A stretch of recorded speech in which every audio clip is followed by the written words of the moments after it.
Second place. Well, I should have checked three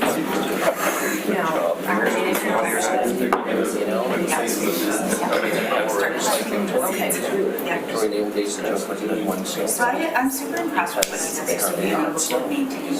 How long are you?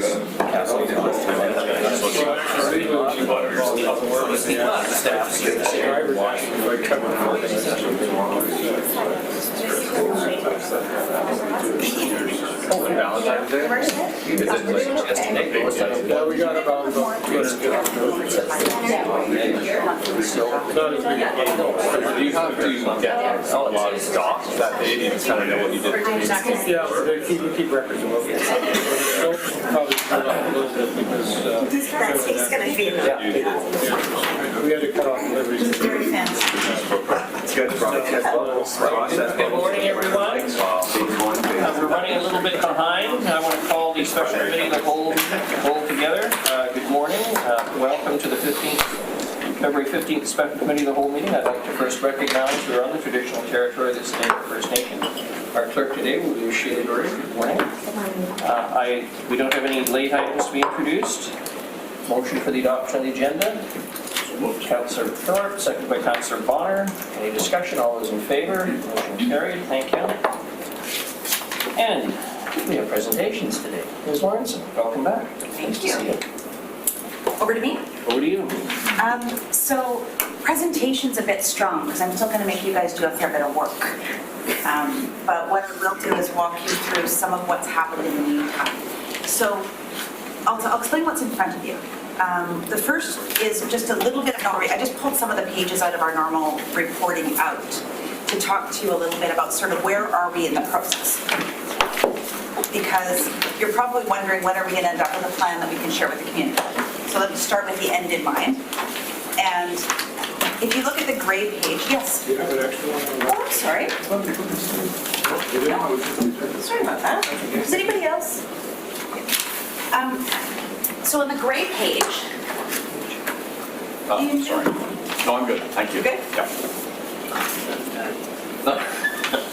hopefully everybody has a page that looks something like this. The first step of what I did was prepare the notes from the workshop, all of the flip charts, and also went back to the surveys to make sure that there weren't ideas that were lost, because we had a bit of a fluid discussion that day. So some of what you'll see in the draft is pulling those themes out. I then had an opportunity to chat with the managers just to say, are there huge areas that you think are missing? Because you've gone into workshops, for example, if you recall, we didn't spend time around economic development because you were going into an economic development workshop. So you'll see that some of those themes have been put in more as proposals or ideas for you to consider, just so that there's placeholders for things that we may not have talked about.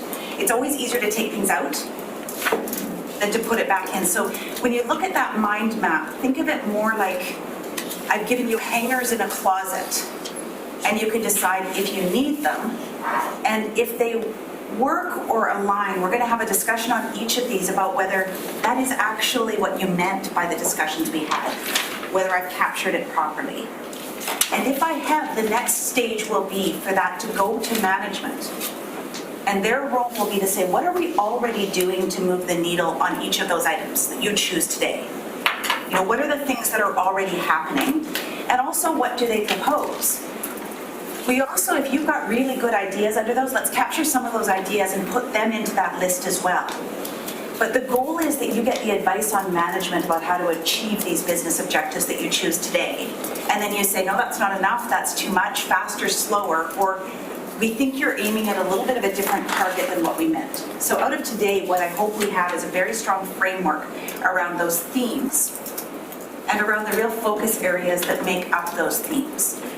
You'll see that there's items, we'll go through the mind map in some detail, there's items that inform more than one area. You know, they impact different things.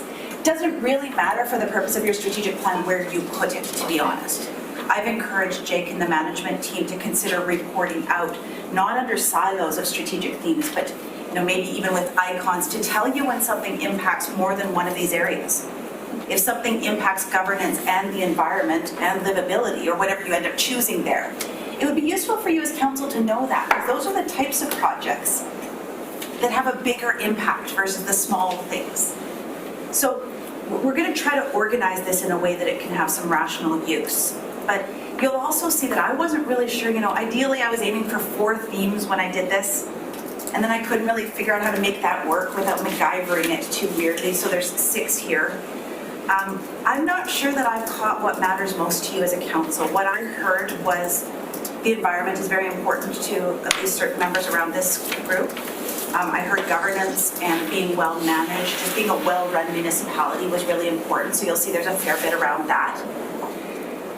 I don't know, obviously economic health is important to every council, but I wasn't sure whether it was elevated to the strategic theme level or whether it's the way you do everything. So I'd like us to have a bit of a discussion about that.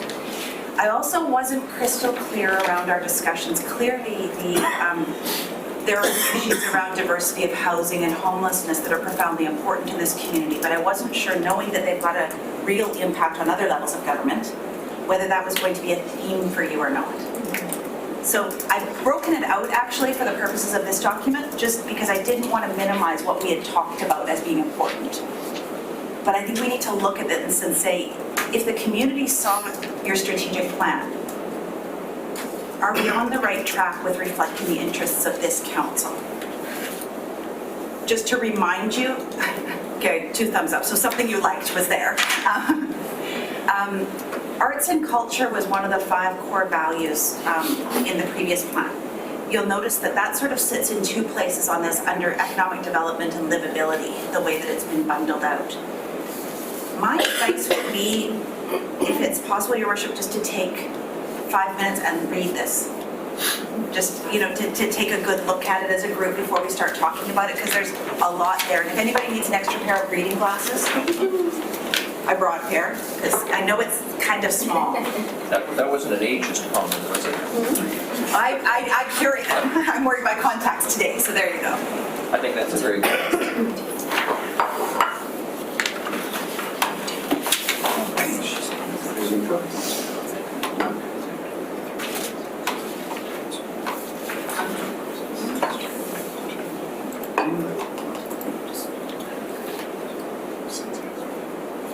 Management as well, if you don't mind taking a look at this and just circling things that you think, anything that doesn't make sense is for sure, let's talk about it.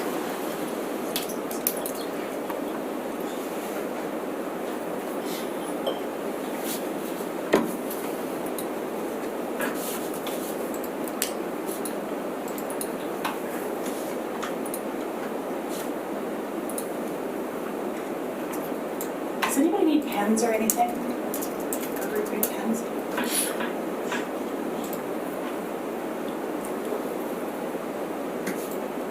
Bring some from Tinamara. I did not. If I would have said yes, would you have judged me or corrected me? No, I would I think I might have, what was the booth there with the little notebooks and pens? Oh, yes. I think I may have 1 or 2 of those. the occasional white robe. Not the white road.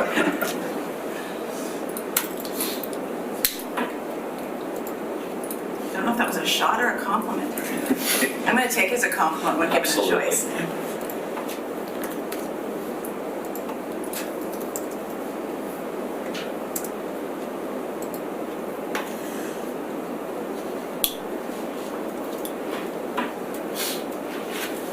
Have you set these out in order of priority? No, not at all, not at all, not at all. It was just, the fact that they're up and down was just, Okay. but you know what wouldn't be a bad idea is having some discussion about the priorities. Yep. Great question, thank you.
vision statement.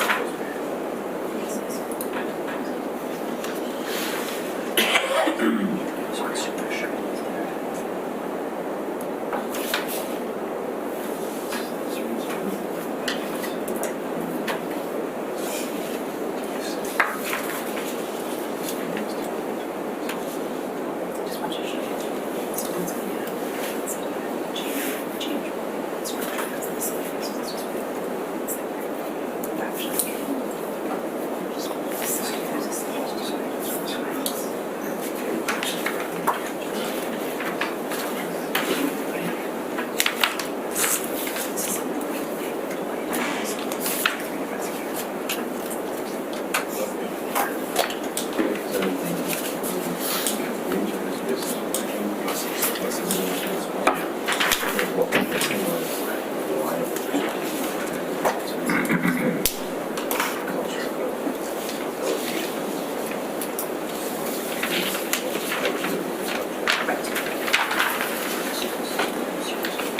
Let me know when you're sort of ready to discuss this, folks. I don't want to rush anybody.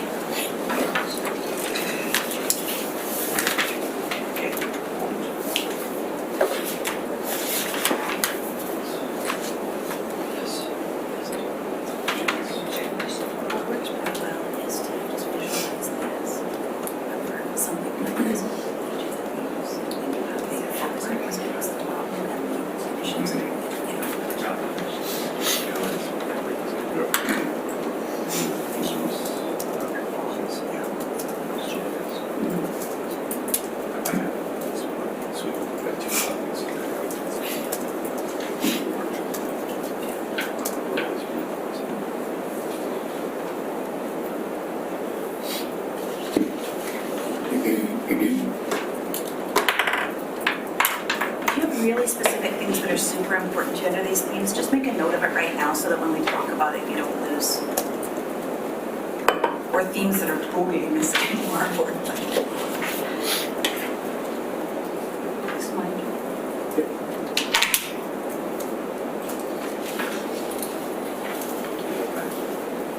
It's Victoria.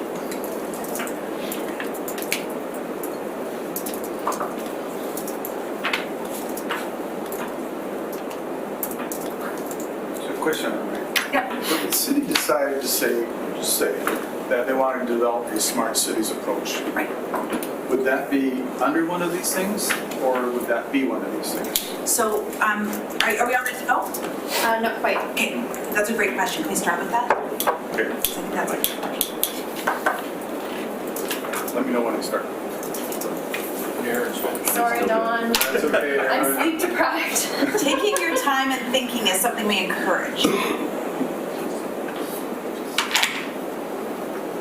just so we understand the process, so if we can think of something that is connectable between two of the titles, then is that going forward as well? I think probably my suggestion is going to be that we start going through the themes and discussing them and start making sure that, because one of the things that's most important is even if some people go, the language is okay, do we actually think it means the same thing? Because I think that's an important part of this. So my suggestion would be whatever focus areas, whether it's these 6, whether we merge them into 5, 4, 3, whether there's new ones, we spend time talking about those.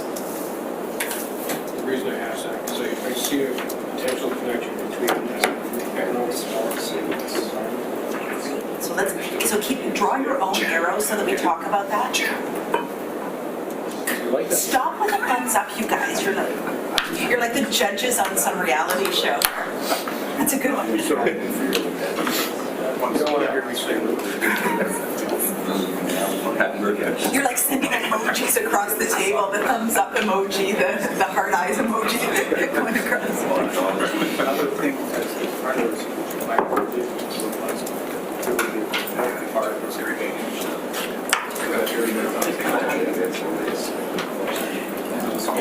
Circle the words and then just like the already, because that would be helpful, especially, not like you're doing this, though, you're doing council. I think you're more familiar though with translating into plain language than a lot of folks. Well, I just mean saying. That's not what I meant, you know that. If I thought that, I wouldn't have said it.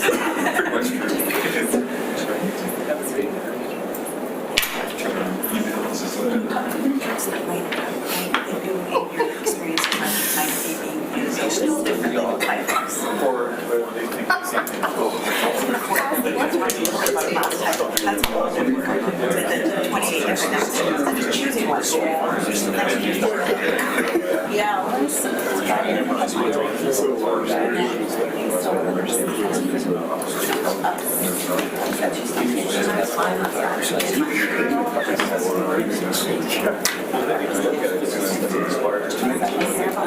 It's pretty late. Not this one, no. When you're done. Because I export it to Word now. So I can just export it. I've got all of this stuff. On this, and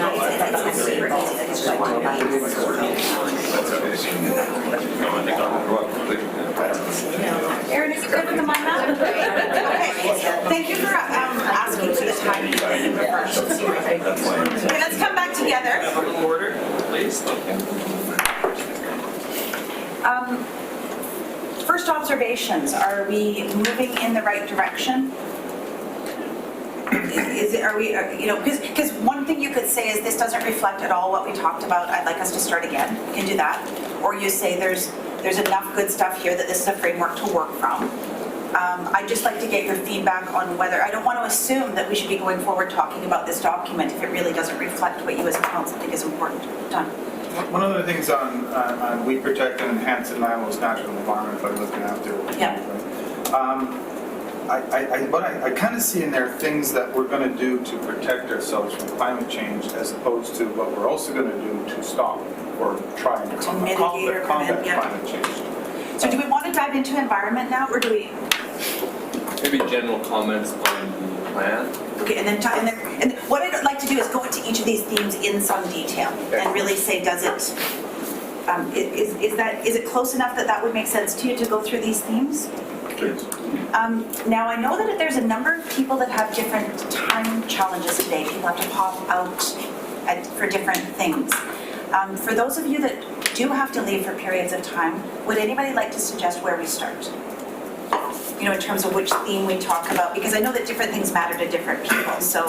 Just maybe before getting into the themes, I'm just curious in terms of like how this is structured and then Right. linking other plans to this or Great that. point. Maybe just like looking at the overall sort of linkages of how. Start big picture before we dive into boxes? Just a little bit. Okay, so a great question, first of all. Once we choose the themes is what I'm using the green boxes as.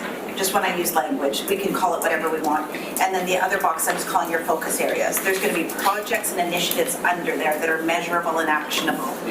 But once you've chosen these themes and focus areas, what I would suggest we get management to do is to tell you which plans inform that focus area. You know, which plans, and you're going to see that a lot of plans have, you know, your OCP is going to touch all of them. But even your transportation plan has environmental impacts. It has certainly livability impacts, and depending on how you fund it and the extent to which you move to transit, it also has social impacts. Because you can make different decisions under your transportation plan around how you support low-income residents, for example. You know, there's, Can I please. also add, so all plans, any plan after this is adopted by, whatever gets adopted by council, all plans will be underneath this, including the OCP. Yeah, they support this. So they will be subject to being aligned with this document. But I think you're And then asking, when you do an OCP, all neighborhood plans and so on need to be aligned with the OCP. So there's a higher, there's almost a pyramid. and under the initiatives, like the next layer down of this, which is where management will go once you're done today, or whether you need another, however quickly you crystallize your focus areas. Under, bluntly, a bunch of these boxes will be implement the insert plan, you know, the active transportation plan or whatever, you know, implementing those plans will be a key initiative under a number of these boxes. So you'll see them reappear, Ben, and you'll see management providing direction to you about how they might be used to make the next decisions you have on this. Because the other piece, you know, that gray page that I gave you that showed 3 stages, one of the things that's really important to remember is this strategic planning isn't a process that ends when you approve the strategic plan. Your budget is a key element of strategic leadership of this community. How you fund the initiatives, the deadlines that you expect Jake and the team to put on things. One of the suggestions I have, and the way this is worded, so Ben, going back to your point about starting high level, the ideal would be that your focus areas aren't limited to doing one thing. if they're important to you, there'd be a couple of activities, and when one is finished, you say, what are we gonna do next to move the needle on that? So you'll see that these focus areas themselves aren't measurable. But what you'll wanna see down here is, complete the, what's a plan you're completing? Complete the OCP refresh. So that would have a time frame on it, and ideally would, because it's a big project, would have 3 milestones, 4 milestones on it, so that you as a council know that the needle's moving on each of these areas, because you're going to be telling the community through your strategic plan what matters to you. The other thing that's really important here is I have put things into this based on our discussion that are not your area of legal responsibility. And I have tried to choose words that remind you of that. Those are words you can change them. I put support when it's not your area, or I put advocate for or facilitate. But again, I want to remind you, you can choose to do things that are totally not your area of legal responsibility. But nobody's going to pick up what you leave behind that is your area of legal responsibility. So but again, doing things knowingly, I'm all for. It's when we slide into doing things that aren't in our area of expertise or our area of responsibility that I worry. There's a lot on this page. I would love to challenge you to take some things off of this, not because they're irrelevant, but because they're only operationally important, not strategically important. And so it's not that, the roads aren't going to get, maintained if you don't have roads mentioned in your strategic plan. But sometimes you start to see that this becomes everything. So I'm going to challenge you as we go through this to say, I believe this is important, but I don't think it's strategic plan important. And that's good information for Jake and the management team to come back and say, okay, we can hold the line on that, but not necessarily hit the gas on it. That begs the question, are each of the themes of equal importance? Well, and I think that each of the themes won't be of equal importance, and they might even change in year one. I'm going to suggest we talk today in a little bit of detail about the management infrastructure here. Because you're going to have your post-election, so you're going to have the excitement of wanting to do new things, which is natural post-election.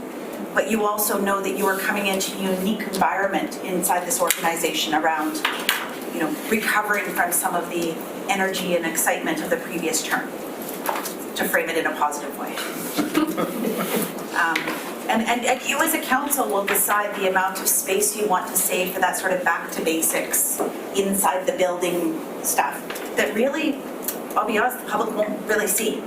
But it will enable you to have a strong foundation to finish strong in the last 3 years of your term with that. So I want to talk to you about that because Jake needs to know around resourcing and other things, the extent to which the inside is a priority or not. I did put it as the second, and Dawn asked, I don't know if all of you heard, there's no priority to where things sit here or in the order they appear here. And that's part of why I tried to do it as a mind map, because it seems less like it's all, page one important. The arrows that you see were just where I was trying to identify really clear connections to me, and I wasn't sure where stuff should go or if it needed to be both places or not. So it's a little messy. This is not necessarily going to be what your strategic plan looks like, by the way. This is a working document for your discussions. And you'll notice that I completely stole Ben's vision, by the way. Remember Ben read the vision to us that he suggested? It's now been printed, so it is no. I just wanted to point to you that is different than the previous council vision on their strategic plan. It is the language. Ben, I'm not even sure that you just sort of read it out in the moment, but No, I mean, you wrote it down exactly how. But just a reminder that that's something that before we leave today, we should talk about whether that does reflect the way this council is viewing their term. Are we all? And I'm not attached to it, by the way. So No, I didn't get Ben, I didn't get that sense even when you suggested just I won't be hurt. you wanted a different straw model. Yeah. And when you talk about finding words that are more buzzwords, right? That has a very big one in there. So what I would like to see is that if we could also have a definition of what we think livable, environmentally sustainable, and full of opportunity means. Yeah. I actually put that in there as well. Yeah. This is what we're saying, and this is what we think that means. Yeah, that's great. Unpack. And one of the things Dawn and I were talking about while some of you were reading is if we are getting closer to having words that you agree with, but you think they might be open to more than one interpretation, let's talk about that. And let's make sure that at least this group's using them similarly. The other thing that Dawn asked is, do you want to ask a question about a smart city? Okay, my question is that if the city decides to implement all the idea of being a smart city, where would it fit in here, or is it at the top? Like, is it something we put underneath one of these things? Because I've seen other type of, and I'm not saying this one is, I've seen No. other plans where they're so broad, Yep, you could put everything in there, including neutering animals, yep, and it would sit in there. yep. So that's the thing is I like it as focused as possible so that we really have to concentrate on making sure something actually does fit there. We're not just making plans that fit there. Yeah. Speakers order. Oh, first, you're the chair, right? Well, actually, I'm not sort of really chair, I'm letting Tracy chair, But she sucks at it. So in reference to Dawn's suggestion about smart cities, I almost think it would fit under economic health because that would be another tool to attract business to the city. Well, and so answering the question, my advice to you would be, the first question when you have an idea is, why would we do that? So let's use that as an example. And we don't have to dive into that specific issue, but if we did that, what would change in the city of Nanaimo? What's our driver if we're going to undertake something new? And ideally, the answer would be maybe one of your strategic themes. Well, you know, it's going to move the needle on economy, and it actually has an impact on this, that, and the other thing. But if we start to explain our ideas, because the other thing you'd want to do is, let's say it is for economy, just for the purposes of that. Then you'd say, is it more important than the other initiatives we've already identified as drivers or change around our economic initiative? That actually will help you say, well, let's slow down on this economic project and let's move this one in. It allows you to have the ability to prioritize between things a bit better. And of course, there's order of magnitude. So the first question would be, you know, you toss that to management. You say, you know, how might this inform some of our themes? Here's why we think it's important if you vote for it, even going into a staff report. But then you would say, how does it fit with the other things we have going on economic development? You'd get a report back on that. And you'd decide whether it was important enough to reprioritize what you had already decided on. And that would be the same under any new idea that comes in. The real question you have to ask yourselves when you come up with a new idea is, why am I suggesting this? You know, what will be different if we do or don't do this project? Because you're going to get so many sparkly things put in your plate, in your road, that if you pick them all up, you're going to throw your backs out. But that's, I think the question is that we don't want to talk about projects as priorities. Underneath this next level will become much clearer for you. You know, once you've set this framework out and management starts to give you the projects they suggest and you go, no, wait a minute, that's not what we meant. That's where it gets a lot clearer. So we're gradually going through the haze here. Yeah. Thank you, Your Worship. Thanks, Tracy. I'll give you my reactions to this, and people can disagree or not. I appreciate what you say, and I think I agree, basically. There's a lot of overlaps here, a lot of good things in here. My personal view is, for our overriding statement, I don't want it to be too wordy, too cumbersome. I'd prefer to be very general. I respectfully disagree with Councillor Bonner on this. I don't want to see projects in here that are trendy. They might be well-intentioned, they might be very valuable, but they're just the buzzwords of the day. I would prefer to see general topics reflecting basically the triple bottom line that we're all familiar with, which is economic health, social health, and environmental responsibility. And I think we could put just about everything here under one of those general categories. The thing that made me look twice was your first two columns. I won't call them silos. I certainly believe in governance excellence, but I several times noticed the words management and direct and manage an organization's operations. And when I see words like that, I'm thinking that's Jake's department. Yeah. And yes, we're responsible for guiding and governing, but we're not responsible for operations. I think that's really, yeah, so setting the policies, yes, but if the language, yeah, thank you. I think you're right, there's some verbiage in there that's, So just to finish, I think most of the things that are here could maybe be simplified, consolidated, and pared down a little bit. That's my thought. Councillor Armstrong? Yeah, thanks. I've been looking at a lot of different vision statements from around, and the one I keep focusing back to, because I think it's very simple, straightforward, and easy to follow, is Campbell Rivers. And they've got 4 major things, which I think we can put all ours into. And it's interesting on theirs, is they only have 3 bullets for each one, which I think is far easier for the public to follow, far easier for the staff to follow, and far easier for us to follow. Because I think once you start nailing them down too far, it becomes too cumbersome, in my opinion. I think you need to be more general. And then when you make your plans have to be specific, that fall under your priority. but I'm glad you like it because I did that with them. I think it's brilliant. I've looked at about 100 and across different provinces as well.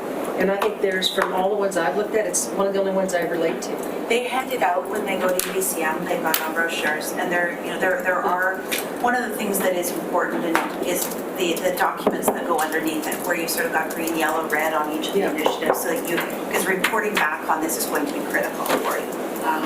But one of the things I'm going to suggest is, let's try to make sure we have a common understanding about what's important to us, and then whether we put in, I mean, I can easily put 5 into 3 by general words. The blunt reality is it's going to require discipline from this group regardless of how we word it. If you're going to slide every idea that you have under language, you're going to be able to do that in virtually any strategic plan. Strategic plans are almost like codes of conduct. They don't constrain your behavior unless you decide to use them that way. Yeah. So you've got to be individually disciplined as elected officials not to bring new ideas that are less important than the ones you already commit to through your strategic plan. That's really the key is, so if any of you are waiting to a later date to come up with something that you think is really important, remember this is the process for this year at least, where you put those really important things into the mix. And then it should only be unusual that other projects come up that pull you off of that. Yes. Councillor Brown?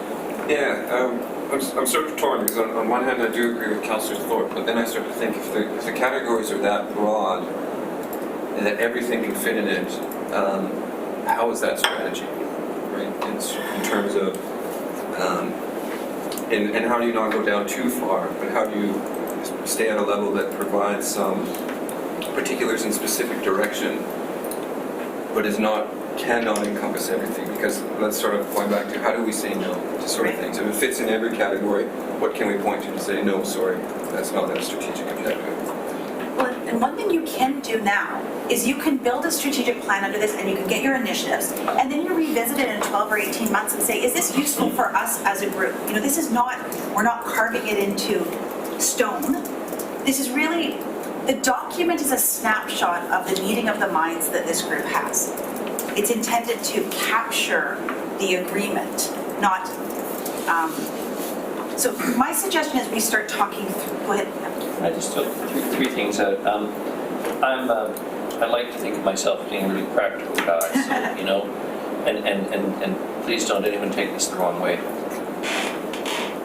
I've been involved with all kinds of organizations in my lifetime, and I'm kind of fellow who wants to see something at the end of it that is actually there and tangible and real, and people can say, oh, they did this or they didn't do this or whatever. And I think when we talk about the strategic plan, I can't sort of work well in an exercise like this, and that's my fault, so I'm expecting all the rest of you to carry the day. Because I'm trying to think, what do I want to see at the end of the 4 years? Like, what is it that we've actually accomplished in very specific terms, but also the 2 aspects to that. Not just what we collectively may come to or agree upon, but what is it the community's expected us to do? I mean, I'm conscious of the fact that just because I really like it, if 70% of the people who vote for Nanaimo don't, you know what? Do I have the right, just because I managed to get elected to a council and maybe I was able to persuade a whole bunch of you to support it, that this is the right thing to do? So I'm conscious of those things. I think for me, it's easier, and I don't expect you to do it, but I just want to know it as I'm sitting here today, and I don't know how the rest of you feel. I'm trying to think, like, 4 years from now, what is it I want to be able to say this council did? What have we actually accomplished? Did we finally work with the RDN and get some bus transportation out to the airport or the ferry terminal? Did we enhance the walkway? Did we finally settle on the extension of Front Street? Did we agree on that? Did we settle with Sinamuk? In terms of their issues around access and the port lands? I want to see some stuff. Even if and it doesn't have to be concrete, pardon the pun, but what did we finally do if we did something with the 2 horrible building sites downtown? I want to see things that work, and it's interesting. I'm sure the city has a robust business continuity strategy, and I thought to myself, we've just had a storm, there's been a small amount of criticism. I think we have a good system in place in terms of response to public need and transportation. And that's just an operational thing. Should that even be listed in this as a... Do others agree that that's more operational? Okay, good. I expect Mr. Sims over there to run the crew well, and Great. does. And we've established priorities, and there's consultation that all goes on over a long period of time to establish which roads get plowed and who gets shoveled and who doesn't. So I understand that, and you will get there, by the way, and not in 18 months or, within the next month. That's exactly where you'll be, is saying what are the actual activities that would advance these things. But management needs to, as they look at this, get some feedback from you, for example, on whether these things are important to all of you. So I love that we've actually crossed one box out, because I think that's important to cross out. And one other thing, and I can't emphasize this enough, and I've said before, this is maybe just a personal hobby horse, although I suspect I speak for many around the table. This is council's strategic plan that we're working on. But I've said it before with senior management president. I'd like to think that all of you dedicated folks have got a lot of ideas about what you'd like to see done differently in the city, and that there would be some pretty direct and cogent and useful recommendations or responses. When you asked this morning, what is meant, I think it's really important. Like, if we're going off the rails on something on, call it the engineering side, I want to hear from it. If Richard says what we're proposing to do with Mr. Harding, I should say, formal meeting, if Mr. Harding says what we're proposing to do is just absolutely unsustainable in terms of budgetary constraints, so you're going to have to cut someplace else, then I think we need to know that. And I want to hear that kind of, I won't say blunt, but just honest, straightforward, if we're conducting our meetings in such a way that makes, Ms. Gurry's life much worse than it has to be, and to the public seems like we're not being responsive to their needs to understand why we do things, then let's fix that. But as I say, I'm getting down into the nitty-gritty, but I don't want this plan to be just the council's, and I don't want it to be just management's comments on it. I want us to be conscious of what the citizens probably expect out of us. Anyways, I'll shut up. No, those are very important comments, and I will say the process you have undertaken is one that is highly respectful of management and highly respectful of role clarity. Where you run into potential friction between elected and management is when you come up with a laundry list of cool things and you run around with dots choosing them without any higher level direction. Now, there may actually be some voting that happens on the initiative level, where management actually asks you to decide amongst a group of 7 or 8 recommended items. But it's not any idea makes the list. There's some rigor on getting on the list in the first place, and then we're choosing between ideas that everybody agrees would be good if we had the appropriate resources versus random whiteboard lines or flip chart lines. We actually had this conversation, Your Worship, at management table. Some were saying, well, let's just get a list of projects and see what they like. And my response is, how's that strategic? What's that hinged to? And maybe we've done that in the past, but I don't like that. I'd rather have it attached to, we're going to really stick with environment. It's a big topic. We want to know, does this hinge to that, or economic development, or whatever we end up with. I also like the idea of simplicity. The simpler this ultimately is, the more likely that we're going to remember it and adhere to it. But we also found ourselves, the simpler it got, every column became a catch-all. I think that was the word. What's livability mean? Well, it means everything.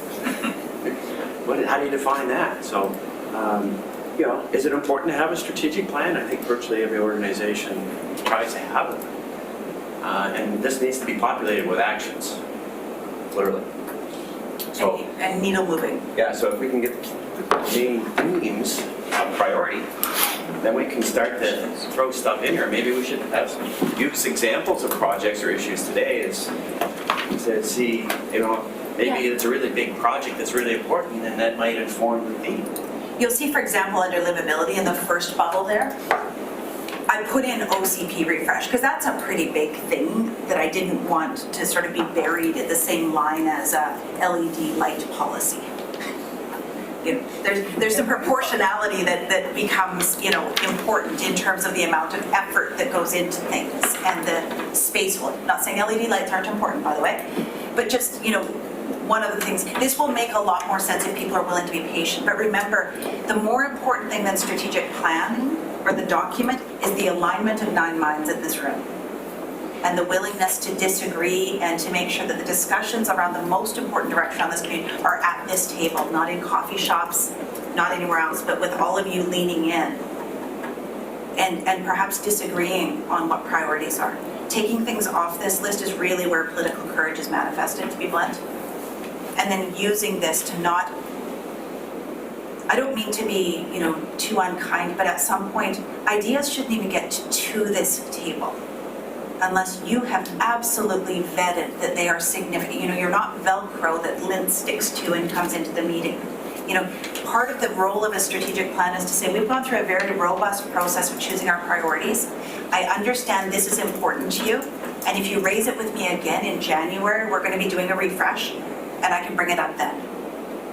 But just this, this is both offense and defense, because you have to hold space for the things that are important as well. And especially, first year in a term, you're going to be going to conferences, there's going to be no shortage of really cool ideas and things you could do. But with 9 of you at the table, you've got to decide that. And if you just want to be a cool new ideas council, that's also something you could say is that we want to keep 10% space. Management don't fill up the bucket because we're going to be coming up with cool new ideas each week. Stay tuned. That also could be a decision, but you want to hold the space to do that well. Can we start talking about one of these and see how it works, and then we can recalibrate whether that makes sense? And it wouldn't, we could even use one where you say, what would be some of the things that would be at the next level, if you want to get a sense of where we're going on these. Where would you like to start? Yes? I think if we started the governance one. Do you believe as a council that right now in 2019 in Nanaimo that this is important enough to be a strategic theme for this council? Yes. Yes, in the sense that I think most people are satisfied with the change that's been made, and I don't know what other changes we might make, except that I think we can implement processes and policies that would enhance and support it, and I'll throw out my favorite little one, which is to have a much fuller public disclosure around our assets, both of ourselves and our spouses or partners, as the case may be. It's just my little hobby horse, but what we file now is just absolutely ridiculous. I was sitting there the other day, when we were reading Western Forest Products, and I remember my wife has shares in Western Forest Products in our RSP. Does the public know that? Of course they don't know that. Did I remember it at the back of my mind sitting there? Yeah, I did. I think the public should know that. They do now. They do now. So for me, for governance, I kind of understand it like this.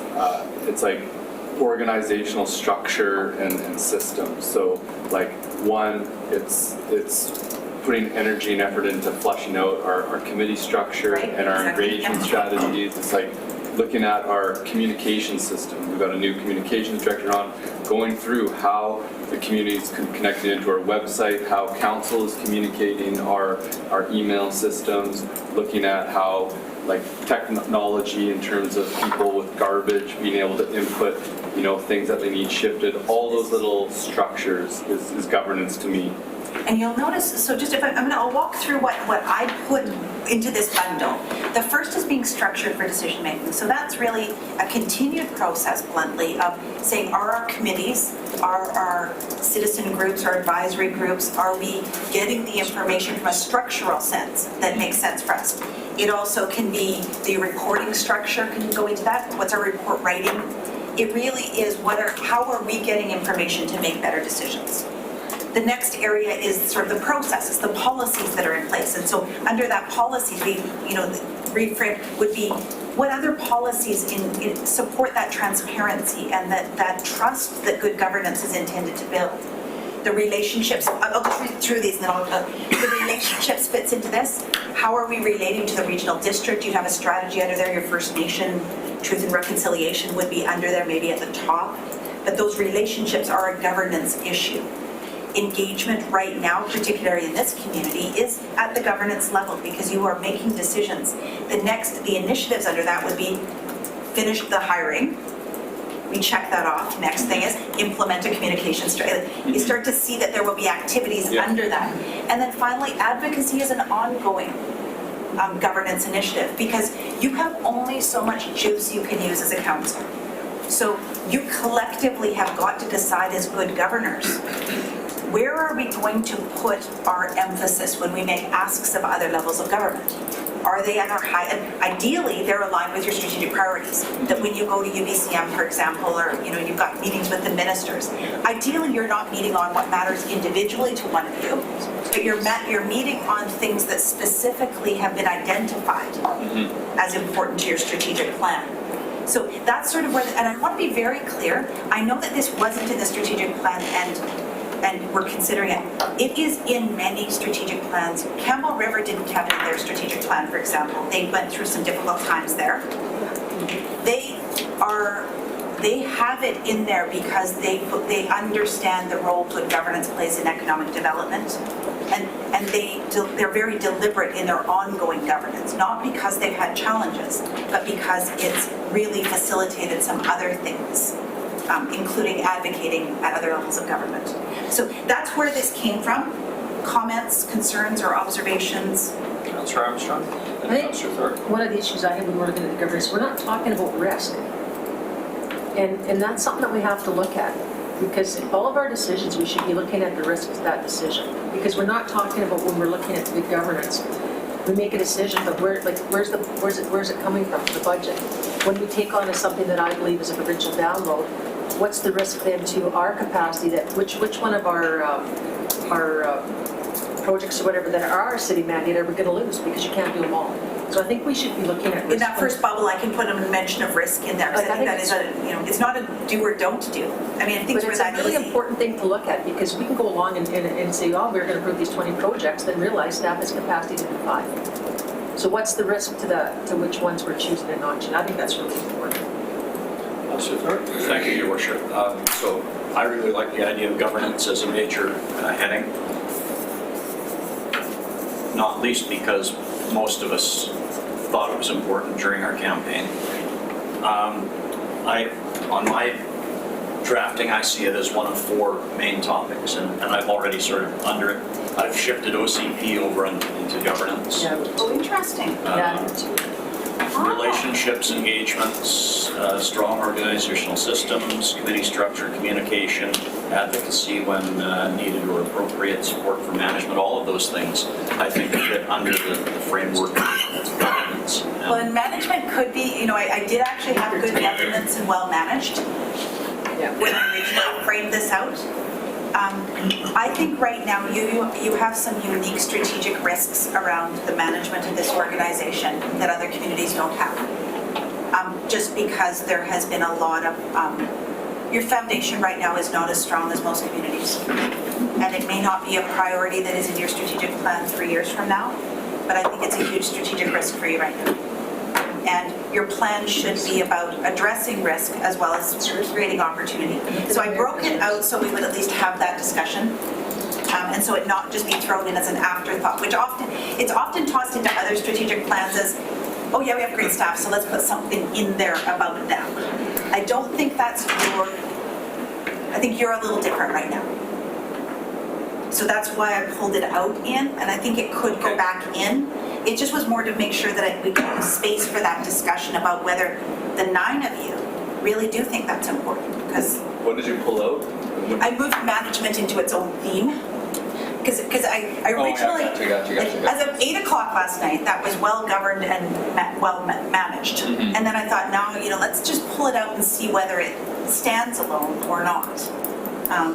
And it doesn't have to be alone to be important, but I just wanted to have the discussion about it. Okay, and just to follow up then, I appreciate that. And as council knows from my little rant a couple of weeks ago, I recognize that we are in a risk Not just a rant. situation with management. Yeah. So it is very important.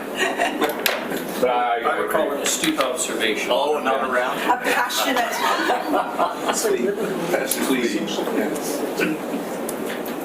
well, and let me just then toss the management side into this. Really, what I see is the ability to attract, maintain, and support staff, have good systems, and hold space for the rebuilding that needs to happen. That's really the paraphrasing of that.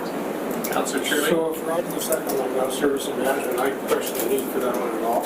Okay. And the reasons for it, resourcing, in my opinion, is a staff issue, not Yep. resilient.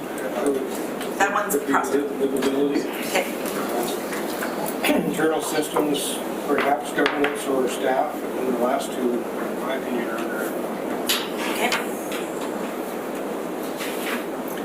I think towards where Jim's made, I think both councillors, Turley and Thorpe, made some good points, and I think but following what you said around governance, I think it is really important because there is no question that how the city has been governed in the broad sense of that term in the last 4 years has had an impact on what our economy might have looked like, what sort of development might have occurred, what sort of investment we might have attracted, and I think we're all very conscious of that. So rebuilding us so that you were saying, saying nice things about us, so that people are saying nice things, well, we need them to say that a lot more.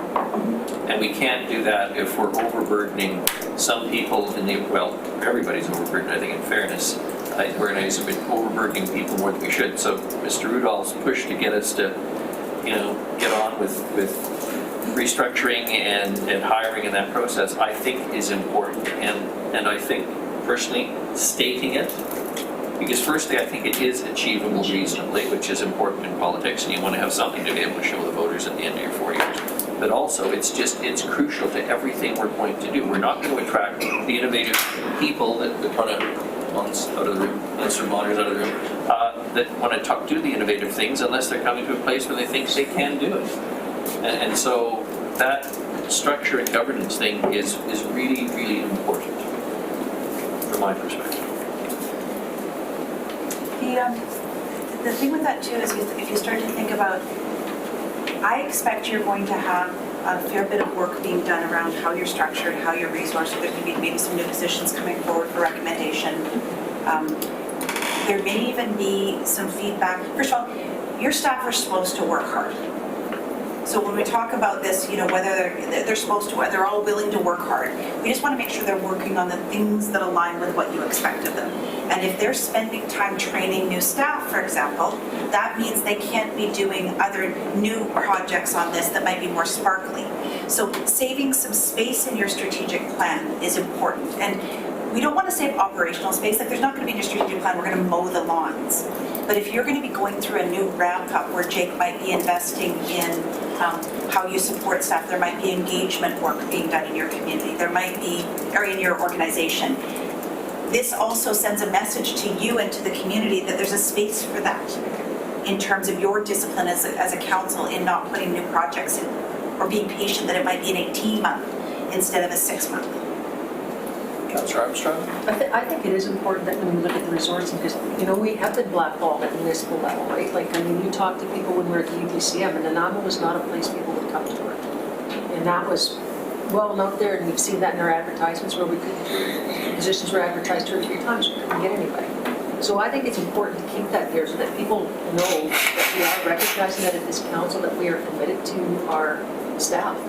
So I think it's an important piece in there to have in there. I mean, I think you can move like service and management excellence. You could break the two, like Jim said, you put it under governance. Yeah, and the yeah, other to two- move it, I yeah. mean, that can definitely be done.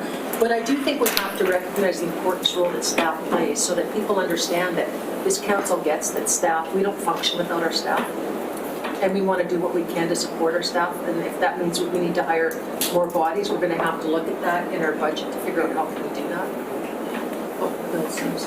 Mr. Sims and Councilor Esselbrook. I didn't mean to interrupt, but just one of the things that I'm hearing is reputation. So that's maybe Yeah. another word to toss in there, right? Because that's what you're talking about. right? Yeah, that's true. Reputation of the organization. I'll make that a note and figure out how to work that. Is that something that you feel is important? I mean, we don't want on the face of this to be, hey, we suck. We want to make sure we're using language that is aspirational and positive, but not losing the, That's why you Yeah. resource and capture. yeah, so I think let's So- capture that, yeah. Councilor Esselbrook. Just building on that, if we're looking at this document as a communication tool, like if we're hiring new people, and one of the first things, if you're going to be hired as a communications director or as a high-level director, you go to our website, look at our strategic plan, like, oh, what these folks are looking to do is this is where I want to work. And in that case, I think we really need to be strategic in what we're communicating, have it very clearly articulated here. And I think it is building the image of this place being an innovative, where staff is well taken care of and where people are working hard to be a well-functioning operation. So that reputation. If I may, it's the subject of reputation and brand crosses all pillars. And it's not just, that's an example of it in terms of recruitment, but it is also an example of investment and people thinking, and I think more sophisticated investors from offshore or other places will be looking for council strategic plan and seeing where your headspace is. They will go there naturally. The less sophisticated ones, perhaps not. I think astute, high-level investors and possibly senior management people would certainly be looking for their framework there and see what is important to council and that you're following it. So subject of brand and reputation is something we need to talk about because it's I see aspects of that popping up all over the place that are troubling in terms of documents I read. I go to a conference a week ago and that's all they talked about, and I said, no, that was 2 years ago. It's not now. We're still living that 2 years ago in the minds of people out there. So we gotta fix this. Councilor Brown. Yeah, just a quick comment is, I just want to make sure that our brand and reputation is actually a true extension of our culture rather than just putting Lipstick on a pig, yeah. exactly. So You want to be great, not be Yeah, recognized as great. Because there's always language and difference. You want to be recognized as a great place to work. What if you were a great place to work, even if you didn't get a prize? There's always the chasing the prizes versus. Is acknowledged a better word? Well, yeah, I don't know what the word. And you'll notice we've tried to put verbs in here. That's the other thing you'll notice here is we've tried to, in each of these make them actions. Just on that, I think that what Jake articulated is a very critical part of our strategic plan moving forward. I don't know how we articulate that, or do we want to articulate this in this document that everybody's going to be reading, but I think that we need to really focus on communications, branding, what type of message that we're putting out, and then be very strategic in how we're putting that message out, because I think that is really going to determine how other jurisdictions are looking at us, the people who are going to hire here, the business community, and it's all integrated across each of these pillars. And so I think that's one of the most fundamental things that we do. So I want to jump to the end of this because I think when we look at that, we don't want to worry. We do want this to reflect that, but understand, there's a couple of recommendations that I've used with other clients that work really well. The mayor's message, almost a cover letter to your strategic plan, or the council message. And what we actually did in one Alberta community is we did little like just 30-second interviews with each counselor about why they were proud of their community. And that little video sits on the website because most people access now not by PDF, but it's very easy to do, and I've got the system to help you do that. But understand that there are ways to frame and present this, so it doesn't have to be everything and then therefore it's nothing.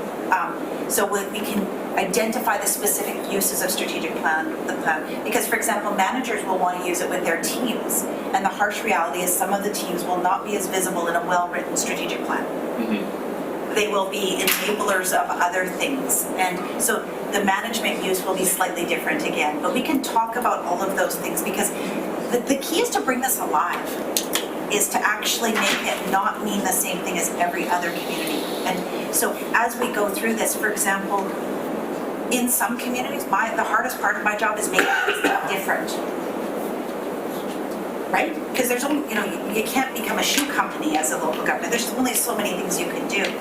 I look at this governance and management as a unique opportunity for this community. But I also don't mean to be unkind, but your governance issues are not a four-year problem. And I don't mean to be rude on that, but the previous council all ran for office because they wanted to do their best in this community, and it didn't quite work out the way they'd hoped. But they ran for office for the same reasons that most people are. But there has been a history before that council of this community struggling with governance. So I think it's important to realize that you have an opportunity to make a significant change. But I'm not being very diplomatic, but I think it's important that we face the reality of where we are here. Because if you talk about this as being a previous council repair activity, I don't think you're actually identifying the true problem. As my friend with the list used to say, could you be a little more specific? Well, and I truly don't mean to be unkind. No, look, this is exactly the kind of discussion that I'm hoping would come forth from senior management and everybody else as well. I mean, I don't, this is a public forum, and the community paying attention to this would see a council that is not afraid to address real problems and talk about them in real language. And when the comments, I won't use the term criticism, when the comments come from somebody with expertise in municipal governance who gets paid, makes their living doing this, that's important feedback. Just as it's important when Mr. Rudolph, who's had experience in other communities, tells us as council something. It carries weight and we need to hear it. The other thing I want to say about that, if I may finish that, is what you do every meetings Mondays, every Monday is going to be way more important in this document around whether you're good governors. We could write anything here, but how you behave in terms of what you bring to the table, what you decide to vote for or vote down is going to be way more important about whether you actually are good governors, going to the substance versus the reality. So it's the series of small decisions you make when you're under pressure that will actually determine this, whether governance actually is good. And again, strong systems make a huge difference. And that's one of the areas where, there's an opportunity for stronger, you've got a strong CAO who will help you with strong systems. But Councillor Thorpe and I were actually discussing that, you can put good people in a room without good systems and they'll struggle.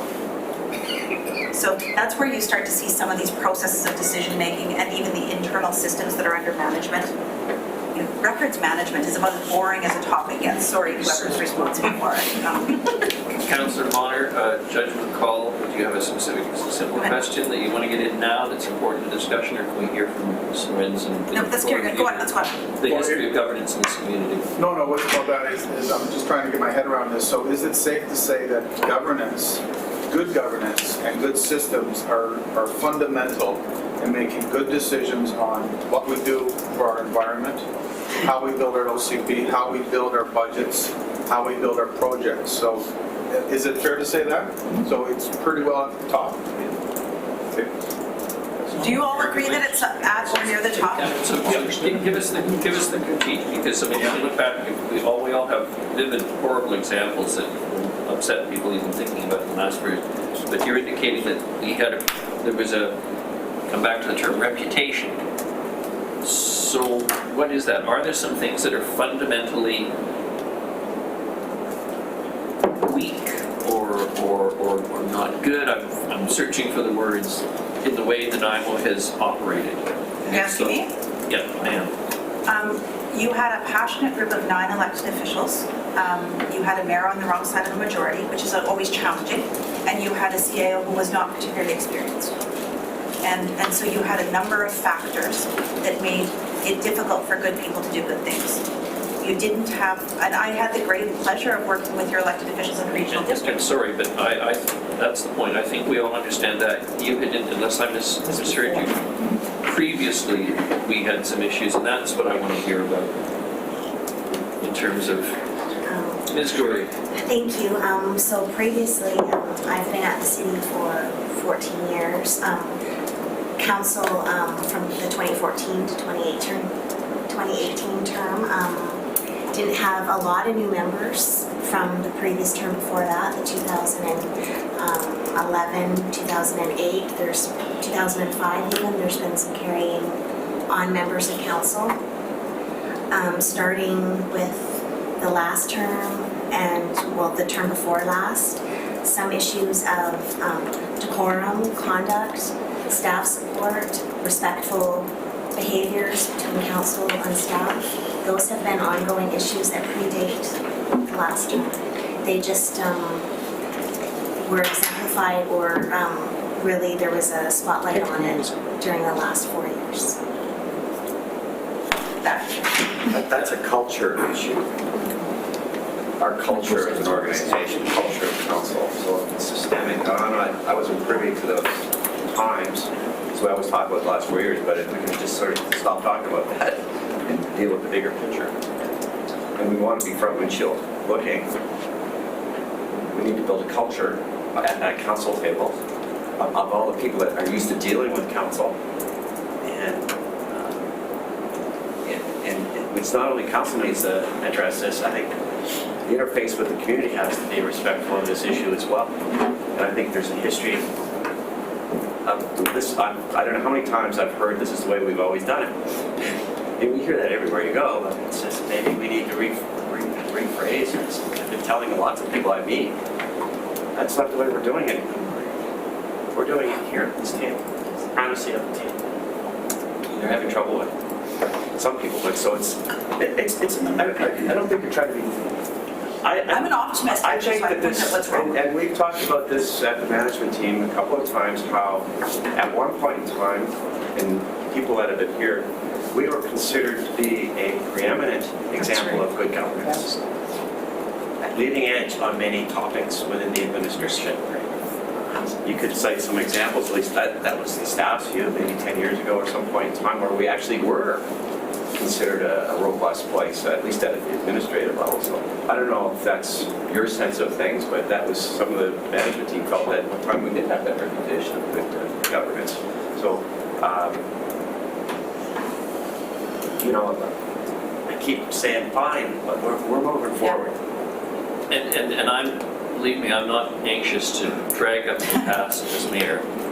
But before I go to Councillor Brown and then Councillor Armstrong, I think it's important that we hear that as a council. Maybe a more senior member of council and second senior member of council might be conscious more of the pre-2014 history. But I can't say that I was particularly. I mean, I generally thought the city was reasonably well run, and I was generally satisfied as a citizen with the quality of council and the mayors. But what you're telling me is there were issues that were, how shall I say, very much in the public eye, but nevertheless contributed to problems which probably exacerbated the difficulties when the last 4 years occurred. Councillor Brown. Yeah, just looking at the items that made it here in the discussion is, I think we probably all agree that management is a crucial element of doing our business, and it's important that we make sure that it's operating well and do what we can to support it. And I think we all agree that governance is a good, we want to make sure our governance is solid and robust, and would hopefully have a robustness that goes beyond just our 4 years, some practices and procedures, processes. So what I'm wondering is, are we actually just after a culture of excellence rather than just trying to spend so much time, what's management, what's governance? It's going to be a little bit of both. And, That's just my comment. Councillor Armstrong? I just wanted to just touch back on when you're talking about the previous history, having been here since 2010 and then before. We did have a reputation of being good, but I think when it started to go sideways, from what I heard from working on many committees with staff, is when our councillors started going direct to staff and ordering them to do things, not following proper procedures, not including all of council in what they were doing. So I think it goes to our processes, which I think led to some of the very bad culture that we saw, and the bullying that happened of our staff when they didn't do things. That's why it's so important, from my perspective, if I need something done or I want something done, everything gets funneled through the CAO. And, you know, I might go have a conversation with Laura for the sake of argument, saying, I'd really like to see a report on this or that, what's your capacity? And she's, oh, it's not great or whatever. But if it's that important to me, I still throw it through to the CAO, and then he makes that decision, not me. The CAO does, because he knows what the capacity of the staff are. And I think that's where a lot of that stuff went sideways last time, was that they were demanding reports from staff without following proper processes. I think it's really important that we follow the processes that we set and treat the staff respectfully. Let the tractor don't play with the trains, read this, Yeah. and put it Councillor Armstrong to read. No, I'll add on to her comment, because I agree with it, and I agree with Councillor Brown, and I like that language of it's the culture. We have to change the culture, which goes to Mr. Sims' comment about reputation, which was spot on. And it does go back further than last term. Some of the same players might have been involved, and it wasn't. Governance is not just us behaving nicely towards each other, it's having proper systems and following proper processes and relating properly with our management. And there was disrespect in the past between councillors, but what bothered me even more was the disrespect shown to our staff. And our staff was not protected, and our staff was attacked. And so I'm sure there's a lack of trust now and a lack of confidence. And it's caused this reputation of our city to be what it is, that people don't want to come and work here because as staff they feel there's a danger they won't be protected or they will be treated badly. So I know Mr. Rudolph is making every effort to change that through his contacts, and I'm already hearing that, but it's really something important we need to focus on this. I think Councillor Thorpe's identified something that's really important, is you can be politely dysfunctional. So let's be very, like the processes and systems, you can get along and not say no to each other, which is also dysfunctional. So just a reminder that most communities struggle with governance. I want to be real candid here. We're talking about this as if it's Nanaimo only. All councils struggle at some level with governance because the model is hard. But all I want to suggest is that poor governance isn't just the outrageous behaviors that hit the press. They're the small, the absence of policies or following policies or saying, yeah, the policy's great, but it doesn't apply to me. So there's this discipline of working within a system that makes sense. And if you want innovation, how you respond to mistakes is going to be key to that as well. Because core to that is doing new things or doing things, the same things differently. But I think it's just important to not mistake being rude.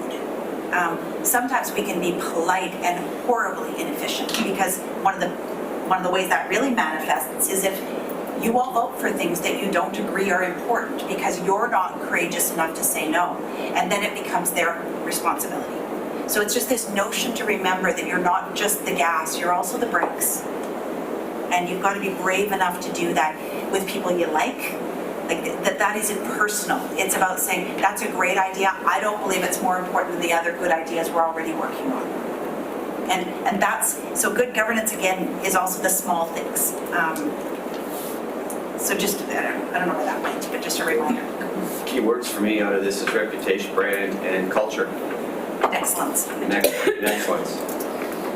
If we're looking for key words, those are great words for me. Note those down. And what I'm hearing you say is that if we were to blend management and governance together, that wouldn't be a watering down of the importance of management to you. That would be an organization of this. Do all 9 of you feel that saving some space to do some repair of the foundation is going to be important for you? Yes. Because management's here to listen to this, and they're going to come to you with budget asks and timeframes on other activities that might be longer than if you'd all said no to that question. Like that question's not just a, hey, we like our staff. It's also holding space for some of these things, that it may take a little bit longer on other things because they're doing some of the inside things. So for those of you that want low-hanging fruit or to hit the ground running, remember what you just said yes to can impact some of those things. Okay, so I'll blend those together. I'll take some of these words out. And I'll be very conscious of language that honors the governance role of council versus the verbs that can get a little into the weeds. I appreciate you catching that. And collapse it into one column, which will mean, bluntly, that we'll have a more general heading for each of these so we don't end up with 9 bubbles. There will probably be something around process, something around structure, and something around engagement and relationships. You'll notice as well, and it's a topic that you can decide, I think you're going to get into a workshop later, but in the stapled handout I gave you, just before we leave governance, I want you to turn to the second to last page where I've given you the IAP to Thanks. matrix. Do you see that? Do I actually, sometimes I number my pages and sometimes I don't. This one. I just wanted to give this to you because I know that engagement is profoundly important to many of you on council. Would that be correct? The role it plays in trust-building behavior, in connecting the community, so they know you're well-governed. It's not just, but I think there's some useful, even before you get your communications person, because they'll be talking to you in this language, is to familiarize yourself with the 5 labels at the top of this. Because we have a tendency to use engagement as if it's a thing. And there are many, many things that will be informing activities that you will do. And there actually are far fewer things that are empowering activities. Because your community is super diverse, it's difficult to manage that. But really figuring out when I'm talking about engaging the community in relation to this. And these are the questions that management asks themselves when they implement a plan. How are we going to roll it out? For example, the OCP is going to be a very big part of an activity that moves across this. But just a reminder that this is the Goldilocks. More is just more. It's not better unless it's specific and targeted. And the reason you engage is to inform your decisions. It's not to hug it out or anything else. It's so that you get better data on your decisions. But where I think it becomes problematic is where communities use engagement as political cover. Where somehow if I go out and I ask questions, it's going to make it easier to make a decision that I don't really want to. Very rarely do those types of things get easier. In fact, they get harder. Because you are responsible for making decisions on behalf of people that couldn't be consulted, the future residents of this city. So just a reminder to have some discussion before you use the phrase "we need to engage" as a council. And your communications person once hired will help you with this. But I think just a reminder. I think this is a big subject under the subject of governance. We've got a task force report. It's getting a communications manager. We've not had a session to talk through this topic at all yet. But it is a big piece of governance. How does that fit into, where are we landing on that subject? We could spend all day probably talking about this. I suggest you keep something under governance around engagement, having heard how important it was to you the last time I met with you. That's clearly something this council would like to do some things differently. But doing things differently doesn't just necessarily mean more. It could be being more deliberate and specific about how you engage. And I think that's just like bringing back to that thing around culture. Like it's broad. It's just like if we can always act in a way that we're reflecting on how council is interacting with management, interacting with the public, and being responsive. Like how to tweak it so that it's just continually working better and smoother and refining that on all the different systems. And that's sort of like that. Yeah, it's like a culture of self-improvement. That's great, yeah. I think that's exactly it. Councillor Hammonds? I just want to say that I really appreciate the language you have under engagement. I would support that. I think the role of a council is to understand what to engage on and what not to engage on. There are decisions that we have to make that public input isn't actually going to influence, So for me, it's not a kind of splash engagement everywhere. It's being very strategic about what we're asking questions on so that when we are planning, we can say, we heard that feedback and here's how our plans did or did not change as a result of that. And here are the things we absolutely cannot engage on because or whatever, you know. But not just have like this big capital E engagement, that's how we do business. So I think you framed it very well. What about advocacy as worded in there? Does that reflect how you want to approach other? Because you'll notice that I slid the word targeted in there because I do think it's an area where sometimes, well, you would know with your provincial experience that if people are asking for everything, they're asking for nothing. And you might get a yes to the least relevant thing you ask for. So I think being focused on what matters. Yesterday, a guy wants us to move to Prairie Terminal because it's bad for health and Alzheimer's, and another person wants us to pass a motion like Port Moody and apparently Victoria has, calling for a public inquiry into gambling. You know, my gut reaction is we have to have a strategic plan. We've got 200 homeless people. If I want to talk to the province, I want to talk about, you know, helping things instead of worrying about public policy issues, and I refer them to the RMLA. And again, the more that it aligns with something that you've specifically discussed as being strategically important in Nanaimo, the easier it is to elevate it. You know, even if it's an idea that comes from somewhere else and it's absolutely core to, it's your, you know, it's totally in your wheelhouse and it's absolutely aligned with one of your strategic priorities, that should be a topic of discussion. But the other ideas shouldn't even come. You know, you've got to be disciplined about what even comes to the table because your time is super valuable. And if you're, you know, there's going to be a lot of decisions around these things, but that targeted advocacy of, you know, are we going to use our, you know, if we had $100 worth of advocacy, how much would we spend on this? I don't know. That's a good way to put it. It's like basketball. I was joking. If you throw up enough shots, some of them are going to go in. So if you talk enough, one or two things are going to sound smart.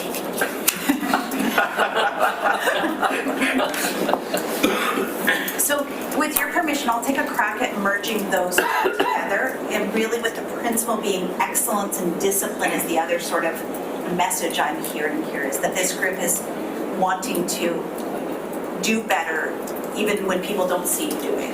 It's not just looking good. What's next? Do you guys want to take a break? Or can we keep going? We're actually scheduled at 10:15. Okay.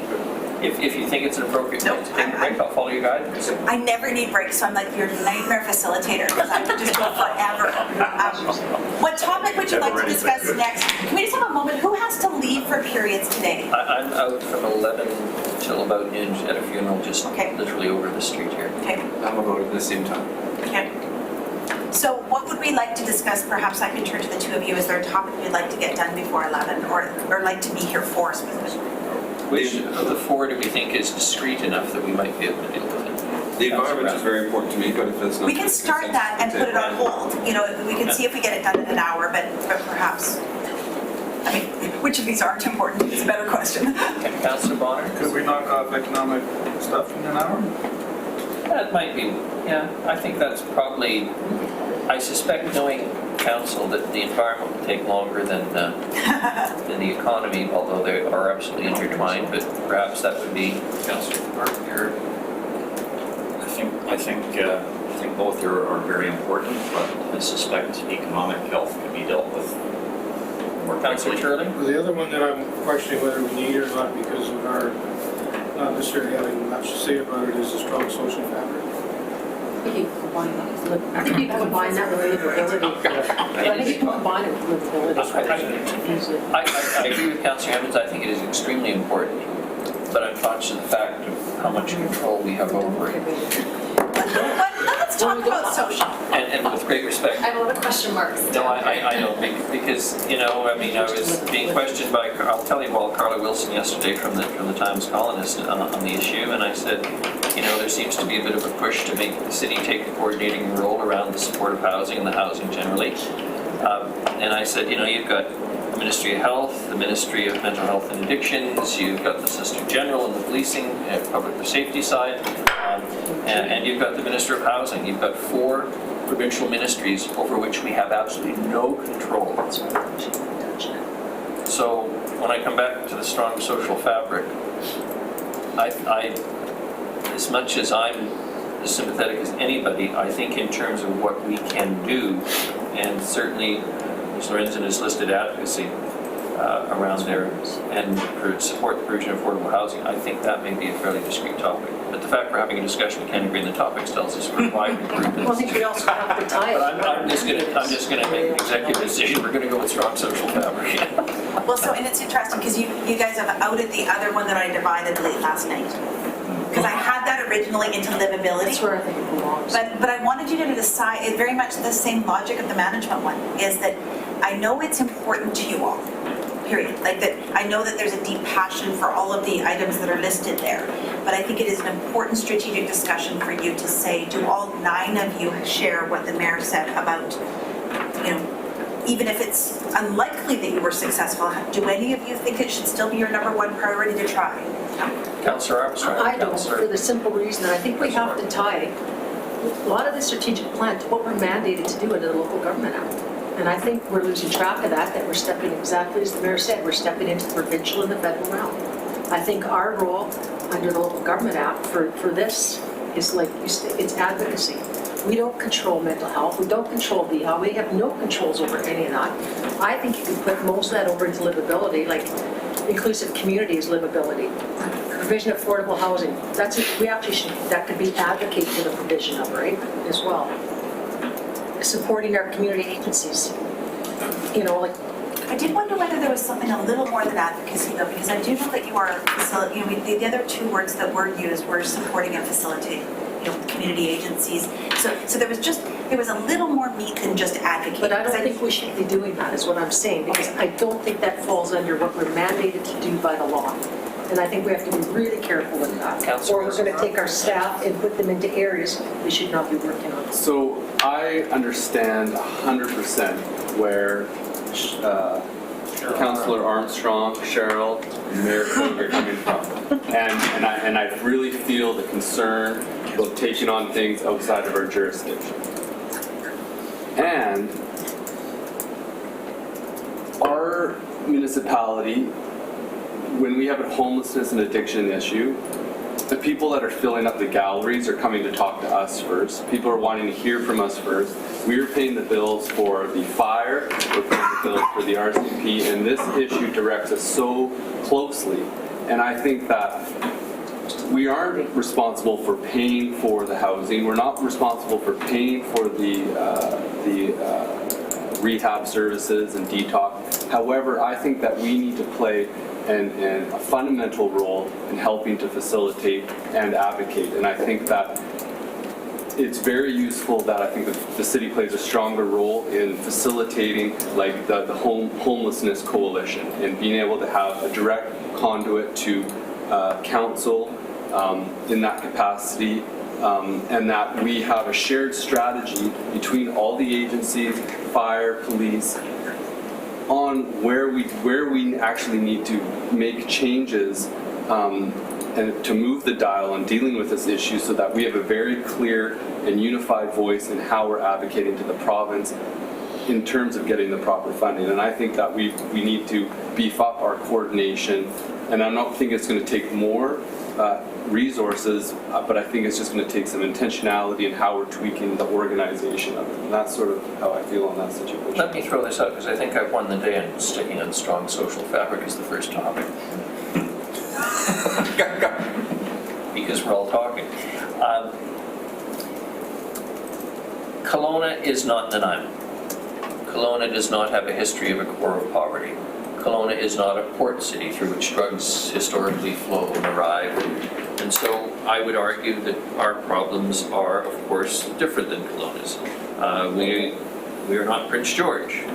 We're not the center of British Columbia. So we do have social issues around poverty, drug use, homelessness, that aren't unique, but are, I would think we'd agree, are certainly more prominent in our community, are more serious. Having said that then, and sticking on this topic, and accepting, and I think everyone does here, as Ms. Lorenzen has pointed out, we can facilitate, we can support, we can work, we can advocate.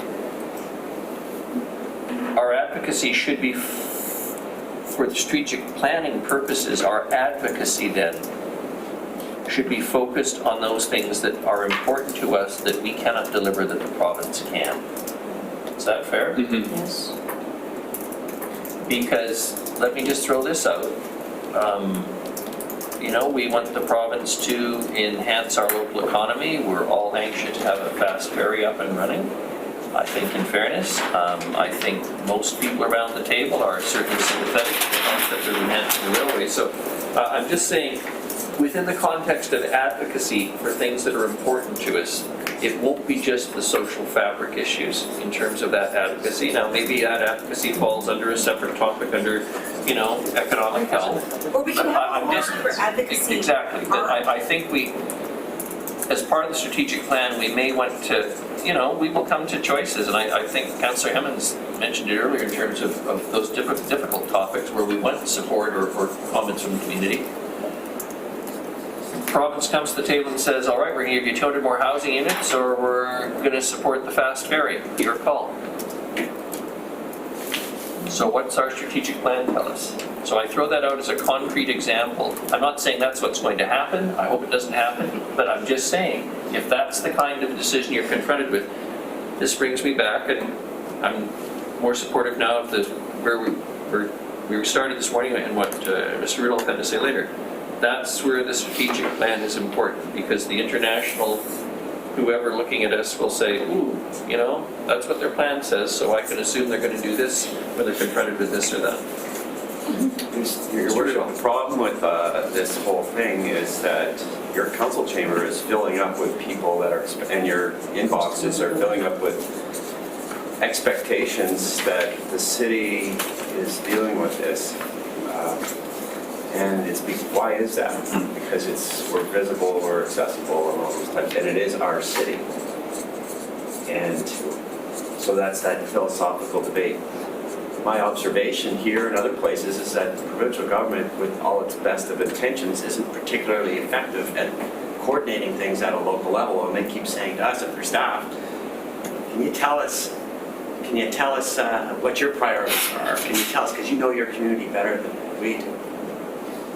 And we have been thrust into the situation of being facilitators. In fact, I felt a lot of pressure to make sure that our website was expressing what is going on, what's the action in the cities. So the community doesn't care whose responsibility it is. They really don't. So that at the end of the day, they just want action. So we have been in a position to help facilitate. But are we going to even step further into this is sort of the question, because there's a gap right now in terms of all these provincial agencies, even within Island Health, big, large agencies working collaboratively and dealing with some of these community issues. So we've kind of caught, and they're enabling us to get involved.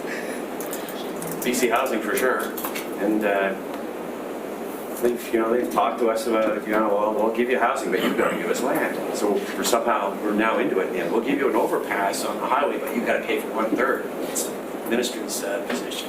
Well, why is that? It's your highway. So we can say we're not there, but we are kind of there. So then it puts resource challenges into us. And if you want them to stop, they need to hear. We had invested a lot of staff time on these two projects just to help try to facilitate something that made sense, because BC Housing's one person in Victoria that comes here every 2 weeks.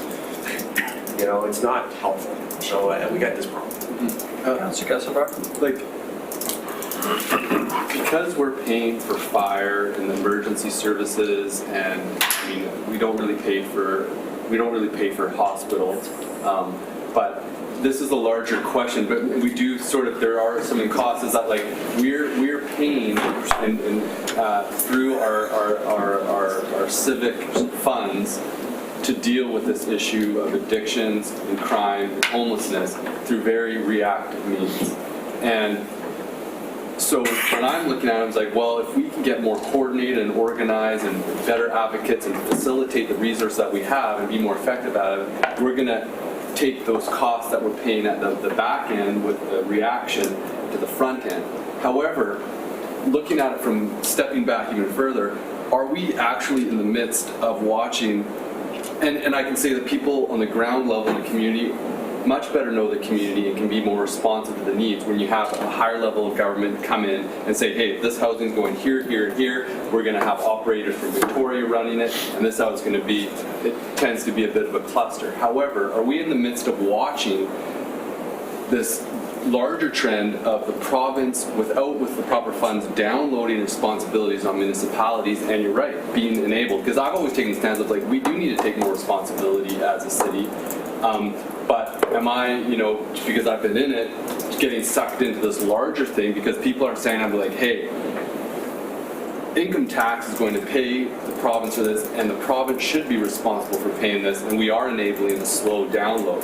And I don't know, but I am hearing a bit stronger from some of you that this is what's going on, and I'm open to discussion on it. But Is the coordination role, is it one of simple coordination and communication? Is it a strict advocacy role? What exactly is it, if that's what we're going to do? Because I come back to this. Not one of us in this room can tell the local Island Health rep to do their job or how to do their job. We have no control. No one around this room gets to tell the Ministry of Housing official what to do. We have no control. We have the ability to advocate, but we have no control and no jurisdiction. We have no power, except our political power in terms of making life miserable. Just to follow up with that. Armstrong and then We Hemmings. have like 3 or 4 staff committed to this, taking them away from their jobs for the city. Our director of planning is doing more and homeless probably than he's able to do for his own dedicated job. So that means our citizens are losing out on what we've been mandated to provide under the law, like the statute, like the local government act. So we have to keep remembering that. What is the job that we were elected to do? So we have to really look at that, and I think the advocacy role is a big one. But I, for one, as I've heard this from a lot of people, I don't want my property tax dollars continually going to pay for what my provincial and federal dollars should be. My property tax dollars should be keeping my roads fixed, providing services, keeping my parks running. So, and I don't know how much time Richards and his staff has done on this issue too. So like for me, I would never allow supportive housing in my community, to be quite honest, because that would eliminate half your problems. I would do the affordable housing strategy where you're helping those that are on the verge of losing, their homes, whatever, and then you wouldn't have half the issues, and that's proven by research as well, because they go to those communities. I think in the absence of real leadership from the province on this, and we're getting money from the Ministry of Health, we have Island Health at the table. In the absence of those pieces that we want them to solve, I think our job is to facilitate conversations that need to happen, to communicate that we're having those conversations, and to show people these are the outcomes of those conversations, and to communicate, facilitate, and advocate. So I, for one, would like to know who was the last one who sat down with the medical health officer and say, what are we doing? I have. And I have as well. And so I think to say that this isn't our problem, yet you've just pointed out, Councillor Armstrong, that Dale and Richard are spending enormous staff time on it. That probably tells us that, maybe not our problem, but we do have some work to do here, right? And we could pull them off it. What would that do to the people So what if sitting we in pulled it our off? Let's have this discussion. So let's say we down tools. Get rid of our social planners. What would be the impact of that? Because I think we should talk openly about what gaps would you be leaving? And what would be the impact? It's certainly, excuse me for jumping in, I think the order of how the city operates and people's experiences of the city is our responsibility. And if we yanked staff resources off, then that would have serious consequences for us. And I think when we talk about a culture of trust and a culture of engagement and a culture of excellence, even if we don't have that responsibility in our portfolio to say that this is a massive problem and we know that you look to us to kind of keep our city running well, to say, we are doing these 3 things, facilitating, communicating, and advocating, and being really open about that. Thanks, Phil. That was true. I'm going to be myself. At least it wasn't Mission Impossible or something. That was a soundtrack. We hope it's Councillor Brown and Councillor Gazarovski. I think I want to build on what Councillor Hemmons was saying, because like, let's imagine a scenario where we chose not to get involved and Tent City happened in the summertime. Mr. Rudolph, Chief Fry, Mr. Lindsay don't work to help solve the problem. They take a very firm stance and say this is not our bag. Would we still have Tent City? How does that impact our tent? So in that example, Tent City happened on city property, so we were in. If it happens in a park, we're in. So what we were doing, reacting to it. So what we would like to do is prevent that from happening. What can we do to achieve something so that we're not having to go back to resources to manage? We're dealing with the tail end of a process.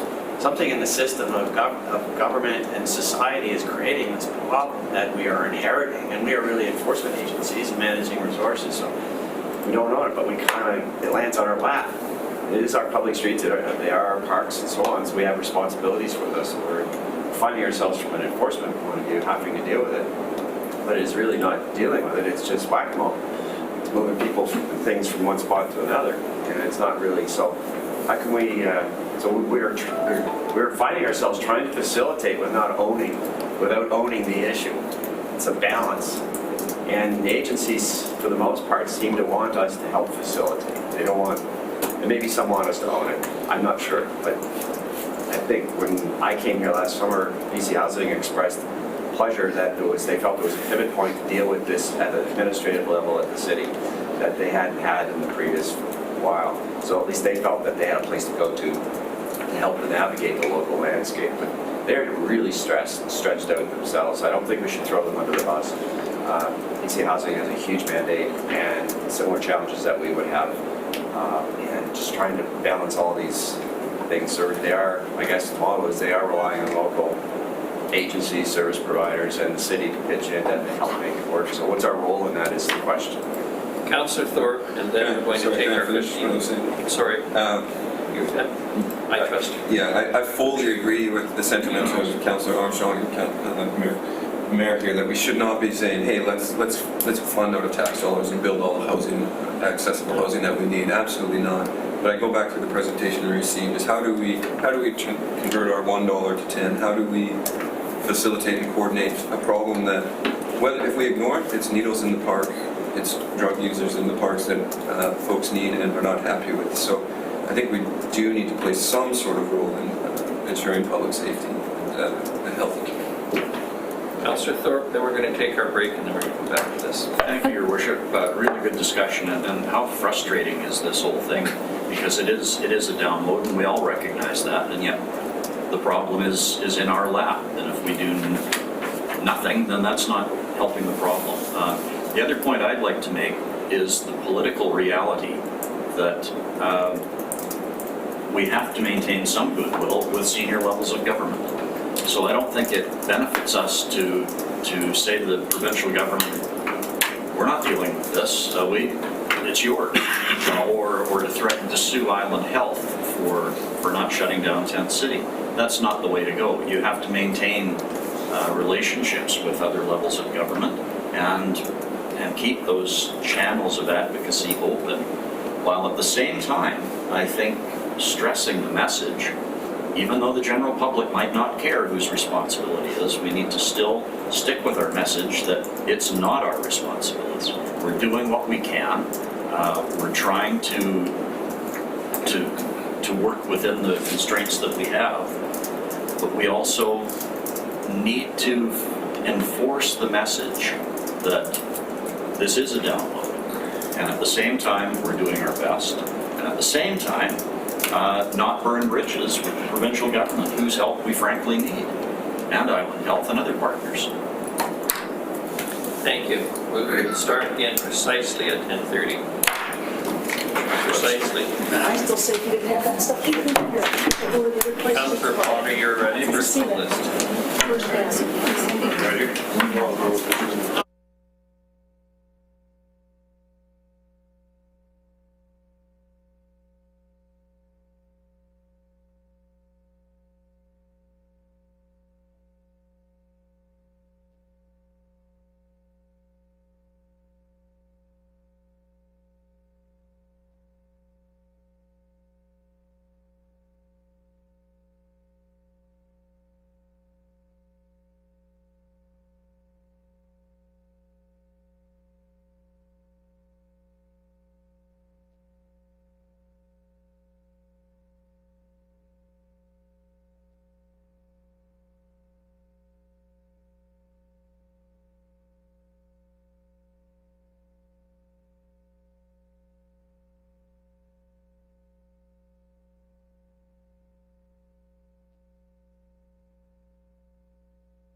governance structure around how this is being managed in the city, then it's probably good, it's a good investment of time. Otherwise, our council chambers will be filled all the time.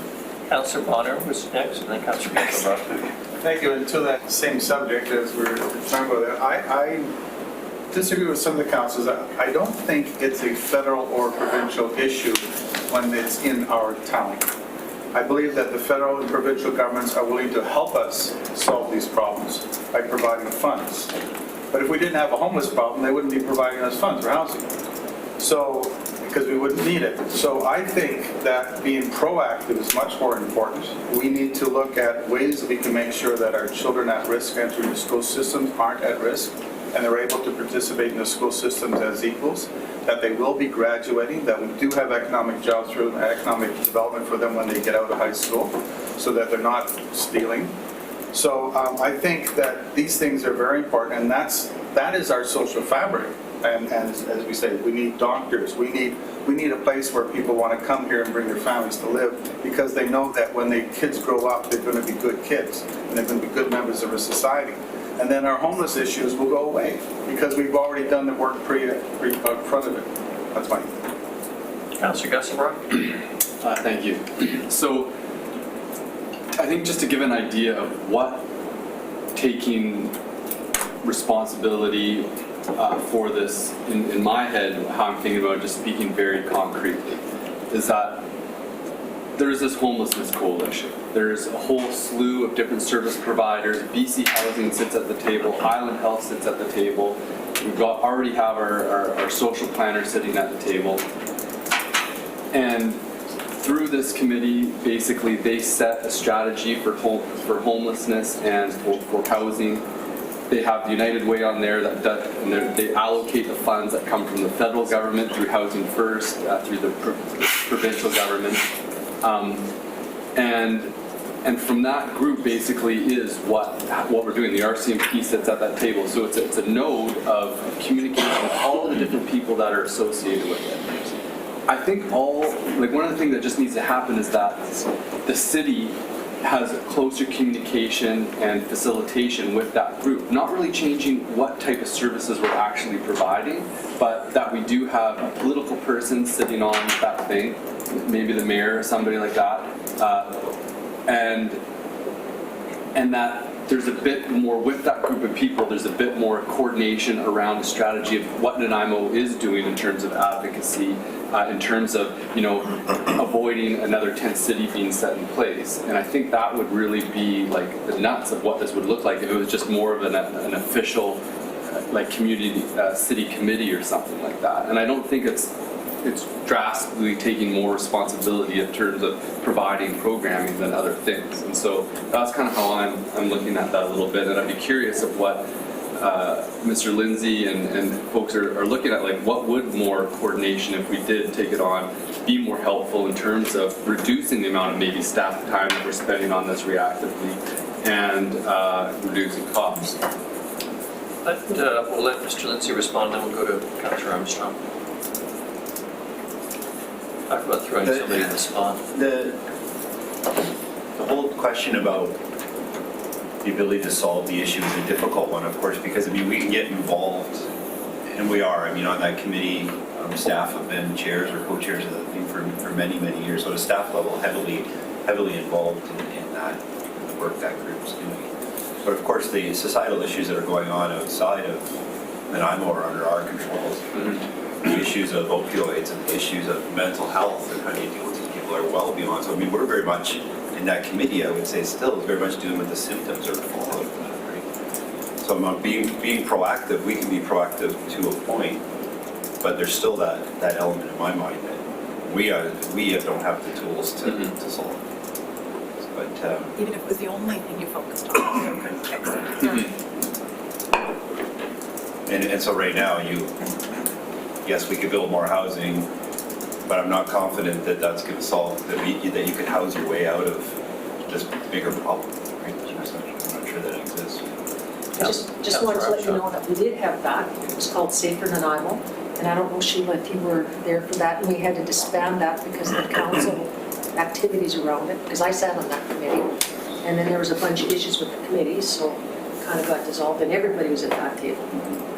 But they removed the political from it. So, Your Worship, I know Abbotsford did this, so they were having this conversation 5 years ago, exactly. And Victoria's done this, and they did bring in facilitators that are experienced in this whole subject to map out who's involved in this whole exercise. How's the constellation of service providers and agencies? What part of this map are you on? What's your lane? How do you collaborate? And then there was action strategies emerged out of those that it was a facilitation process. So I think at the staff level, I've been thinking that we should go down this path, maybe helping to facilitate clarity. And in fact, my sense is from the executive director of United Way, who was speaking here last week and talking to her that, and has a lot of skin in this because the United Way is the local receiving agency for the community for homelessness from federal funding, which is a significant funding envelope. She's even encouraging us to not take it over, but maybe just help facilitate to see where we can make some improvements to the delivery of these services in the community. That's a role that we did over in Abbotsford, and it actually, we hired an experienced strategic homeless coordinator who was really advanced at being able to do that. And but we didn't own it, and council even in that environment agreed with it. So, and I believe Victoria tried the same exercise. So there is one way out of this, in the sense of helping to provide some clarity and a roadmap for the future. And we could be facilitators without owning it, because we're not in the service provider business. We're not a government agency, but I think they would benefit from somebody stepping forward and facilitating this. So that's one possible action. We were planning on having a day in the March 4th about some of the health issues and stuff, again, to unpack it, but coming from that, we were thinking of asking you for direction in terms of next steps and providing some options to deal with this. So, but this takes more importance. This would inform normally how we would come back to you on an issue like that. So, not presupposing for a moment we're going to roll livability into strong social fabric in terms of our strategic plan, because we are talking about the strategic plan this morning, and I want to come back to that. This makes me think of previous government's creation of the BC Ferry Corporation. Oh, it's really independent, but oh, by the way, we're the only shareholder, but it's really independent. Or, by the way, we're the only shareholder. And so BC Ferries takes the political flag for ferry fares and all that stuff, and the government gets to step back. I think we've heard, and Mr. Rudolph has emphasized again, we are wearing this politically. The people are coming to council meetings. I don't see any protesters on the steps of Victoria. And when I was MLA, people were really upset. They used to come to Victoria and actually protest and make their views known. So they're going to continue just to drive downtown because it's more convenient to come to council meetings. So if that is the case, do we want to, as part of the strategic plan in terms of getting down to the specifics, talk about continued advocacy on those issues that are important, and we have to decide what those are, but that stretches across a number of areas, so I come back to the fast ferries, etc.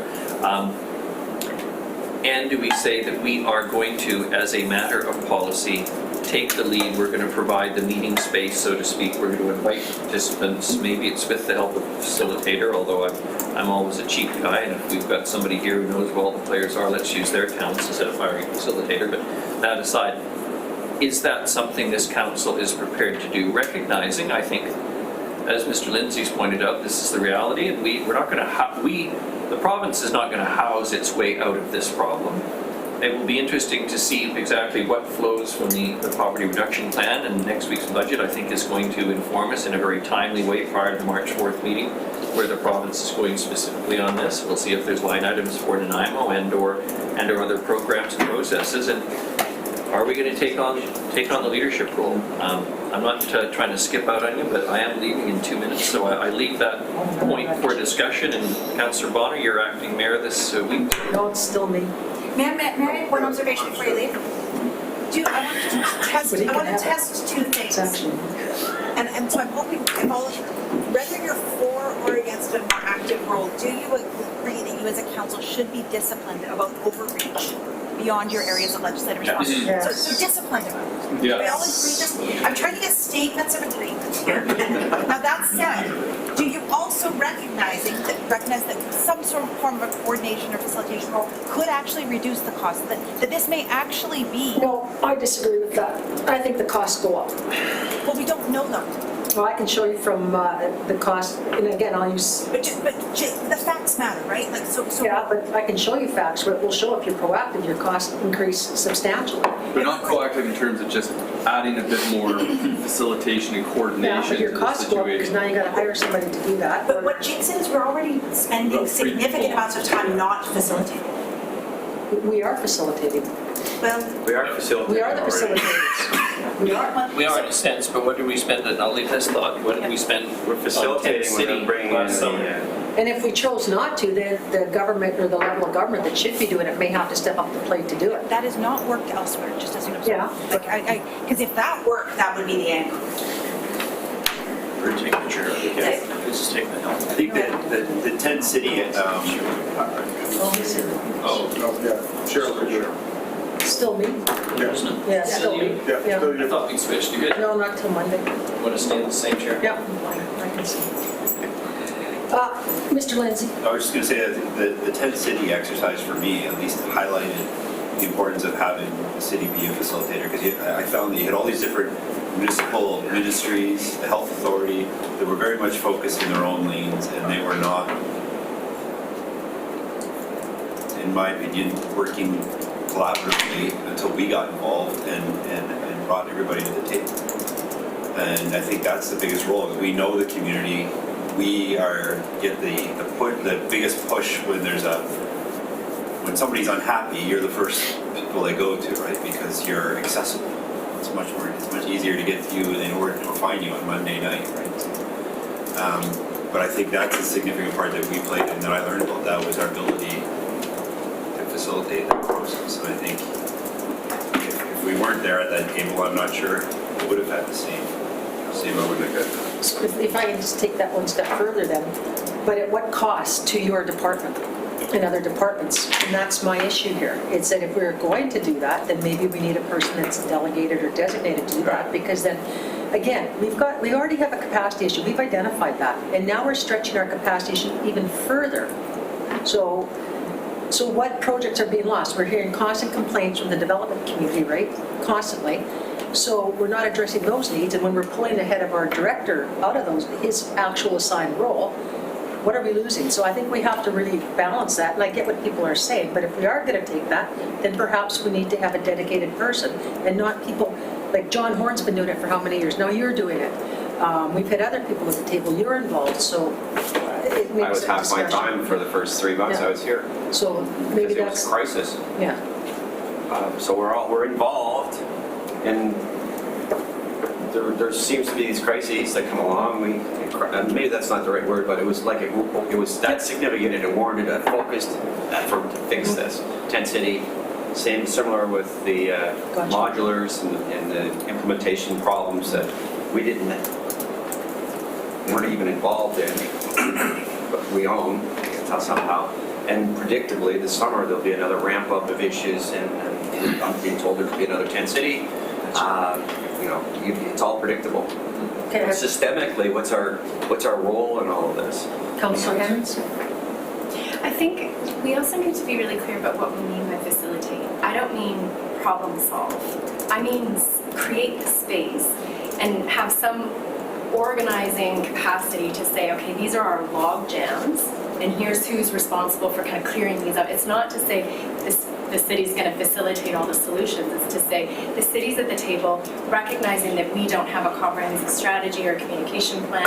We're going to kind of own that and recognize that people come to us to complain to us at council, so we're the ones who are often answering to it. I just, as the person I believe who introduced the concept of facilitation, I just want to be clear that this isn't the city saying, yes, we're responsible and we're going to fix it. It's just, we're going to create the space, the tables, bring the partners together to have those conversations. What I'm saying, going back to my point, who's going to do that? And what do we give up for that? Or should we be looking at having a person to do that? Because don't forget, these meetings are happening, how often do you meet? Like daily sometimes? You work? So it's taking them away from their jobs. So perhaps if we're going to say we're going to do that, we need to hire a person to do that. And if I may, just respond to that, I think the fact that we're already doing it is a really good indicator that we're the right people to continue doing it. And if we're spending too many staff resources on it, I think that's a good opportunity for staff to say, we could narrow that, and here's how we intend to do it. And the action plan to end homelessness identified the hiring of a coordinator to support this work. So that's something we need. So that's, maybe we could prioritize that part of the strategy. So here's what I have, can I just go to Councilor Beasley? Well, I think just like Zach, building on that, so that's like, because it was crisis mode, we didn't have the proper organizing structure around it. Yeah, Dale was thrown there, everybody's thrown in there, and it's sort of like, you know, melee, but now we see like, okay, this is, whether we like it or not, we are being thrown into it. So let's take a step back and how can we organize it the most effectively and set that up so that in the future we can just, you know, metabolize whatever's coming at our plate without sort of being in crisis mode. And I think that will reduce the amount of resources that we're putting into it already. So just to, if I'm sure you're summarizing that, Tracy, right? Yep. So we're saying that we're almost looking at identifying the need to have a facilitator to take on that role, or perhaps, On the current problem, or perhaps I think we going to could a find a COO. way to build a plan that's effective Yeah. through a facilitated process. That may generate recommendations with respect to what our role in that is. If I can ask you a further question on that, Mr. Neal, would you having the support via COO or whatever, would that be a stepping stone to help alleviate some of that? And that would be Would. part of that portfolio? So the reality right now, just so to share our internal structure, is that there's in the planning department, sets of divisions, there is a group that does long-range planning. In that long-range planning group, they currently also have this 1.5 social planners doing social type things. We have the culture portfolio that was taken out of parks because it didn't have the capacity to deal with, given the changes. And we're leaning in on that person that's there now to help us with reconciliation. One person, the manager, and has the entire responsibility for the long-term planning, which is the OCP. And the conversations we've been having lately is we may have to park the OCP a little bit to get to this, to wrestle this thing to the ground. So that's the reality. So this is squeezing out time. I'm speaking out of turn for Dale, but this is squeezing out time that normally would be going invested in the OCP and prepping for that and coming to council, because we haven't been able to get to it. We're not complaining, we're just expressing that's the reality. Councilor Bonner and then back to Tracy. I wonder if we've fallen off a cliff into a whole bunch of weeds here, because I don't know if strategic planning requires that we're looking at hiring a facilitator. I think I'd rather get back up to kind of where we were at the top, if I may. Maybe we have to park this conversation for a bit, but I'm just finding we're trying to problem solve here when we should probably be strategically planning for the future. That's what we're looking at for when we're talking about this stuff. But go ahead, Tracy. I think you're all right, because I think we're at the risk of solving a problem that we haven't decided you want to solve. Like, we're sort of back-ending into it.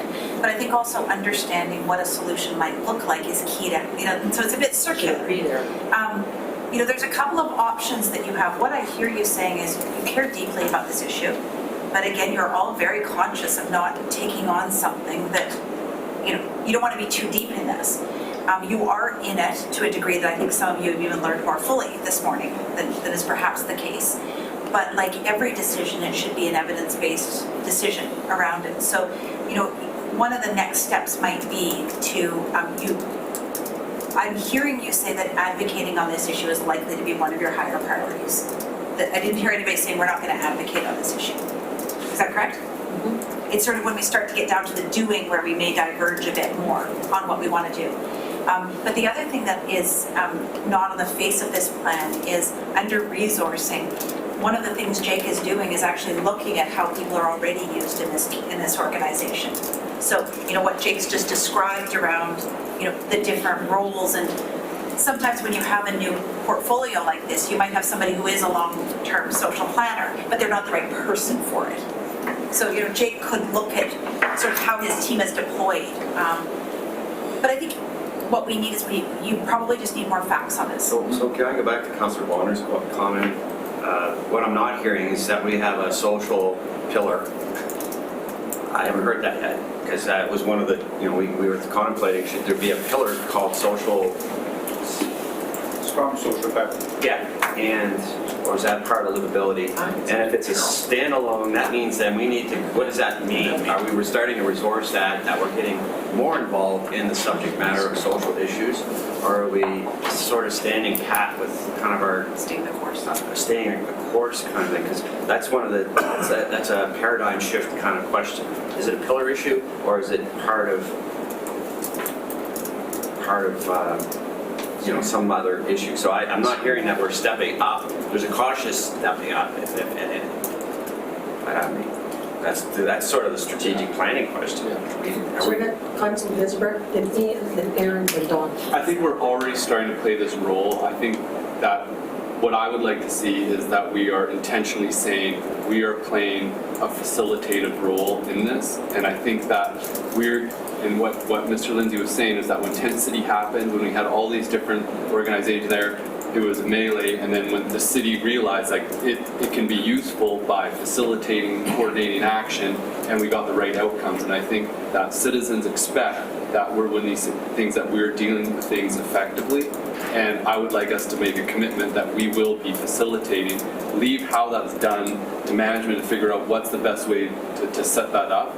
It's already being done, but maybe we can do it more effectively, but so that we can have a commitment. You want to continue that facilitating role? Yeah, in some way, that this council is supportive of us facilitating. Tracy, I think it's Councilor worth... Thorpe. Sorry. Oh, go ahead. Do you mind? Well, I don't know. Go ahead, Dale. Just this one time. Sorry. Mr. Lindsay? Okay, I just think it's important to note that, I mean, it wasn't like we had this emergency happen and then we just made up how we're going to react. Like we reacted within our emergency framework. It was well established, and that's what allowed us to react to this or whatever the next emergency is, right? So that framework does exist, and we used it, and Karen Fry, who's not here today, actually was the leader in the early days to take us through that stuff. But it's because we had that framework internally that allowed us to address it. So I don't want to make it sound like we were just, Tent City happened, and we hit the ground trying to figure out what we were doing. Yes, they weren't involving Island Health and BC Housing would normally be part of our emergency framework. That's an internal operational issue. Oh, they would. We had a system in place that actually enabled this to work. So we had systems, but we were facilitators. That's what we were. Councilor Thorpe. Thank you, Chair. So I'm not sure that I'm on topic now because I thought Tracy was bringing us back to a more general discussion of this pillar. And if we're not there yet, that's fine, I'll save my comments. Your choice. I'm trying, I guess you are already facilitating. So are we just putting something in the strategic plan that you will continue to facilitate solutions, but obviously with a regard for not stepping into those areas, looking for ways to not be undertaking the work that other levels of government are. We're not going to mow anybody's lawn, not just other levels of government, but also the social services side. Because you've got people on both sides of this that you can harm and they can harm you. If you start doing what the social services sector, you can actually weaken them. But it does sound like you're already doing this, and I'm not hearing, what I'm trying to do on this is try to get baby agreements, right?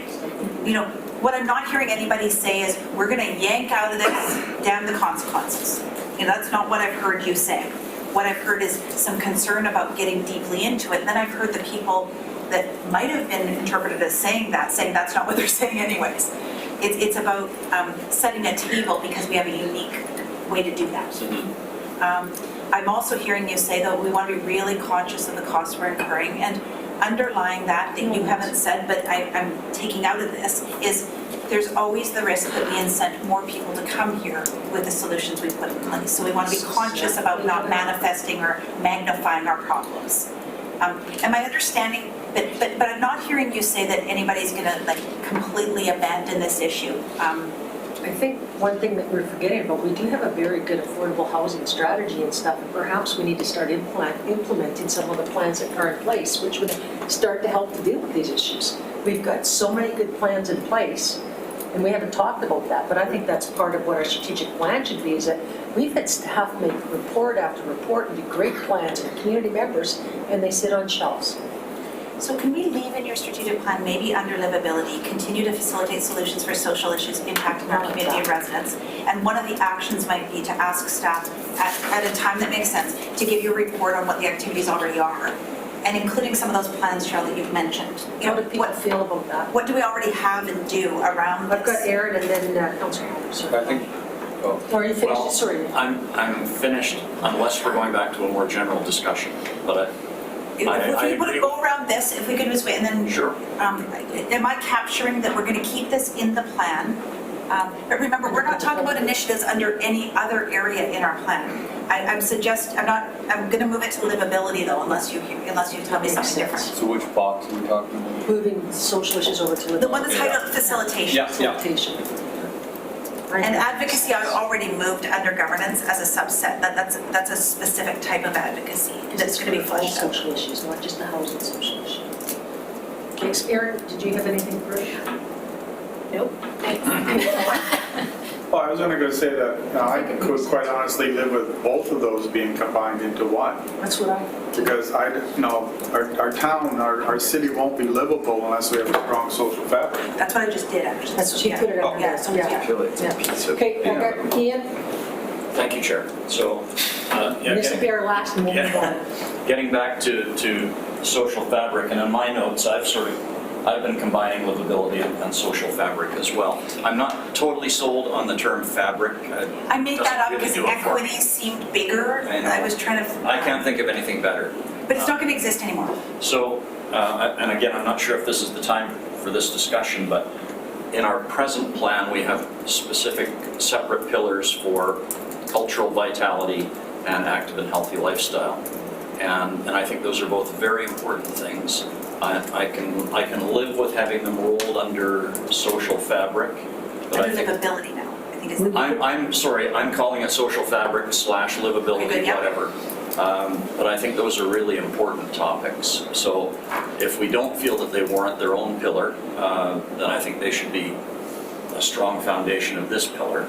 I've also included things like, well, I'll give you my list: arts and culture, active healthy lifestyle, recreation, inclusion, cultural vitality, social equity, community organizations, nonprofits, safe community, age-friendly, livability, affordability.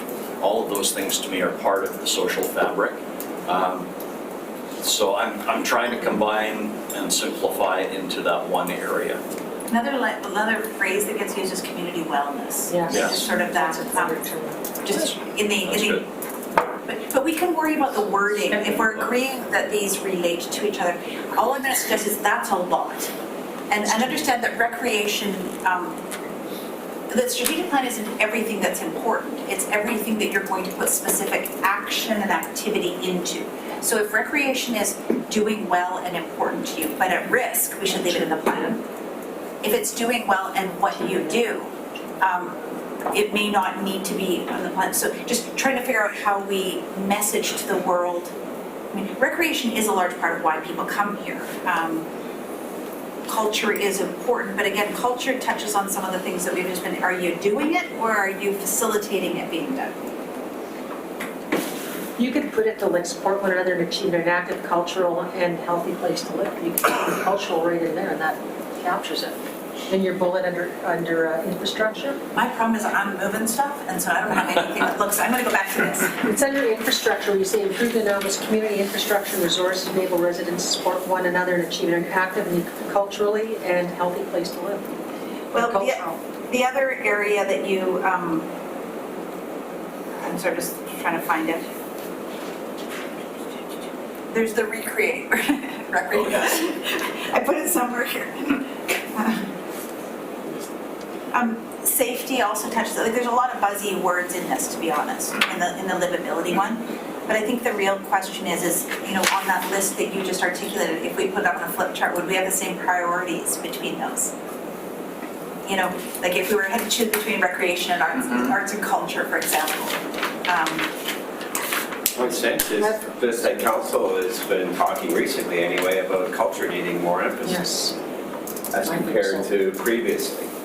It's hard, sort of. And right now, that's not reflected in here. So if that is a direction you're going, this does not have That's that. what I've been Which hearing. culture, like Arts and Organizational culture. culture? It would be Arts and a culture. different kind of culture. It's the Arts and English culture. Question. Arts and culture. Like Okay. music. You know, the decision to go for the investment in the What they, the theater or other amenities, and is this something that we want to target as an area to place additional emphasis as a council, as compared to maybe the traditional recreational component of the rec department or the parks pieces, that type of thing?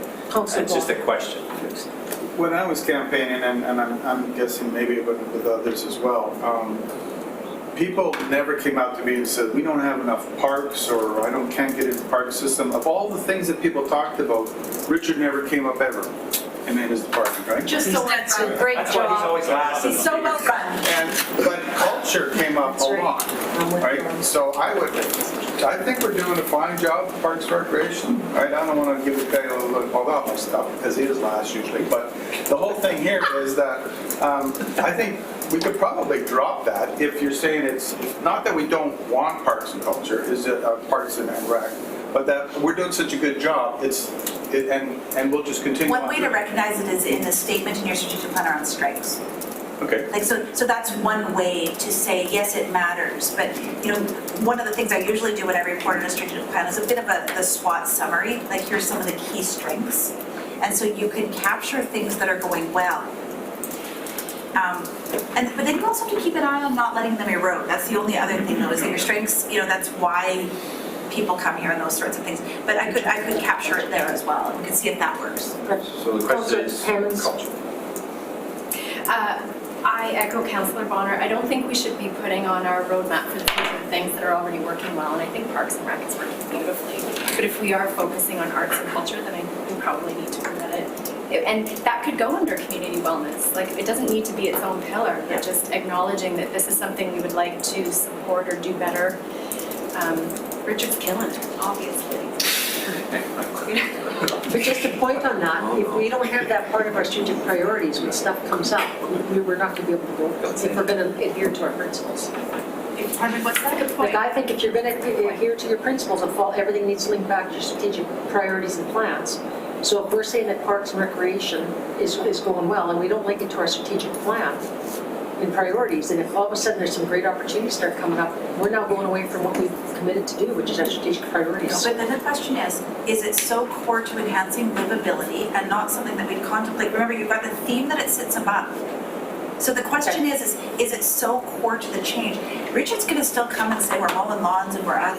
No, I'm talking about, we got some $1 million projects coming up in We parks. still have that more. Yeah. Well, and the So- question is, if it's doing well, this is where your discipline is. Is that the place you're going to spend more money? I mean, that's when you say no then.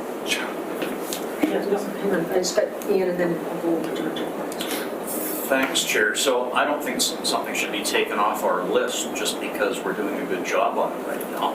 If it's still a priority and we want to continue that, and to me, Parks and Recreation is a component of something bigger and more important, which is an active and healthy lifestyle, which I think we want to promote in this community, and it's a thing that draws people to our community. Our open spaces, our parks and trails, and I think that's extremely important. Richard? No, I just want to mention that it's great to hear that you didn't hear a lot of concerns during the campaigns and things like that. Parks, recreation, and culture all added in there also.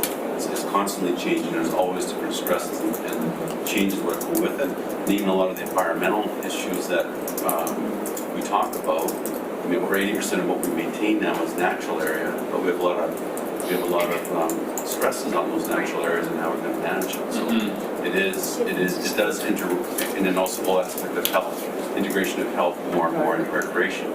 So I'm not saying it has to be a strategy, I'm saying it's constantly got to be evolving, and it actually overlaps, as we always see, it overlaps in many other areas. Yeah, I think so long as it's mentioned someplace, is because I think it is a huge issue of what, again, when you're talking about if people are going to look to come here to big businesses, they're going to want to know about our parks and recreation and stuff, right? And what are we doing, and are we committed to keeping it, you know, like the maintenance, like a prime But example. remember, everything we're leaving in here, we've got to take some stuff out. Yep. Like, we've got to. But we can put it in one area, Could right? I say there's also a governance piece to this, because I think one of the things we want to do is maintain and in some places enhance our services that we do provide. So we want service excellence and that type of thing, so there may be a need to get more ball fields because we're, so it's not saying it's not, so we could also have a statement in our governance section that talks about ensuring that we maintain quality service levels in the areas that we do deliver services. And that should be said anyway. That's a fundamental piece, and then that could be interpreted as if we're deficient in ball fields or we need, so that could be argued that that's what that's attempting to achieve as a minimum standard of service levels for, that's a growing department because it's a growing community and it needs additional resources or new play fields or new rec centers. We can expect that with growth. So it's not a static thing, it's just, but we need to maintain the standard. I think so. I would suggest that we have a statement in there that covers all departments about quality of maintaining service levels. Of course, we want to be efficient and effective and all that. Charlotte. Ben? Richard, is your department called Parks, Recreation, and Culture? Well, not now, right now it's called Parks and Recreation. And we have facilities, all specific facilities in that, but we don't show it. Does the cultural coordinator, are they under your department or are they under Dale's? Dale's, right. Okay.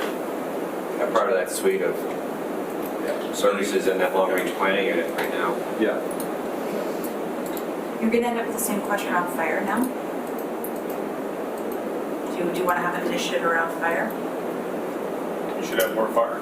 Well, just firefighting, fire prevention, fire, like, you're gonna have the same discussion. If it's working well, and then I don't have a horse in this race, I want to be really clear, but I just, I've got a question, oh, sorry. Go ahead, I got Aaron first. Aaron, then you can.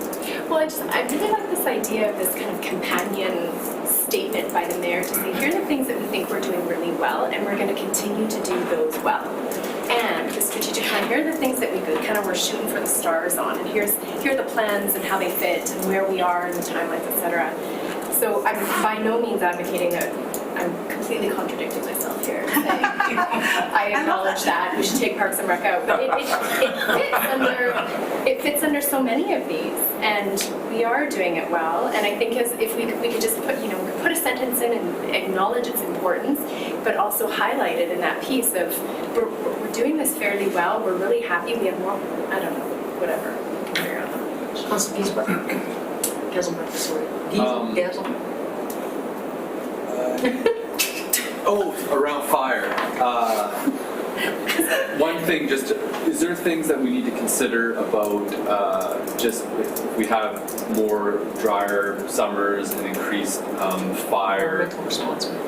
Is that something that is going to be impacting us and we need to be thinking about around planning and putting energy into? I'm asking. Go to Mr. Sims or Mr. So I think you've got in some of the documents, we've got some climate resiliency, some words around climate resiliency, which you could argue would cover the wildfire, increased wildfire risk. Yeah. Got stuff around Okay, that. so can we talk about that in environmental responsibility then? Well, that's right at the top. that's what the first box meant, but we haven't gotten there yet, so you wouldn't know that. Which one? Okay. Which one are we on? Come on. Under climate resilience in the gray pop-up right Oh there. yeah, we're not there yet. Are we leaving So this? No, we can park that and Yeah, come back. So the question was posed about fire, but the question could also be posed about public safety. Yeah. And this is what our chief asked, well, where's public safety in all this? Didn't seem to have any oomph. And the same question was, it's going okay, but we're getting 15 new police officers, we're spending. Bylaws. I dropped it in. Is it an area that we want to emphasize? It was the same conversation. Do we need to emphasize it or is it okay? The exercise in the last 4 weeks with the modulars, there's people suggesting that public safety is involved. Just read the safety one, the safety bubble under livability. It captures all of what we're talking about if we're willing to be general and not specific. I labeled it safety, but we could call Safety, it. create a setting in which all people live, work, play, and learn in a safe and connected community. See, I actually scratched that because I think how do we do that? How do we define connected? How do we? It was That one was meant to too be big for me. inclusion, it was meant to grab inclusion, like, I actually forgot to take that one out, to be blunt, because that was sort of a catch-all for recreation, safety, inclusion. And then I put them separately and I forgot to take that guy out. I'm not going to die on this hill by any means, but I think we do want to articulate it in a way that people will really get, okay, what are the plans associated with this? And you're gonna have operational, like your budget process, you're gonna have, you'll notice finance isn't mentioned here. Because I think you expect that there's going to be, so just a reminder that there isn't, every department isn't in here. And you can actually, when it gets to the initiatives, finance will have initiatives under a bunch of these. Richard will have initiatives under, multimodal transportation is deeply, that connectivity with trails, for example. Although it sounds like a different thing. So the whole purpose of a strategic plan in 2019 is not to be siloed by department, but we can absolutely bring every department, because that is also one of the ways that you demonstrate respect for staff. So this is not a terrible discussion, because what I hear you saying is we want people to know that we value this. We can figure out a way to put these on the face of this document easily. It's just wordsmithing. Yeah. But I guess the other thing is I don't think it's as prickly a policy issue as some of the ones we've talked about. So when you look at the amount of time you're actually going to spend disagreeing on this, because your strategic plan, this discussion is really about the 9 of you knocking your heads together on contentious issues.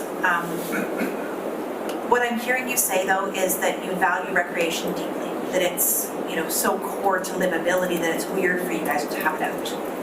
Like it just seems absent to have that. Don't omit it.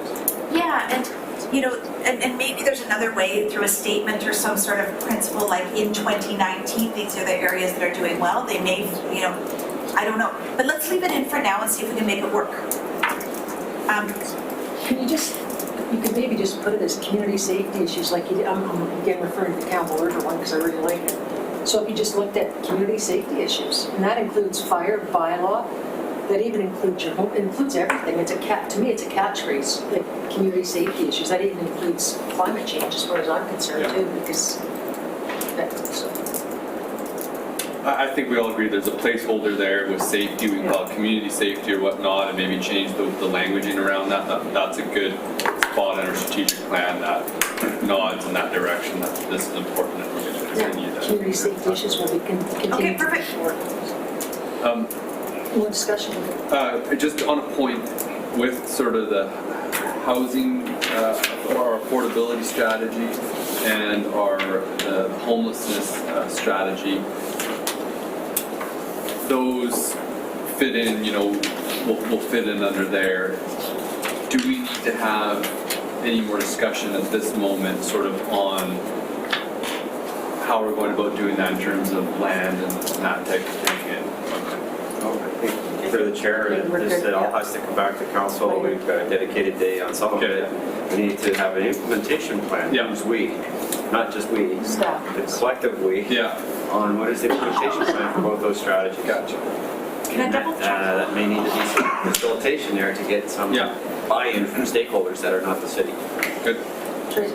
I just want to double check though, if you look at the language around affordable housing in the social, support the provision of affordable and accessible housing to meet a range of community needs, are you doing that? Well, we started by having a social plan, but we don't have necessarily, we don't have an implementation plan. We just have a policy document. It's just fresh, it's brand new. But there is an intention to support that? Hopefully. Yeah, it's adopted by Okay, council. just, I'm looking for an agreement on the verb. We went around a lot, but I can leave that verb in. Yeah, Okay. I think we all want to support that plan. Okay. And I think everybody Thank you for asking that. here wants to support it. Perfect. So are we good with this? Or do we need more discussion around these two? I don't know if I had got your whole list in, and what I'd be curious about is, you went through your whole list of what you'd like to see in there. Were there things that were missing that you added? Because you sort of rattled off a bunch of things, and I'm not sure I caught all of what you said. I picked and selected from livability and strong social fabric, and I added a few others. Over lunch, can I maybe work Sure. it? Because before we leave today, I wouldn't mind, I'm trying to actually do some massaging, and John's actually handing me summaries of.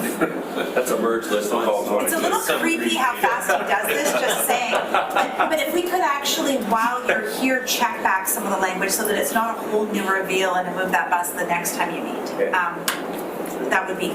Now, understand, you're already providing enough detail that management can start on their next stage anyways. If we're just talking about wordsmithing and clarification, the next process starts even before you go total thumbs up that every word and comma is in the right place. So this isn't a lurchy process. They're sitting here hearing what you're saying and probably already thinking, how does my department contribute to those boxes that are getting greenlit as we go through this?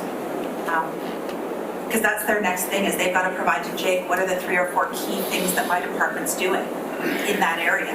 And then Jake will aggregate that and bring it back to you. Because even what's interesting is the fire department, for example, is core to your most vulnerable side. They do a lot more work with your low-income residents around fire prevention, for example, than they do around affluent members of your. Like, there's a lot of things that you may not even be aware of that you could be proud of when people say you do nothing for our most vulnerable. Well, there's a lot of small operational and programming decisions that you make that really do protect your most vulnerable in the actual provision of. Yeah, no, we're looking at, again, right now, what those initiatives are. Last year, they were smoke alarm programs. We hit 1,200 residences. We also engaged with about 800 citizens in our community and workers in our own organization on bystander CPR. We just actually had someone saved by bystander CPR. Norm Maven, two days ago. His son saved him, and it's very effective. We also do fire safety house, and we're also looking, but we can only, and that's kind of my job to organize that, but I've also said that you can only take on so much. So if you guys have other things that you'd like us to do, then we can do that. It's a neat model in the fire service around that prevention versus suppression. Our chief is very engaged in it, so very big proponent of it. It's one of her pillars. So. Okay, so knowing that this is a bit of a convoluted mess, but I've heard what you've been saying, so are you comfortable with me trying, and these are going to end up being quite general now, or we're going to end up with 12 of them. Do we agree? We're going to end up with 12 unless I... Okay, we're good. Okay. Now, Jake is going to need more clarification on this as he rolls it out. Like So this we next. hopefully will end up today with knowing how many pillars, what the pillars say, and what are the major gray areas that under here. That's the goal for today, one way or the other. And then we can wordsmith it all, and then we'll have actions. That's the goal for me to come out of here with. And so I'm hearing that we're collapsing some pillars to a smaller number. There's 2 on the right, 2 on the left. Councillor And then we've got to get to the middle. I just want to add, I also hope by the end of today we can have at least a very brief conversation about what are we going to do next, or what are we going to do when this is complete? How are we going to present this to the community?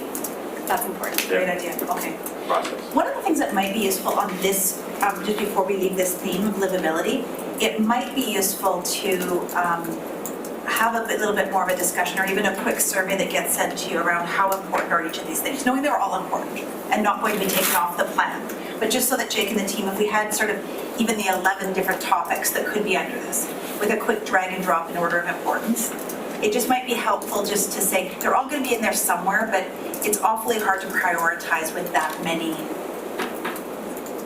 things. So just understand there may be some things that we suggest in the meantime, if that's cool with you folks, just to keep this moving. Now we can also get around. And we covered all of it. Thanks.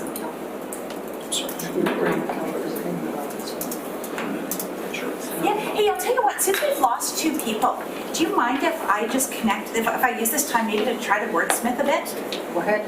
And then we come back when the others join us to go on to the others. Yeah, maybe start lunch. It may not be here yet.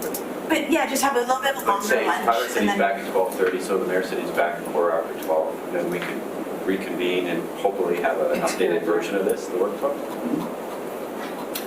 Great discussion. It is It's good. really good. Okay. So, sorry, we're That's a really good idea, thank you. All right, so what, break till 12:30? Okay. Can I gather some smart listening ears around me here? And just That's take- not me, I'm a speaker. Just, I wouldn't mind getting the management listeners around. Now, you guys can go whatever need. Just don't talk about anything important. Let's do go, or is this the best? Richard, you're awfully quiet over there.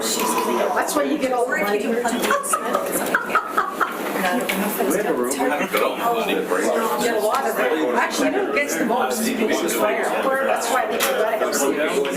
That's our biggest Why don't we go strike. to the, actually a little bit more? Perfect, great. You are, buddy, okay.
I should talk to you about As long as you're not against the law. What's it say underneath that?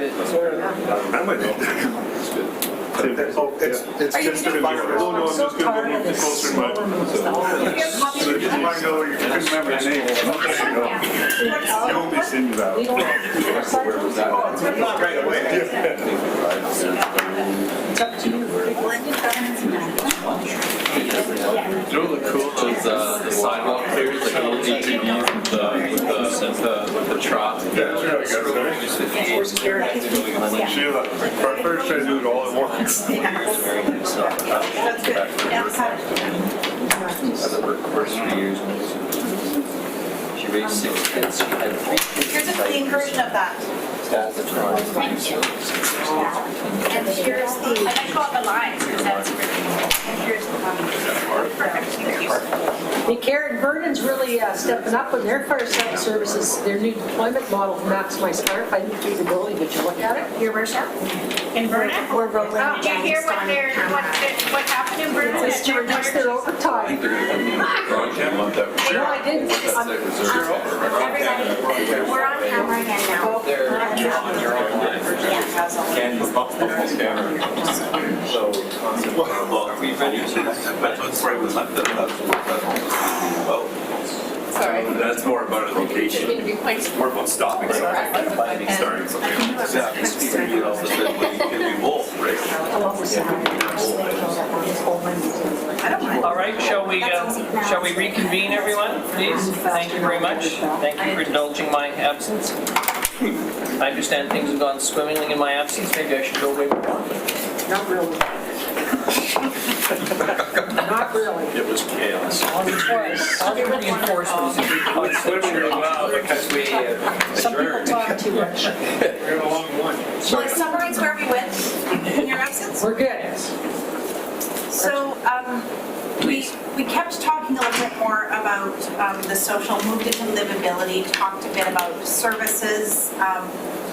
You know, we all love rec and parks, where's rec and parks? We also had some of those discussions. What you'll see then is we broke fairly quickly, and everybody who's taking notes on the outer circle provided sort of their guidance, which was helpful. And we merged governance and management into the first column that you see in front of you. And you'll see the little numbers under there are just, I just dragged and dropped the stuff so that we don't lose what was combined into those. Because Jake's gonna need to make sure that there's activities that still support the subheadings, even though they're blended. We also blended the livability and social, whatever I had called it, into that heading. Social connectivity. Social connectivity, yeah. Facilitation as a gray thing didn't seem sort of exciting. Merged governance and management. When you terrify yourself. wasn't me, that was her.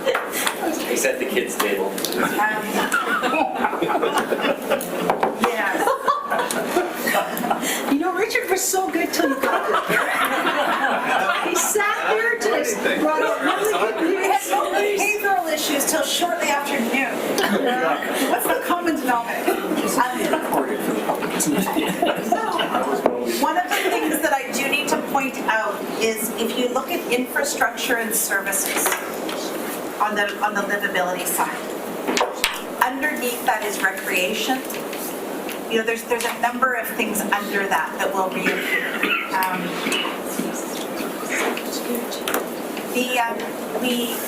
We do need though to talk about. Can we just take a minute and you guys all look at this? And just, the real key is, if you look at the headings, especially the gray words, do they more or less capture what you meant under governance and management and under livability? The other two we haven't spent time with, so don't worry about them yet. risk. Yes, I forgot to put that. And we'll put that right in the gray button, in the gray box somewhere.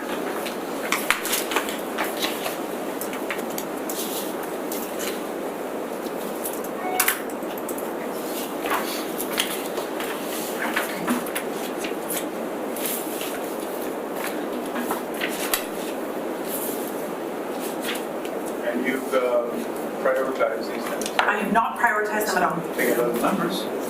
The numbers are the things that slid underneath them.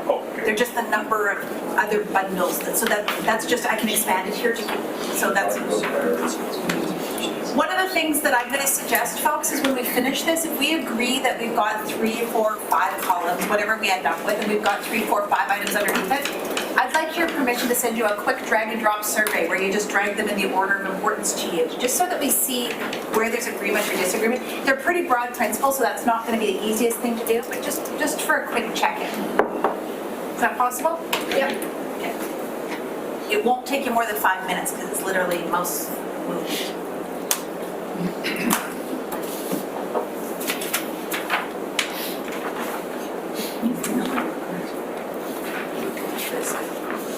Something go.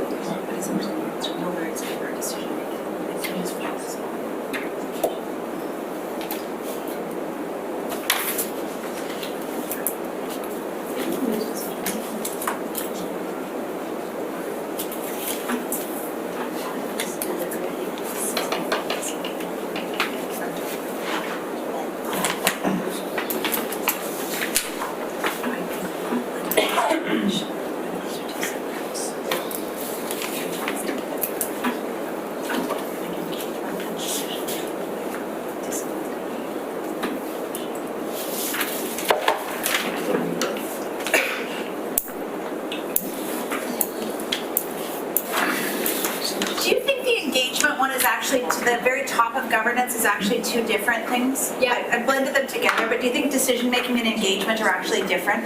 I'd like them separate. I did too when I look at it, and then I think that the risk goes into decision-making, Cheryl. Yes, I agree. Okay. And that's risky. Do it and risk it in one direction. It's not just about one direction. Because I mean, sometimes engagement isn't about decision making at all. Sometimes there's a risk. It's just letting people know. Informing them, yeah. Where they are in the spectrum.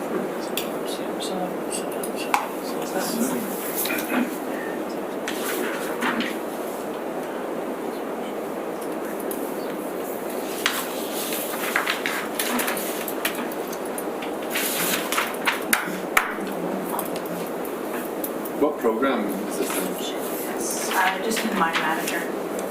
Do you need something changed? No, I'm Super easy to change. I'm just curious. But no, I think those projects. I know you're not absolutely knows that. That's the best one for you. We take this double. Because the temperature is going down. Do you have a risk framework? I started to learn Excel quick. I don't need a risk framework. My life. So, can I just get?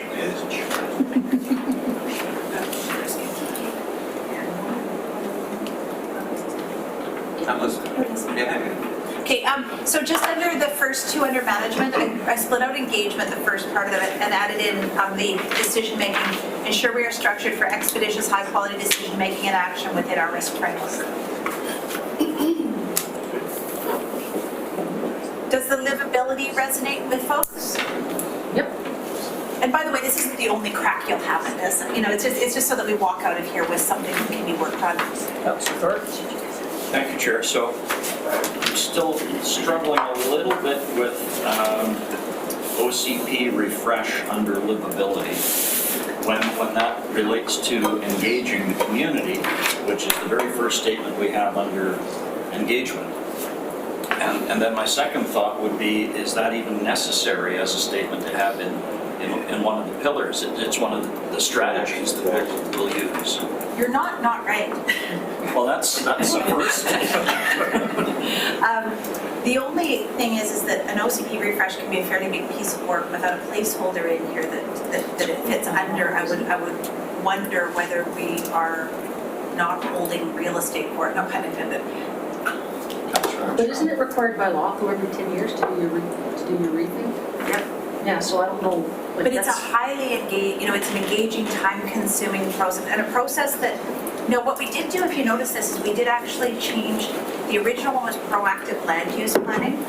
We actually took out land use because there's a lot of planning that goes on around the decisions you're making around roads and parks and streets and The OCP refresh is only there as a bracket because I worry if you don't have a placeholder for that. That was my only, it is different than other plans for the most part. Wouldn't it be governance because it's required by law? It could be, I mean, there's not, it's totally up to you folks. I understand what Councillors Thorpe and Armstrong are saying, but the whole point of the OCP, yes, it's a requirement of law, but the whole point of it is around livability. That's the outcome. The governance part The why is the- why we're doing it and that we're doing it well and all that is governance. The reason we're doing it is the outcome is to achieve the livability that we want. And realize it doesn't super matter where it sits. No, Councillor Bonner? Question, under housing, where it says housing to meet a range of community needs, can we, to meet a complete range of community needs? And do we want to tag it to the affordable housing strategy? The affordable housing strategy is, you're absolutely, it's gonna be the number one thing underneath it, the way you're gonna achieve this. Well, but I'm just saying that it would be, support the provision of affordable and accessible housing to meet a complete range of community needs based on the affordable housing, including past such and such. So, once the affordable housing strategy has been implemented, would this still be a priority? I think that's an It's an ongoing thing. Yeah.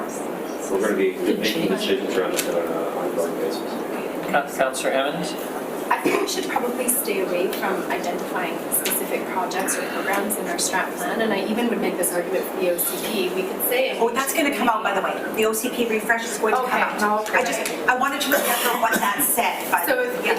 if Dawn, I like your suggested wording, but if under or attached to that, we have a bracket, implement the affordable housing I'll just strategy, put it that would up. just like kind of Yeah. be the first priority, I think. Yeah. So Implementation. not being super specific in their time or Yeah, something. and just, the only reason I was suggesting that is I want the public to be on the same plane that we're on, right? To not just say a complete, community needs, but it's going to be done this way. So there's a definition of it, so to speak. This is what we're talking about when we say complete range. Councillor Brown? Yeah, I think that's a strategy, not a priority, right? Because we can make this a priority and have numerous strategies that fall under that, right? And one of them would be the affordable housing strategy. One of them might be things that come up. Green line partnerships. And so I think Funding models. that would be one stage too low on the hierarchy, or it wouldn't be low enough. I think it should be a strategy, not a priority, right? Does that make sense? Yeah, as long as it's in there somewhere. You absolutely are right. Well, is anybody object to be adding the word complete? We do have a complete spectrum. We're not just talking about one part of that housing spectrum, the presentation, so it's a whole thing. It's going to be a big part of your OCP. But if I don't get a house, you guys, Could we just say support the provision of affordable and accessible housing for all our community needs? like that. It's fewer words. It is, and the reason I asked for complete, right, is you could actually do that and only work on buying houses and renting houses and not do the rest of it, because we actually refer to this complete range of housing, all the way from social and supportive housing to affordable. So we should be working on the complete range, not just taking chunks of it. But what I heard the mayor say is actually slightly different, because it's all your community needs, it's not every single person in the community. So you'll have Support the provision of affordable and accessible housing to meet our community needs. or even, because you as a council will still have to decide under that policy what you're going to do. And that language allows you to. Are we going to encourage more single-family development within the community? Because some people are going to want that. Are we going to encourage more multi-residential, rental, purpose-built? I mean, No, but we have an obligation, I think, to ensure that everybody gets the housing they want within the environmental impact that it's going to have on resources and what we can. I'm fine with the guidance I said. that's good. Okay, As long as there's enough parking. economy or environment? Next. Environment? We're all fed. Yes. Everybody's fueled up, it will never get better than this, nobody's left in a huff. Nobody's gonna live in a huff. Let's do environment because I know it's important, and let's just pause and take a moment and read through what's here. And remember the question we're asking ourselves is, does this provide the focus areas about what an environmental theme would mean to you all? We're just going to read for a moment and then.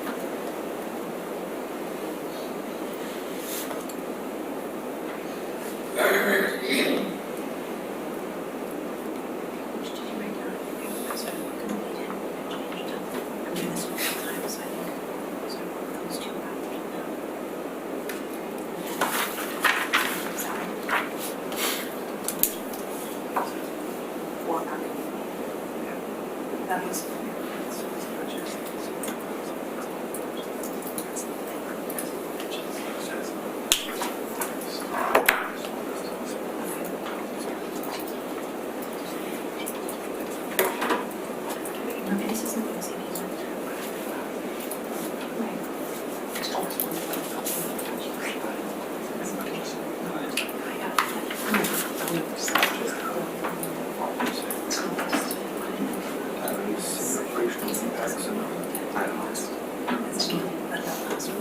Working on consensus. Waterfront over to Liberty. Okay, so let's talk about environment. Can I just make one suggestion on the growth strategies? Instead of saying support land development in a manner that efficiently reduces our infrastructure while reducing, I would say support land development in a manner that efficiently uses our infrastructure to reduce our impact on the natural Good, environment. yeah. Amen. I don't want to. Sure, sorry. I'm really concerned about the waterfront. One, continue to support our accessible downtown waterfront because it's not accessible. So I struggle with that because we're not, I don't think it's totally accessible yet. You want to say access to our downtown We could waterfront? support accessibility to our development. So unless it's, because for me, when I see the term accessible, I'm thinking of those with physical handicaps, that type of stuff. Okay. I don't know if that's the meaning of what that's supposed to be or I not. have no idea what it means, so if it doesn't mean, if it's not clear to you folks. It's not, Do because you it's all. want to just say enhance access to our downtown waterfront? No? No? Go ahead. Sorry. Councilwoman. I think we're being too specific with the waterfront.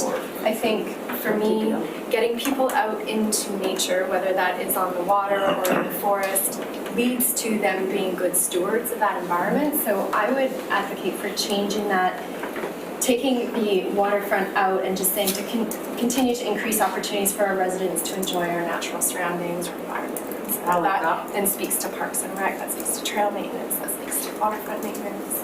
I like that. Councillor Thorpe? Thank you, Your Worship. I don't disagree with Councillor Hemmons, but if you ask, well, I do, yeah, I do actually. No. Let's be straight with each other. It's okay. I just think that if you ask most people, what's the number one feature of Nanaimo, they say our harbor or our waterfront. I have the floor just now. Yeah, shopping malls. So I would prefer myself to have waterfront still mentioned. I think it's just a very important aspect of our community. But while I have the floor, I'll quickly say, on a separate topic, I agree with your dotted line moving transportation over to livability. I wasn't really moving it, I was connecting the two. Well, I'd move it, but that's me. Yes. Do others agree? Move it over to. Don't really Bonner care. and then Still a Councillor priority. Kessler. I like what Councillor Hammond said, but I was going to suggest, and in addition to that, just punting it over into livability, because I don't really see. I think the environmental responsibility needs to be focused on that, not necessarily putting a walkway downtown. Can you read the green bubble though and make sure that's accurate? Because remember, these are focus areas to achieve the green bubble. So if the green bubble isn't right, we're aiming at the wrong target. I think the green bubble's right. I don't think the waterfront connects as written. Yes. But even if it didn't, I don't, it was, not about, it just doesn't connect to the, I think, the intention of the green bubble. So just take it out? Waterfront belongs over the livability. I mean, I Under infrastructure? Yeah, well, with great respect, Councillor Thorpe is absolutely right. I mean, that's what people marvel about when they actually stop in Nanaimo and look at the place. They look at this wonderful harbor and Newcastle and protection and the water, and they can walk around it, and it's fabulous. And that's not about protecting the environment, because it's loved to death. That's why we have, you know, paved walks, etc. I mean, the days of standing in a sandy beach in Nanaimo disappeared decades ago. So it is about livability, the waterfront, and how we develop or allow the development further of that waterfront. It really is about livability. It's not about environmental protection. That ship sailed. We filled in the harbor, we've killed off everything. I mean, we got other areas to protect the environment with great respect, but that's So I've just my opinion. reworded that, continue to increase opportunities for residents to access our waterfront and natural environment. But now we have 7 different, I just want to remind I you don't that we think just that's keep. environmental stewardship. About the livability. No, just, so that, we're just gonna do this, but just remember, everything can go in livability. And if we're just putting it there because we're lacking the discipline to say it's not that important. And I think your waterfront is, but is it a statement of fact, or is it a, What about, sort of building on what Councillor Hammond said, is preservation of natural space? Or, right, like park, you know, like if we're wanting to keep it there, I still think. let's not worry about, let's move it where it is, and we can straighten this out later, because it sounds like it's important to you folks, correct? Yep. The waterfront? Well, there's 2 aspects, I think. Are we talking about a community feature that we all love and makes living in Nanaimo really great to be able to walk on the waterfront? Or are we talking about preserving the natural environment? Can you put it under infrastructure and services? Like I can add waterfront in that one? That would capture it, right? But then it's just an add-on. I mean, look, step I back. personally don't see it as a big issue. The previous council basically outlined a plan to spend, what, $42 million on a waterfront walkway, one end of the town, the other. If that isn't a priority, I don't know what is. I mean, that's the biggest single expenditure next to this stupid event center. And are you still doing that? Well, that's an interesting Under review. It's up for review, yeah, but all I'm saying is, I think, Sidewalks into schools. come back to Councillor Thorpe's, I mean, that's, come on, Let's leave it in. it's huge. Okay, perfect. It is in livability, and we, And it's broad. And it's broad. The way you so again, I'm gonna read you what I just changed it to. Continue to increase opportunities for residents to access our waterfront and natural environment. Okay, so that could include preservation. You'll figure out what the activities are underneath that. That's good. Back to environment.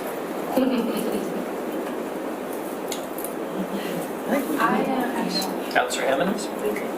I would like to see the addition of the word either residents or population into the first bubble, because I think part of our job as leaders is we need to prepare our systems and our infrastructure, but we also need to prepare people for this, and I think that's going to be a big part of our job.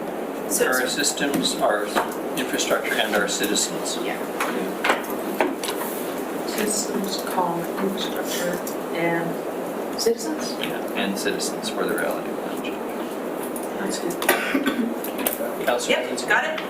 Another one, and this is a bit wordsmithy, but city operational impacts, focus on our environmental impact. I find that language a little weak. Focus on it. How do we actually operationalize a focus on something? And just, I'll tell you what the purpose of that one was, is when we buy new stuff, when we being the city, when you buy a new truck, that you're gonna run the city in a way that is, so that's the intention of that. So if you've got better language, I would love to change it. That's the one I'd said to reduce. I'm sorry, am I missing something? City operational Oh, that, impact. sorry, No, that that was in gross was an environmental, okay. I would say aligned city decision-making and regional participation along our, sorry, I'm getting into weeds here. No, you know what, and the intent of this is more than just aligning. The possibility, if this was accurate, if this was important to you, would be perhaps an ROI analysis on new purchases that wasn't 3 years, where you might actually be willing to have a 15-year return on investment on a new technology, for example, that didn't reap dividend, it might be more costly up front. So it would be the changing, installing LED lights in civic facilities. It's more, so it's not sort of the lens that's put on the advice given to you on sort of the strategic decisions. It's just when you buy social or environmental procurement might fit under there. That's sort of, the intent of that is in the sticking to the nitty gritty of the city. You could be in somewhat of a leadership role, if that was important to you as council. But you not just say full Esher city decision-making, ensuring the environmental impact and climate change impact are included in your assessment or something. I mean, we're already doing that. It's already being done. Yeah. Nobody else but me, so hold on. Okay, so this is just a question on, this is more operational statements, and I'm just curious where they'd fit in here. If this is Yeah, something please. around, like say for example, we've had this, you know, there was 2012, there was a community sustainability action plan, quite in depth. For a while, you know, we got a sustainability environmental planner. For a while there, we had a director of sustainable, officer of sustainability, I don't know the exact term. So there's people and there's plans, and there's focus on moving these forward, these plans, and there was sort of like additional support in our organization to integrate, because sustainability it crosses like transportation, it's in planning, it's kind of like across many different departments. If we want to start doing that again and like really having a focus and reintegrating back that lens, where would that fit under strategic initiative? Where would that fit under in the I would have environment? thought it'd be under here, but maybe it's not well worded. Or, you know, you could change this to take a leadership role in operational decisions with regard to city purchases. Councillor Curley, then Councillor Brown.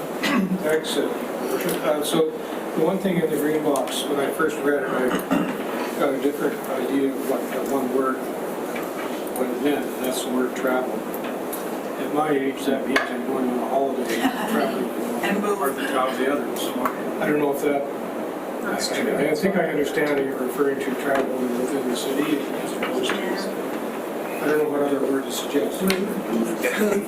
Just like you said, move. No, travel is now move. I think you're right, I can't, another word. So I know I was struggling with it. Come on, some of you young people, can't you Google the dictionary or something? We don't want to wordsmith. Let's just step back from this, because you will have another time. You'll have time to take this away to view it in the benefit of your own home. I think the word is weird that I chose, travel. I've changed it to move, and we can take another look back at it if that doesn't mean. I appreciate these things being pointed out, but I don't want to waste your time. Can I just respond to one of the comments? I think we have to have a session on environment, one of those workshops at council, so we can bring back to you state of the union, what we've got, where we at, where we are, what we do, and then you have to decide if that's sufficient or if we need to enhance that that robustness around that. So unfortunately, the point is that this seems to be a pillar. Yeah. It's a priority for council, and so the details will come out, I guess, when we share with you some of the 2012s and the other things. And I'm told by our team that we do a lot of these things, but you know, maybe we could do a lot more. I think a lot of the lens that has been put on things in the past here at the council and a lot of councils is a fiscal lens. First and foremost, the three pillars, the pillar fiscals always seems to be the number one that we would like to do, but we can't afford to do. And so we have to do things within a fiscal discipline, I guess, but we have aspirational goals on environment, but we need to be fiscally responsible. And I think I hear sometimes that we don't do these things for some things because we don't have this. It would be not a good experience to go to council and hear, you know, it's too expensive. But anyway, I'm just saying, we're putting in, I think you're asking us to put an environmental lens on the way we do business. Yeah. Sort of. That was simply amazing word. Our staff are saying we already do that to an extent, but we'd like to share that with you, and then maybe we're not where you would like us to be. Administration level in the community. Councillor Thorpe, then Councillor Brown. Thank you, Your Worship, and I'm really not sure I want to open this can of worms. I love worms. I love worms. The wording at the end of the green bubble within the new reality of climate change, I think, is a lightning rod which people will view with various degrees of acceptance or I think not. you're right. Actually, that's a language that's unnecessary. And I appreciate the intent, and I don't disagree with the intent, but I think I would use different words, maybe just within For climate the change. new within changing climate conditions or something like that. We don't even need the end of that, but what we do have is climate resilience. That same language appears, and I would suggest it needs to be somewhere in this. You know, if you're deciding climate change is real, as a council, We don't decide climate change is real. 99 out of 100 scientists have decided it's real. you know where I'm going with this, but I'm saying, but I think you could stop that green button at move. And then the climate resilience box, and thank you for pushing back on that, Tyler. I think you know where I stand on this, but I'm just saying, part of this is we are saying that you're going to prepare your systems, infrastructure, and citizens for the reality of climate change. It's in that box. Again, sorry. You would not put it there? I don't disagree with that. I still don't like that wording of climate change. I think people can more relate to changing climate conditions. The fact that we are experiencing drier summers and more fires. But if I poke you on this? Yeah, sure. What is it about that we're shying away from? Is it because we know that some people don't believe that it's? I think it's partly that, but it's also, it's just such a, can I call it a buzzword? For a lightning rod, People yeah. don't relate to it as much as they would relate to the fact that, hey, we're getting hotter summers and drier winters, although not this one. I think Councillor Armstrong is first and Councillor. We've always had climate change. Sorry. We've always had climate change. It's just that we're making it go faster. Now you know how it feels. This land was, I think it's done because of climate change, so like, I think it's wrong to use that word too. Councillor Brown, sorry. Thank you, Your Worship. I actually don't think this column is aggressive enough around community-wide climate action. And the reason I say that is because our report from 2012 has a 39% reduction by 2050, which the latest IPCC report says we need to have a 100% reduction by 2050. So there's some good stuff, I think, around corporate and things like that, but I don't really think this reflects any sense of leadership at all in trying to do our part and develop a community that gets to where we need to be. And so I liked, Jake, your comment there, sorry, Mr. Rudolph, around a lens how we do business, but I think it needs to be extend beyond just the corporate lens into a community-wide lens around working towards carbon neutrality. Councillor Gesselbrook. Yeah, I think, if you have a read of the International Panel on Climate Change and what they're setting as the necessary targets and what the actual impacts are, if we don't change, like we're looking at, if we don't take leadership and action, our climate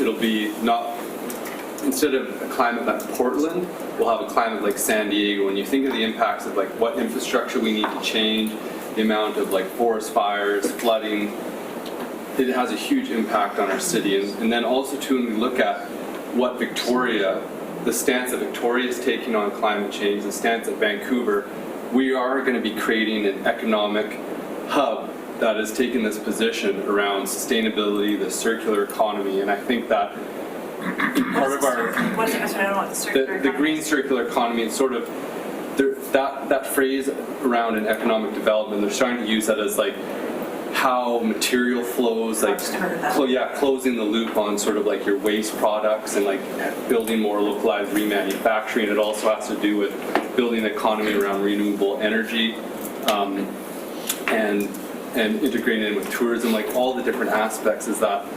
That's the way things are going. Vancouver Island is going to be branded like this, talking what the other jurisdictions are doing, and we're in this node, and I think that one, for branding of our community, we'd be losing out if we don't take a bit more of an aggressive stance on this, just from economic development perspective. But at the same time, I think I do feel like we're living in a bit of a bubble of how serious this is, and the more proactive we are in it, I think it sets us up good for taking leadership in other jurisdictions. Be like, hey, look at how Nanaimo's done this, and we can build spin-offs off of it. And so I agree with Councillor Brown that I think that stronger language in this area would be helpful. Just before we go on, I thought we had agreed we were going to change it anyways to prepare our systems, infrastructure, and citizens. Right? That's a good one. Okay, and I'd suggested just for climate change with Councillor Hemmons, then Councillor Bonner. I was just looking for, probably from you two, is there an example of something that is glaringly missing for you guys? Like a statement that we can all just kind of chew on, so. Well, if I may, I think the IPCC report has a summary for policymakers, and I think there's a lot of great language in there about how to get by mid-century to a carbon budget of limiting global warming to 1.5 degrees Celsius. I don't know I think it would be a gray bubble, and I think it would have very firm language in there around that 1.5 degrees or that carbon neutrality, net zero. There's a bunch of ways to frame it. And I think, you know, we could, not trying to go into the weeds, but I think a simple thing like updating our climate strategy to reflect the IPCC report, things like that could easily start to fit under that. If I may, we want to be careful about not talking about what we're fitting something under. This group has to agree on the overarching premise of the goal being carbon. Like, we've got to have the bigger discussion. Okay. You know, because we can't slide a how in without discussing the why. So if it was a gray bubble, I would think something like carbon neutrality, community-wide carbon neutrality. I think the question that I'm hearing is the absence of the word leadership. So do we want to protect, this is standard language in the green area. The question that you need to decide is if we're going to do more than that, or we're going to, you would argue that we should show leadership on this. So does that word need to be put in here or something like What that? percentile do you want to be at? I'm just, yeah. So I think that's what you were saying. But that may be too strong. Global, I don't know. Councillor Bonner? I think I kind of also agree, well, I do agree with Councillor Brown. When I looked at it, it wasn't really kind of where I thought we were coming from originally. And to me, if we do this right, this will be our brand. People will move here, people want to be part of this because this town, this city is a leader in this. And when I was at the RDN and they asked me, what do you think about, what was it we were looking at? When I set up the strategic plan right at the top, I said carbon neutral by 2030. That's it. That's all I wanted to say. And that makes a statement. And I think we really need to make a statement so that people will gather around us and say, yeah, I like that idea. I want to help. So that didn't come up last time. So if that's something that we want to talk about, we need to talk about that. Because anything can go in here, folks. But we want to be really careful as we're going through wordsmithing that we're not, if you're going to do something like that, there's a lot of impacts I on think it. we feel we're doing a good job at the staff level. That's what I'm hearing. What I'm also hearing is that's not enough. We need to be leaders in this field, and maybe we've What not does been- leadership mean? I think that's what I'm hearing, and we need to understand what that means. We can go do the research and come back and share that. And I'm going to jump in ahead of Councillor Gesselbach. I mean, you might recall I said something, another meeting around Councillor Martin's motion, that the motion, you know, we declare a climate change emergency or, you know, whatever, I forget the exact wording. That has implications. It has huge financial implications for the city, the staff, the people who work here, et cetera, et cetera. So I think what Mr. Rudolph's suddenly trying to say is, if we're going to put in something like that, that is both bold and demonstrates leadership, we have to be able to do it on the basis that we understand what the financial implications are for the city of Nanaimo and the people who pay the taxes here. 10% tax raise. You know, it might mean a 10% tax raise, or it might mean a cut in services, or maybe it means nothing, and we've figured out, but high-minded phrases without touching reality are just that. I want something that is real, and so the strategic plan, we got goals. Deliverable. To move it, to me, use Ms. Lorenzen's phrase, we can see the needle move. Councillor Gesselbrook. So, I know there's definitely first things first in this organization. I think that's very clearly understood. When you go look back at our 2012 strategy and this, we have been providing leadership on a lot of these fronts. We look at the RDN solid waste management plan. A lot of these things we have been doing, and I agree with that. I think that we need to rebrand and say that we're going to be leaders and, you know, follow up in that and highlight the things that we've been doing, and also put our money where our mouth is as well in the areas that we need to do it. And I don't think we need to be fearful that all of a sudden, we're going to have to. I think that we can fill that up and back up what we say around climate leadership, but I don't think Are we seeking to provide leadership in a fiscally responsible manner? I don't think we need to caveat with fiscally responsible. I think that just provide leadership with the that. advocacy. Yeah. Do you mind if I pop? Okay, so first of all, I think this is a really important discussion for this council not to shy away from or to sort of wordsmith its way through, because I think this is more significant than just the language in a box. I think you want to talk about this because even what does leadership mean? Do we want to be ahead of Victoria? Do we want to be in the pack? Do we want to not be behind? I think these are important discussions because any one of those things is possible, but it's going to require a very specific set of behaviors and actions and changes. And I wonder right now, is there a benefit of actively exploring the benefit of a leadership role in environment, like to start to build a business case not just on the costs of this, but the benefits of this, because we talk about the potential marketing and economic impacts. If we could, and right now I'm not sure you've got the quantification in this community of that, but. And I think if you did, it wouldn't become an environmental or business, which some of these end up being.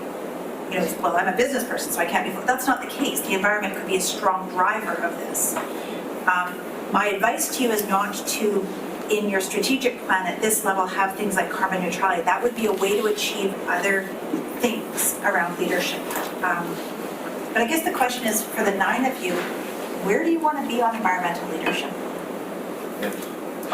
This is Ms. Monk, I believe, but okay, so in 2050, my son will be the same age as I am now. I don't want him to point to me and, hey, that's where you did nothing. Yeah. To be in a position like this where we can change the direction of the ship to do what we absolutely know we need to do. I'm not sure everyone around the table knows what they, when you make statements like that, I just want to be cautious. Okay, what sorry. you know you need to do, or you feel you should do. When the United Nations hires a bunch of very, very smart people to produce a report that says this is what the world is going to look like if we don't do X, and it's going to be collapse of major ecosystems, collapse of coral reefs, etc., etc. But we can stop this if we all make a collective effort to do it. Maybe globally we won't do it, but to point at everyone and say, well, until they do it, I'm not going to act, is how nobody does anything. So that's where I'm coming from. What that translates to, I have no idea. I think that's why we have staff, we have intentions, and we figure out how to do things like anything. So that's what I mean when I'm talking about this. And I'm taking my inspiration from the report and people that are much more knowledgeable on the topic than I am. Councillor Cummins? What Councillor Brown said. And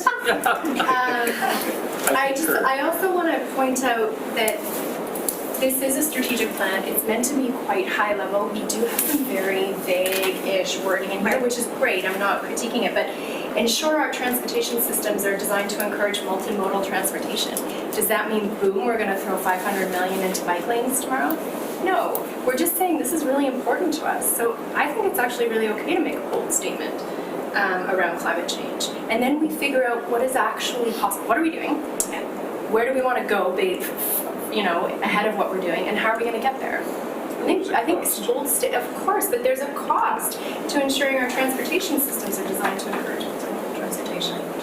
I do keep hearing the word cost being brought up, and I think it's the dialogue around climate sustainability and sustainability is moved where it's like starting to integrate between economic, urban development, and we're seeing that the costs are lower. If you focus on greater densification around urban nodes, you have better public transportation, more people use public transportation. You also have less public isolation. People aren't stranded out in their homes as they become older, and they're able to interact socially better. It also reduces the cost on infrastructure upgrades.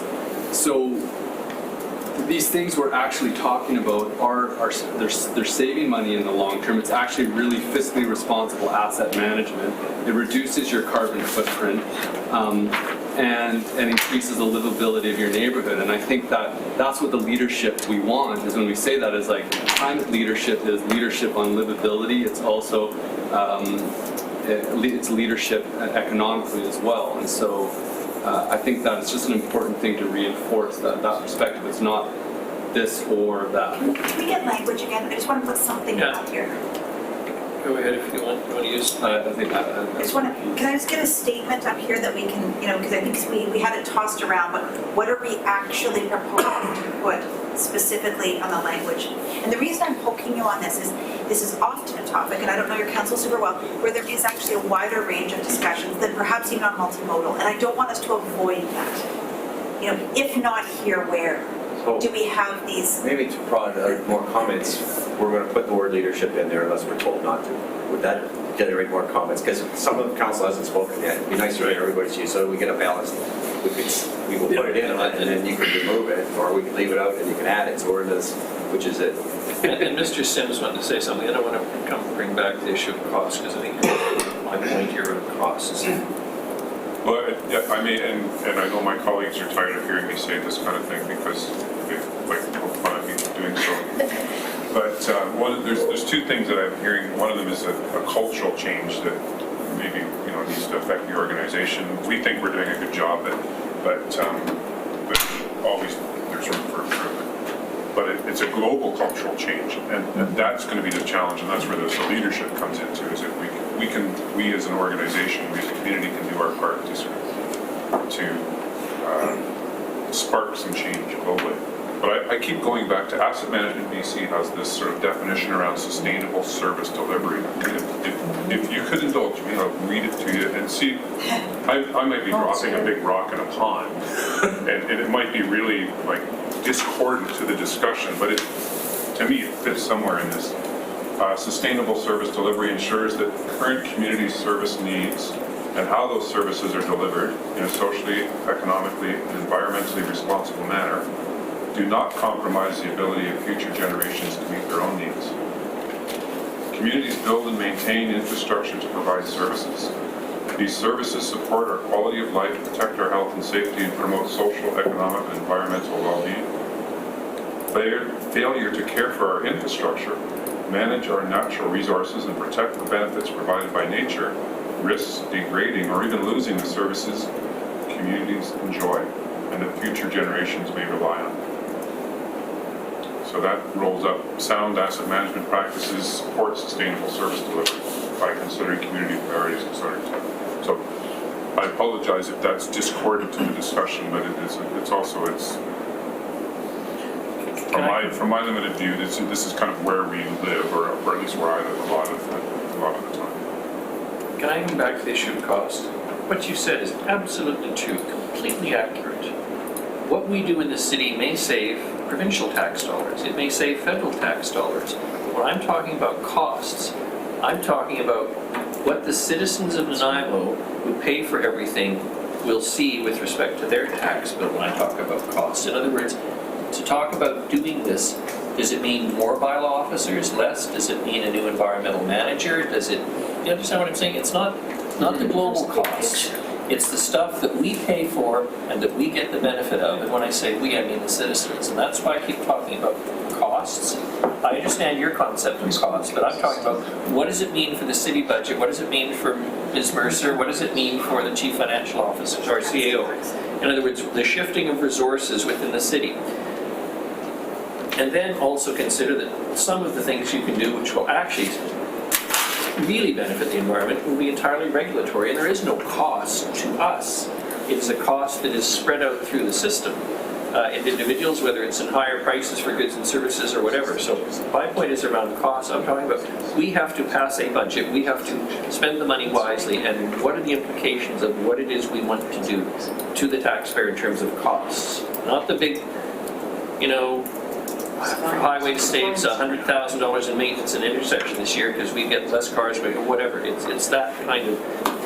It has to be. I wanted to bring it back to the practical on the ground. For instance, if we have better I don't think you could, but if you had better fire services or better prevention programs around fire, if we could reduce the number of house fires in the city of Nanaimo by 10% a year for the next few years, no offense, we'll need less firefighters. We'll save a substantial amount of money.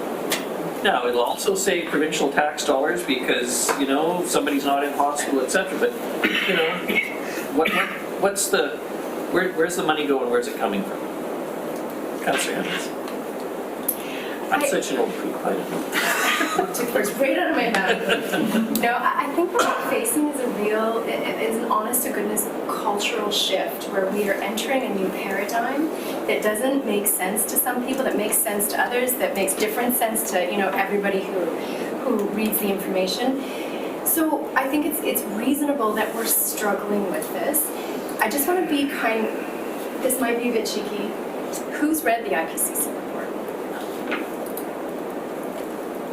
Would anyone be interested in having a summary of it? Like, it'd be really easy to send around. It's alarming, and it's motivating, and so just to push back on you a little bit, have our downtown recognized as a livable and desirable heart of our community. That's a pretty great statement that I'm 100% behind. What resources are we going to commit to that? What resources are we going to commit to create a city in which all people live, work, play, and learn in a safe and connected community? These are not tied to, oh, if we put that in, oh my gosh, we're now liable for providing climate leadership, or we're not liable for creating a livable downtown. It's just saying, this is our goal, that's what we're shooting for. Here's how we're going to do it. We're going to fail, we're going to miss the mark. But this whole idea of cost just doesn't resonate. I'm sorry. Councillor Thorpe, Councillor Armstrong, and I think Mr. Rudolph wants to jump in here. I'm staying out of it. I'd like to stay out of it. I feel I can. And I haven't read the report. But I get the sense that we're devolving into a debate about something that basically we all don't disagree on. Mm-hmm. And that is the fact that we need to be aware of protecting our environment and continuing to do a good job of operating in a way that respects that. So just as we want fiscal health, we want environmental health, and we want to act responsibly.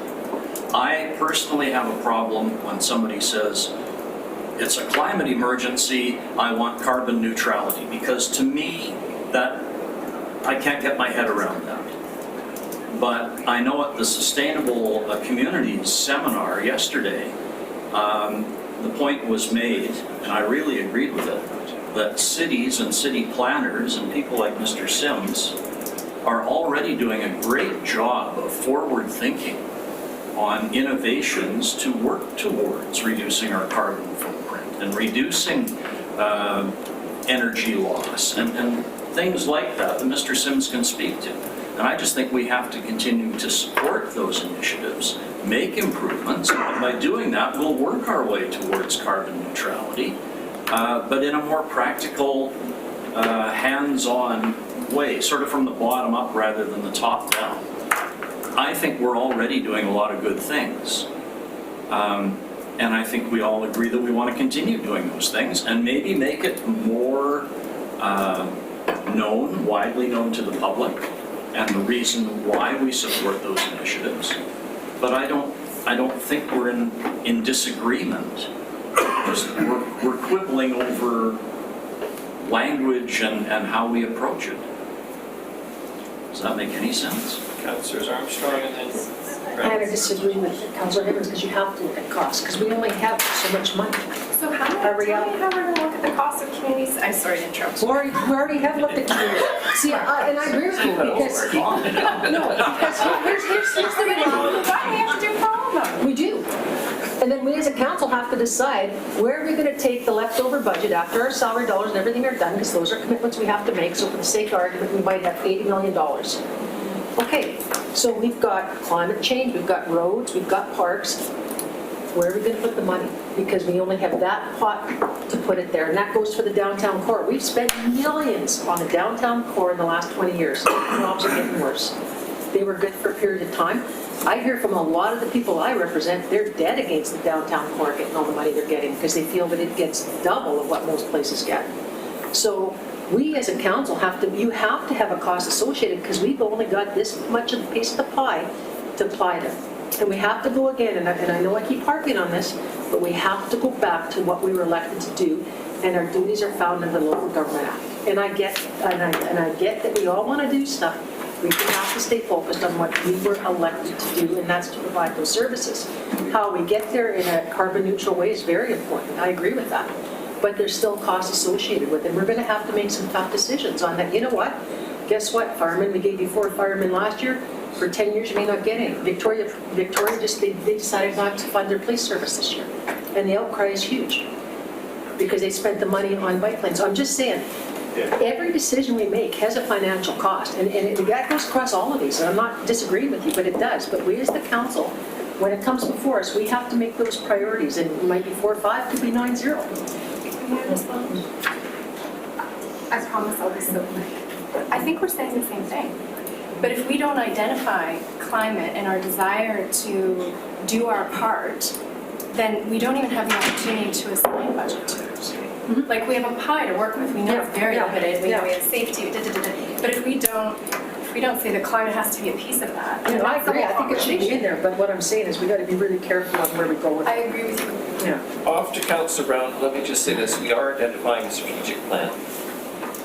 Not the nitty gritty, notwithstanding, I'm the guy who started out this morning saying I really like to know what the goals are. It's getting gritty and nitty, isn't it? And don't you love the way I flip both sides, that's what lawyers do. Councillor Brown. So, while I do agree, efforts have been made with Councillor Thorpe, and I do agree that communities have done work out there, I do agree that our own community has. If we look at all meaningful indicators, we are failing and we're trending the wrong way. And that's Canada-wide, and I don't think our community is excluded from that. Emissions are increasing. If I look at the local landscape, we do not have a manager of sustainability. The RDN had a sustainability select committee which no longer exists. They had a manager of sustainability which no longer exists. We have a plan with severely outdated goals by 61%. And that isn't my own opinion. That is in comparison to the scientists that produced that report. We also have $600K in an environmental reserve fund that reports to a committee that does not exist, to a manager that does not exist. So we do have money to fund these initiatives without a tax increase. So all I'm saying is I don't know what that looks like flushed out. I don't know all the actions. I do think we have some plans that need updated. And I agree with Councillor Hemmons that at this point, I think it's important that we at least identify it as a priority. We leave it to our staff to do some work, come back to us with where we can improve, where good work that we're already doing, where there might be some new opportunities for us to explore and make some potentially hard decisions down the line. And also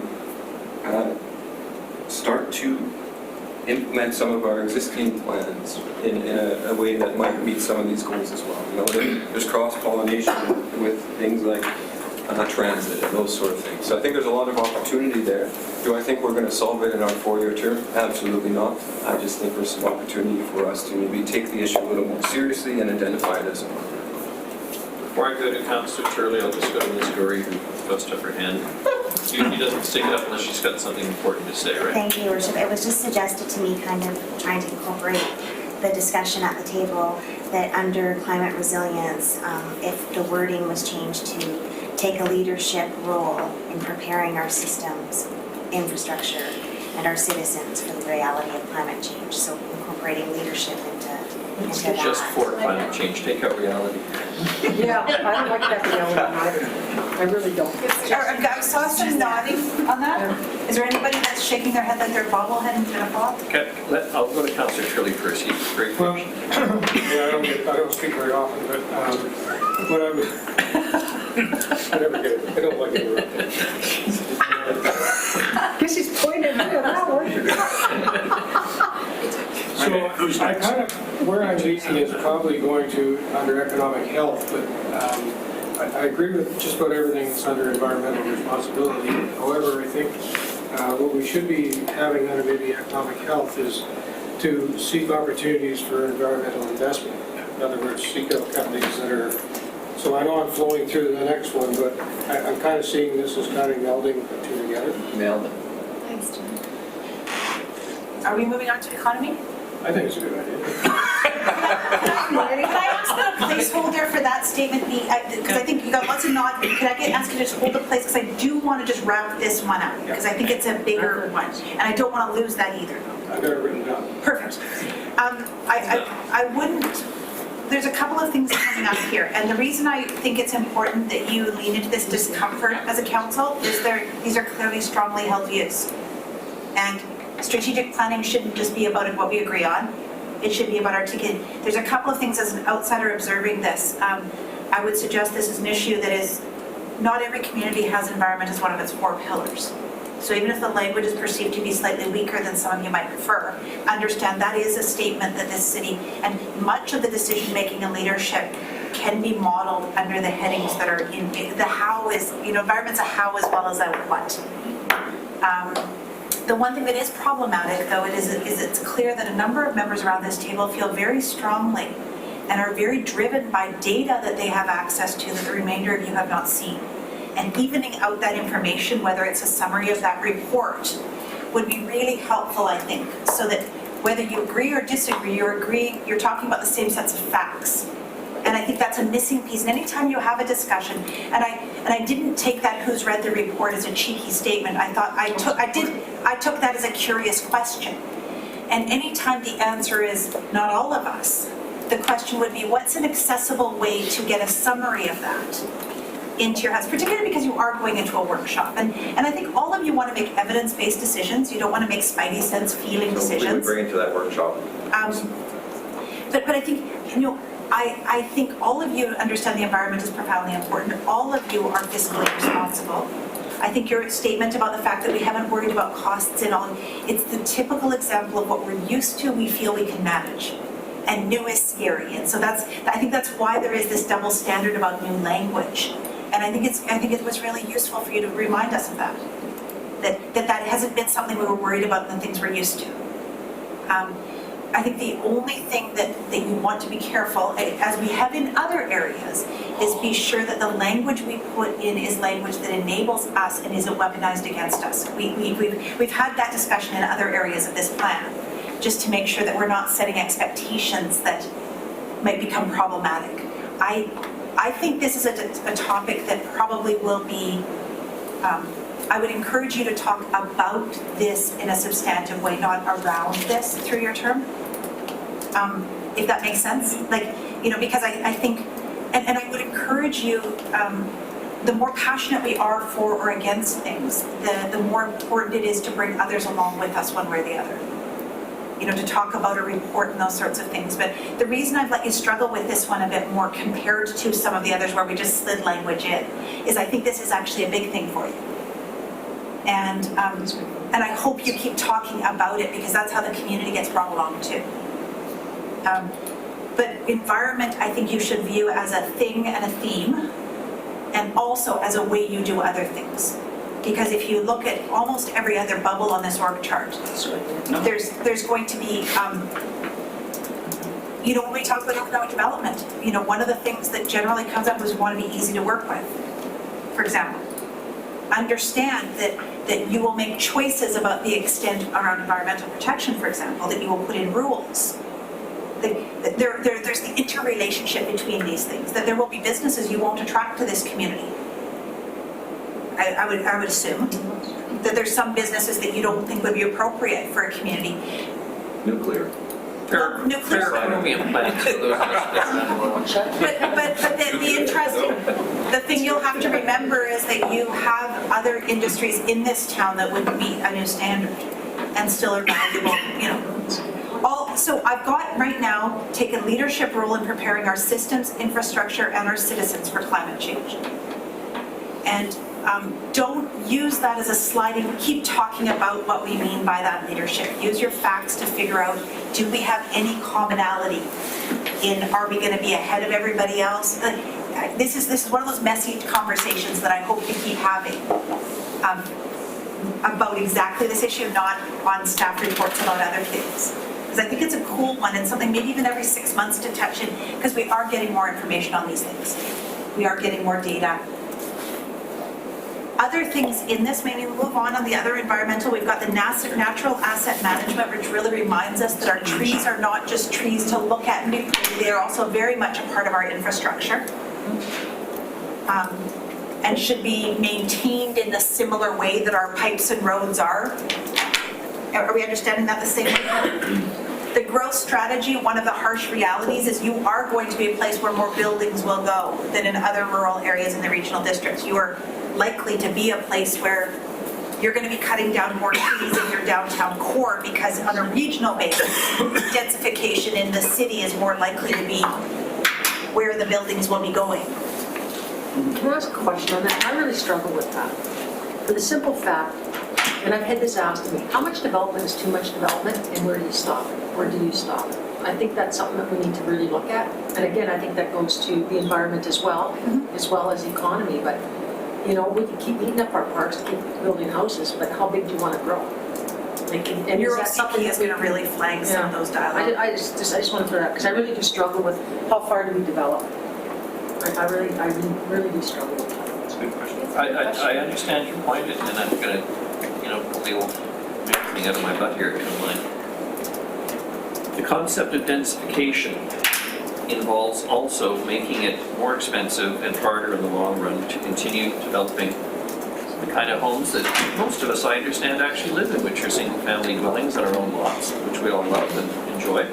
And that means driving the growth up here and ensuring we don't do it out in the regional district, because servicing that infrastructure, as Councillor Brown has pointed out various times, is much cheaper servicing going up than it is going out. And in that sense, we are contributing and making a major contribution as the leading community in the regional district to ensuring less of an environmental impact by the people who move here. In terms of too much growth, how's too much? I mean, that's why throughout the issue of water at the meeting a few weeks ago at the RDN, I mean, at a certain point, if we're relying on traditional water sources, and Qualicum looked at this some years ago, there will be a cap. Those are the bigger, tougher, broader questions we're going to get at. But I think in the short term, because I think we are on board, most of us, and I think even you would agree, Councillor Armstrong, agree that greater densification downtown is good for the economy, it's better for the environment because people are going to move here. And to come back to Councillor Bonner's point, the more attractive we are in terms of a community that does have that environmental branding, the more likely we are not to attract everybody, but we may attract some of those younger, brighter, more modern thinking folks who want to come and live in this community because they want to live a lifestyle that they believe to be the correct one in the 21st century. And I think we have that opportunity, but it does involve densification, it does involve not letting us spread out, but it involves the tough political decisions, which brings me back to the cost. Forgive me, I can't let this go. At the end of the day, We've all got our things. we've all got our views and what we want and what we think is perfect idealistic. But if we don't do it right and bring the voters with us, they will elect other people next time who will not be thinking like we are thinking. And that was Nixon's quote about, the leadership thing was to take an idea that was unpopular and make it popular. I mean, we are going into a federal election where, carbon pricing is going to be litigated up to the Supreme Court of Canada, probably after the election, where this is becoming a dividing line of our age. Are we prepared to pay a price for carbon, or are we not as a society? So these are great big questions, but I just want to bring us back to where we are here in Nanaimo, and what is it that we can do within our jurisdiction that works, that gains community support, that provides the kind of leadership and example, makes us a desirable place to live, and moves us forward to meeting the goals that the UN has talked about. With great respect, I don't have to read the report to understand it. I mean, I belong to SPEC before most of you were even born, for heaven's sakes. You don't even know what I'm talking about. Nobody even remembers SPEC. It's the first SPEC for a long time. It's the first major environmental organization in British Columbia. But we have to bring the focus back to what is achievable and what we can do politically and ensure that it works. Because doing it and getting us tossed in the next election is not going to help anybody. not going to help anybody. Councillor Drew. Thank you. So, this is a bit of a lesson here, and Dawn probably understands as well as I do. My background is in plant science, I have a degree in plant science with emphasis on plant physiology. People don't always understand when you cut a tree down, you're not necessarily taking away a carbon sinkhole, because the only active part that actually has the metabolic rate to reduce the amount of carbon is the canopy. So by densifying in a downtown area, if you were to put roof gardens on the roofs, which some communities are doing, that doesn't mean you've gone from a sinkhole to one that is not taking carbon out of here. So, you know, the fact that you're talking about densification doesn't mean you're going to ruin the ability of that area to take carbon out of the atmosphere. So, The language of the growth strategy, I hope, captures that. If you look at the language that's in there, I hope that it balances that. Yeah. Is that the modified language Worship put forward, or as written?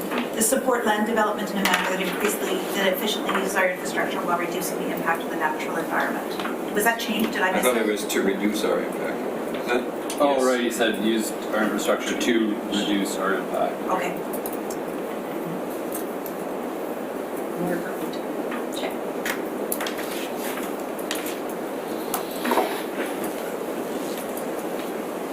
I made that change. I don't know where I missed it. So we're done now, right? So anything, and I know you're going to also, remember, if you go through your environmental workshop and something about this is tweaked, we're sending the message to management, these are headings, they should be starting to attach initiatives, what they're working on. But it doesn't mean that this is the only time, you know, we are not sending this to a printer such that it can never be edited, is what I mean. Councillor Gesselbart, Councillor Hemmings.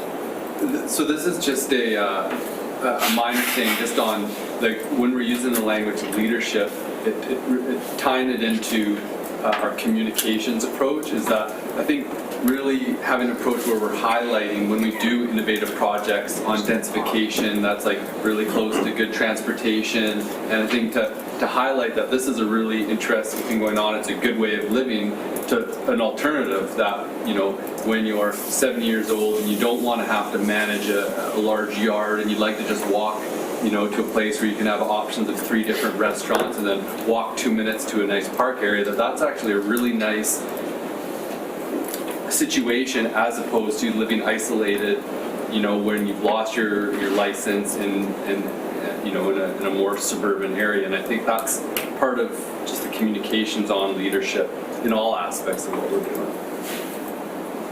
And you have a nice community center in the south end, so you don't have to drag your kids all the way to the north end. Exactly. We promised for 12 years. I heard that today. Can we go on to it? I was just going to say, I think, please. Thank you. So, economy, we didn't talk at all last time about economy, if you recall, because you were going into a workshop. So, I put some stuff in here, stuff that you often see. You know, I know that you have undone your governance structure, for example, around economic development, the previous outsourced model. So I put a placeholder in there, and you'll notice that I didn't decide your outcome in the placeholder. I just said ensure our economic development efforts are governed and measured to show value to the community. So whether that's in-house or outhouse, that sounds naughty, but Outsourced. But I think there should be a placeholder around how this function is supported, whether that's, you know, regionally, locally. I think you've got some decisions you're going to have to make around that.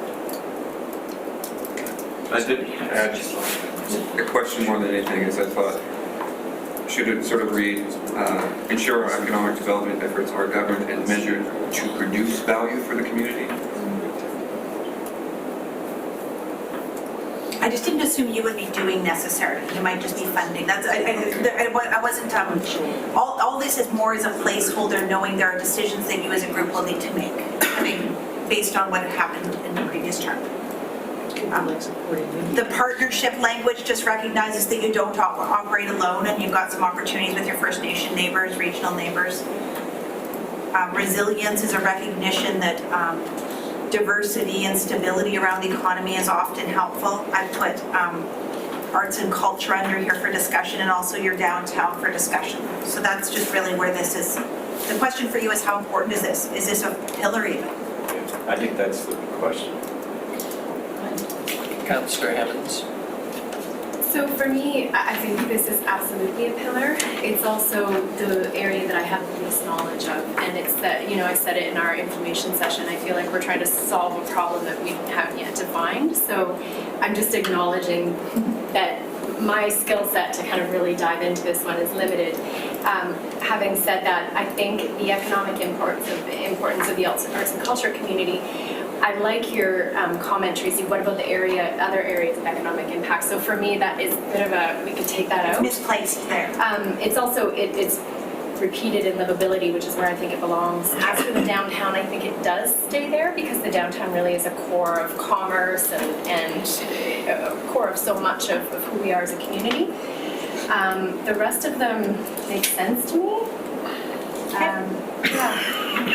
Councillor Thorpe. Thank you, Your Worship. Councillor Hammonds would be glad to know that I agree with her on Oh my gosh, that would take a picture. some of Meeting's over. Hallelujah. we agree on most things.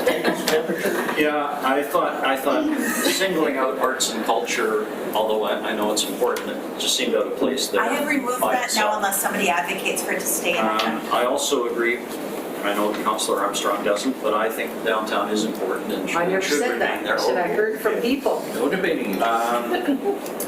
Yeah, for me, the reality is, and I'm no expert in economics either, I'm not a numbers person, I never claimed to be, but I've come quickly to realize that all of the good things that we want to achieve and accomplish and provide for our citizens, we can't do unless we have a strong economic base.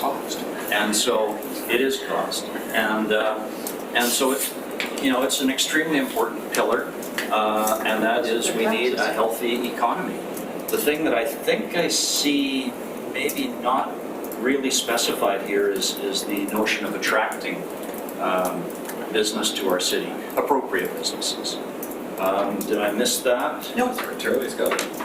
Councillor Turley, Councillor Armstrong, and Councillor Gesselbrook. So, two items. Number one, I respectfully disagree with Councillor Thorpe on the issue of arts and culture because I think that is an important driving factor to attract qualified people, whether they be professionals or businesses.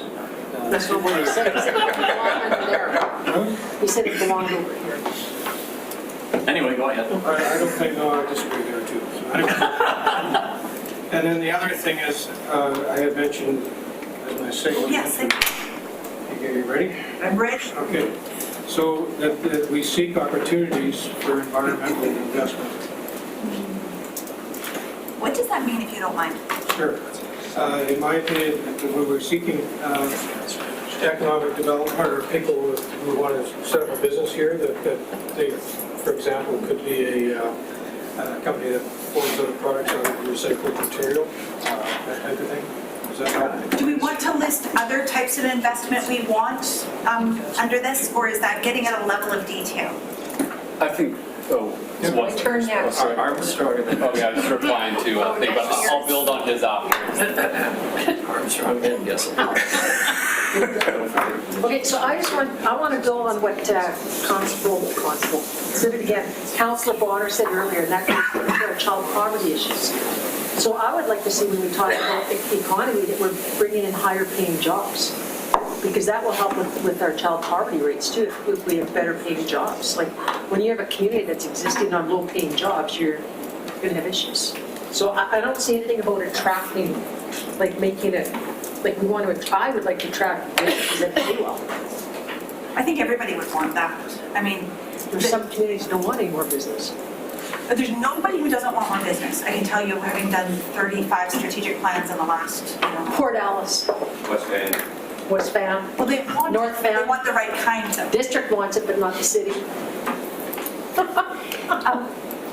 So go ahead. Go ahead. I'm not sure what I'm supposed to be writing down in the discussion, so should I just let you guys talk and then we'll grab it? Yeah, Okay. that's, so Councillor Gesselbrook, yeah. So just building on what Councillor Turley was saying in terms of incentivizing or companies that are doing things in the environmental realm. In the realm of economic development, there's a term, the circular economy. And so what Councillor Turley was saying is like, say for example, I remember he was sending around an example of an organization collecting plastics and then they were reformulating them into plastic benches. Another one is a gentleman was asking me about collection of batteries for used tablets and things like that, and he was remanufacturing them into power banks for something else. But that concept of investments in the circular green economy, I know that's being used by an organization called Delphi, which is providing economic development consultation around in the province on these type of things. So I think that would be interesting, that we'd want to incentivize that type, and what that can allow for is, I think it's important that we're incentivizing a greater diversification of the different sectors in our economy as much as possible, so that there is value-added manufacturing or reprocessing of agricultural goods, and that, so however that is worded, but I think that is an important thing, with our business attraction. The other things on a separate note, I think that it's really important that I would really like to see an increased focus on business retention and expansion locally as well. I think having, and before, it's part of economic development programs, but like a concierge service almost, where business, there's one place that they can have a contact with the city that can help them navigate, the multiple different departments that may be affecting the business, be whether it's permitting or whatnot. And I think that's an area that we have lost, and we lost the economic development court. And I would like to see some focus on developing that as well. Councillor Bonner? Thank you, Worship. I think this is where we want to plug in what I brought in earlier in terms of smart cities, things like strong towns, and use them in the economic development of our city as well, to head towards that direction. I think we need to really talk about our digital infrastructure in this city and how we want to develop that, and what sort of businesses we would be able to attract by doing that. I'm quite engaged in the circular economy and green economy and attracting business like that as well. So I think those are the type of industries that I think would be better off looking to develop in here. Councillor Brown? Yeah, for me, I think, when I think about economic development and what works, and come back to sort of what you were saying, Your Worship, is it's really just a well-functioning city. So I do like the addition. I don't see this in a lot of strategic plans around our downtown. So I think that's an important element of the strategic plan, and I'm happy that it's in there. Well, fairly new to this concept of circular economy, I must admit. Doing some research on when I first heard it thrown out a few months ago, it does seem like the way a lot of progressive municipalities are going in Europe for about the last decade, and there seems to be some evidence that it's being adopted in Canada. It would be fairly cutting edge, and I think there's a certain element there that is exciting. So I'm happy to explore that idea further and see what that looks like. I don't know what it would look like for Nanaimo, but that's not to say, because I don't know what it would look like, whether it's a bad idea. So I'm happy to learn more about that. I think if it is, it might sort of pair nicely with, I think, some of other values, and could be an element of leadership that, when I have talked to some folks in the business community, they knew what it was. So I think that's an interesting component of that. So Go ahead, please. a couple of few questions. First of all, I think I went for one thread on business retention and health. I think that's an important, it's sort of easier to keep a business here than it is to find a new one. And I think there's, that to me is probably an oversight from my end. some of these other things, I wonder, you know, when, Did you tell us that, or did the Economic consultant told council that Yes. most of your growth will actually come from who's already here. They sound That's- very smart. That's patterned Tension over is- that, the experience has shown that I agree with whoever that person was. that's the truth, that's business retention and expansion. That's And- where you invest most of your money. I think the other thing, though, is, you know, you don't, as I understand it, have an economic development plan right now. And one of the things that you'll want to talk about is the extent to which, what are the circumstances on which you will incentivize certain types of businesses? And, you know, it could be that, you know, having a discussion at some point around the criteria around that, you know, businesses that align with other elements of your strategic plan, you know, might be one of the, you know, one of the things. They improve livability, they enhance the environment, so that might be a test on this. The other thing to remember under economic development, though, is when you step into this, incentivizing certain types, you are choosing businesses to advantage and disadvantage, and that's where political courage comes in. You know, you can decide to do that. But it's the very same thing as when you invest in your downtown.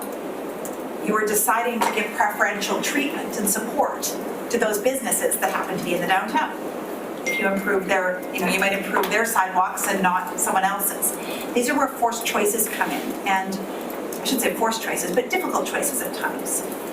My advice would be on this is that a lot of these really good ideas should be put into your economic development plan and sort of flown out. Is, you know, what I hear you saying is putting placeholders out for your colleagues, though, on some of the ideas that you've been hearing around economic vibrancy. I'm just looking at this. When you look at business attraction, I guess I had assumed that every time we mention economic growth, that's what business attraction, you know, because generally we do talk about new things. So that's where I like the placeholder of existing businesses. But I think the question you're going to have to decide, and right now, bluntly, you don't have a governance structure, like you got to figure out how you're doing economic development at a foundational level. Because this is one area where really making sure that you look at facts and data, because people will try to lead you in, you know, in a bunch of different directions. I think the point that I think like you brought up is the relationship between branding. At some point, you may decide that a lot of what you're talking about, whether it's a circular economy or otherwise, links into a new brand for Nanaimo. But it sounds like you've got some planning and data collection that you're doing around that. I've added in, with your permission, that focus on business retention and health. I don't know, is that what you said? Business retention and expansion. And expansion. But they may not want to expand, we want it to be healthy or expand. Yeah, I mean, I'm just using Yeah. terms of the industry Yeah. that's business expansion and Expansion, okay. retention that's used, but Okay. I agree. Whatever, just as long as we're taking care of folks and making things work. So much of your livability and your good governance and probably your environment are really truly the drivers that are gonna, I mean, there aren't a lot of reasons why a business would avoid Nanaimo. You know, if I look at other communities I work with, you've got a lot of, you're easy to get to. You've got an educated populace, you've got a university, you've got a lot of things. So not being difficult is one good thing. What do you want to say in your plan, if anything, around business attraction specifically, or incentivizing, or, you know, there's been a lot of ideas. Do we want language that's missing from the current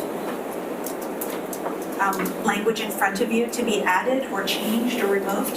Yes. I guess, like, just to really simplify it, it does come down to our branding. Like, say if we have an individual that's doing business attraction, are we going to send them to a trade show for, you know, the coal mining, you know, group, or are we going to send them to a trade show on, you know, emerging sustainable technologies to do attraction? And so, just sort of like that understanding is that we see the direction that the world economy is going in. We know that there's environmental constraints and it's going in this direction.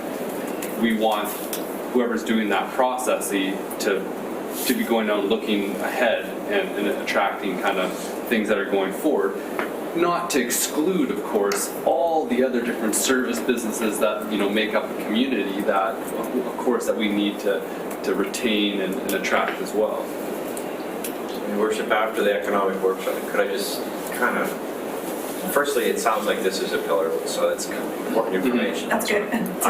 Secondly, as a result of the first iteration with the consultants, we were going to come back and revisit it and propose maybe an interim set of steps to move the dial along on the subject matter. Ultimately, we need a refreshed strategic plan for the city which plays to our strengths. Economic And we, our economic development plan, and we go out and market our strengths specifically for whatever that happens to be, if it's R&D or if it's whatever. So that's something we need to come back to and get direction to facilitate more dialogue with a whole bunch of stakeholders to get to a place where we've got a bit of a roadmap going on. Yes, so that's an action plan that could come out of this, but it's informative to know that today, at this stage in our discussion, this is a pillar. We're only down to 4, so anything that's a pillar seems to be an important topic. So as Tracy said, in the environment, the fact that environment's there is 1 of 4 instead of 1 of 6 or even there at all is Or a mention in a a vision. significant thing that you shouldn't understand. So anyway, I think we're probably going into the weeds a little bit here and trying to figure out how to do it when we just basically have to develop this roadmap. And we will work with these gray bullets to try to do that. Councillor Thorpe and then Councillor Turley. Thank you, Your Worship. Actually, Mr. Rudolph and Ms. Lawrence made a couple of points that I wanted to. I certainly think business retention is important, and as well as attraction and business health. And it occurs to me that what can we do? Well, it relates back to what we started our session talking about, and that is the culture of the city and the atmosphere that we create, because it's a fact that investors in the past have shied away from Nanaimo because of our reputation. So we need to change that. So beyond that, it's an extremely important pillar. If I may, I'll take this opportunity to rebut Councillor Turley, who maybe misunderstood my words. I looked it up. And I don't know if we're there yet, but when it says recognize the economic importance of arts and culture, I totally agree with that. I recognize that as being important. But I also recognize that there's a lot of other things that have importance as economic drivers, and I could point to sports tourism for one. So to simply single out one aspect doesn't seem right to me. I don't deny that it is important, but either it needs to be made more general, or we need to include other things in that statement, or we need to put it somewhere else. Councillor Turley and then Councillor Bonner. So if we're looking for some sort of a bullet for the economic health, regarding the type of economic investment we're seeking, perhaps, I'm not sure I've got the wording right here, and I'm sure Councilor can help me on it. Anytime.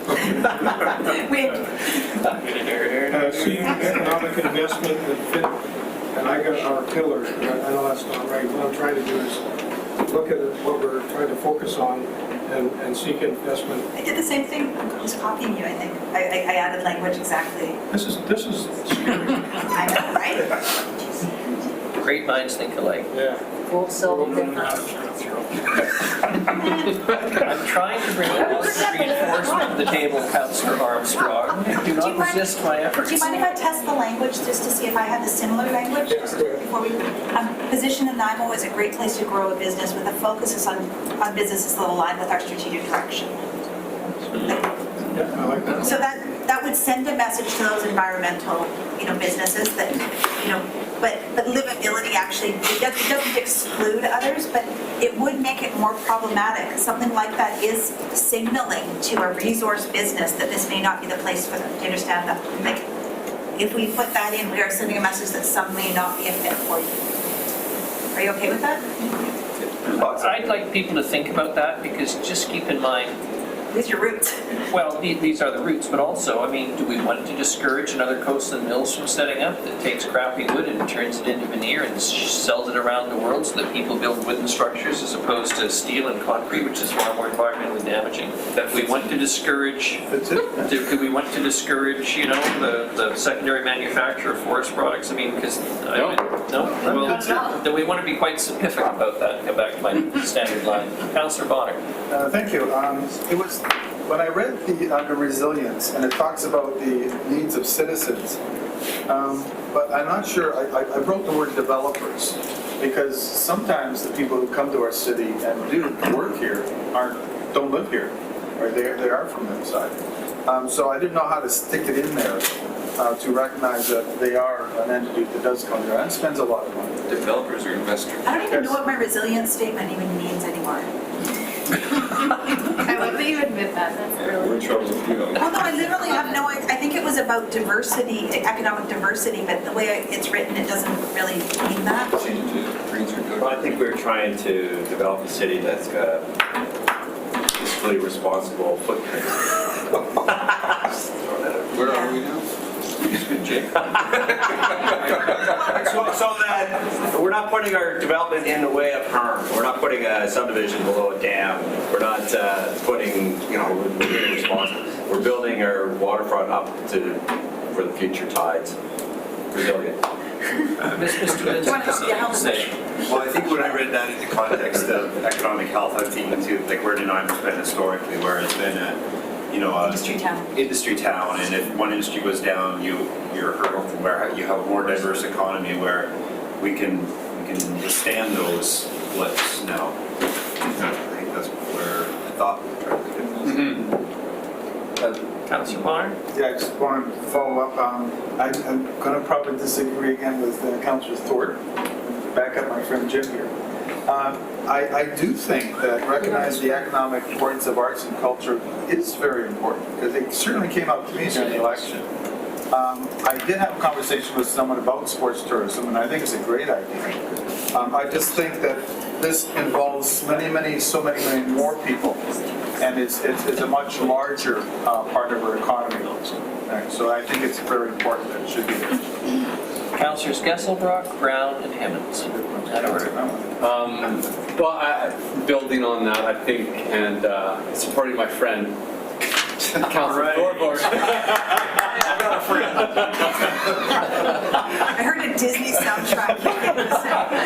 But I think that I do like the language of supporting like a diverse, resilient local economy.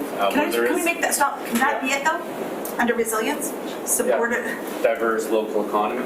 That makes more sense than what I put, I think. Diverse, resilient local economy. Well, it does, without oh my resilient, God, it it's sounds like like such, no offense. Yeah. But Change it? No, it's just, so everybody supports a diverse local economy. It's like, But I think with arts and culture, I think that is a very important thing, and that definitely does improve the thing. But do we state that in exclusion to all the other different things, and not mention the amount that the sports community brings in, or because it's been undervalued or hasn't been undervalued in the past that we need to put specific mention on it? It's just the question around it, because I know that we've been. It was something that was brought up a lot during the campaign, arts and culture, and the importance of it. However, in the strategic plan, saying that to the exclusion of other ones might be, is it sending the wrong message or not? Two things. I would like to propose that we pull out what I put in, which was resilience, and add diverse and healthy economy in the green button at the top. I think in the green part. Like the diversity is important, I think, perhaps to state in a resource town. Because you've seen the impact of not being diverse. And it does signal that we are open to something other than purely shipping, something that's new. We also, I'm hearing you say that arts and culture may be slightly different than other things, but we can leave it where it sits in livability, and we can say it's an integral part of economic health and everyday life in Nanaimo. We don't need to have it twice. We can put a reference to it in the livability, because it is a standalone button. We can add those two words, if that matters to you, because I'm hearing it's come up a couple of times. I don't think it makes as much sense to duplicate it in 2 pillars, particularly because your recreation would have as much strength on that to some residents as others do. You know, the fact that you've got athletic events would be a reason why a business would come here, because their kids can play hockey as much as they could go to the theater. But since we've got arts and culture broken out, there's no harm in reminding In accordance with the strategic plan that you had written, supporting businesses in accordance to what? This would be a nice time where we had the economic statistics again, or where are the actual sources of employment in our communities, and 10% services, and 15, and 3% resources, and 35, you know, et cetera, to help us with this to get quite specific. But Councillors Brown, and then I don't really need to talk, I was just going to throw my support behind my misunderstood man, Councillor Thorpe. Thank you, the Councillor. Philistine at the table appreciates it. And I know I'm not to be one, so I can say that. Councillor Hemmings. I was going to suggest that if we really feel that arts and culture belongs under economic health, perhaps we could just broaden the scope to say that we acknowledge that economic health is contingent upon strong communities, you know, like arts and culture, sporting communities. You know what, I actually, you know, so there's a really interesting thing that Councillor Sank there, that around all of the other things we do are contributing to economic health. Like being a well-run, well-governed, livable city, like is a driver of economic development, that it's not an instead of or because, anyways. I think there's something about Part of it is the amenities that a community has, good quality hospital, arts and culture community, recreational facilities will be something that some businesses would consider as part of their professors coming to work at the university. You know, they will look at those things. It is a factor. Is it a statement of fact or an actionable item? Yeah, for me it's more of a fact, and I was a fan of just removing it, but if people really feel passionate about it, it's gone. It's over in livability with economic health, and like we added that into the livability. But I don't want the economic health and the livability, because then we're again highlighting arts and culture as this unique child that brings economic development to the community, when we know there's a ton of other things. It was one of the few services that has its own little gray bubble, though. You did decide it was a more, you know, we put recreation and others underneath the infrastructure and services. So you did pull it out, and maybe that's wrong, but as what I heard you say is it was a little more important than some of the others. Yeah, I agree with that. Councillors Bonner, Thorpe, Brown, and then Turp. You're all very inspired. This is great.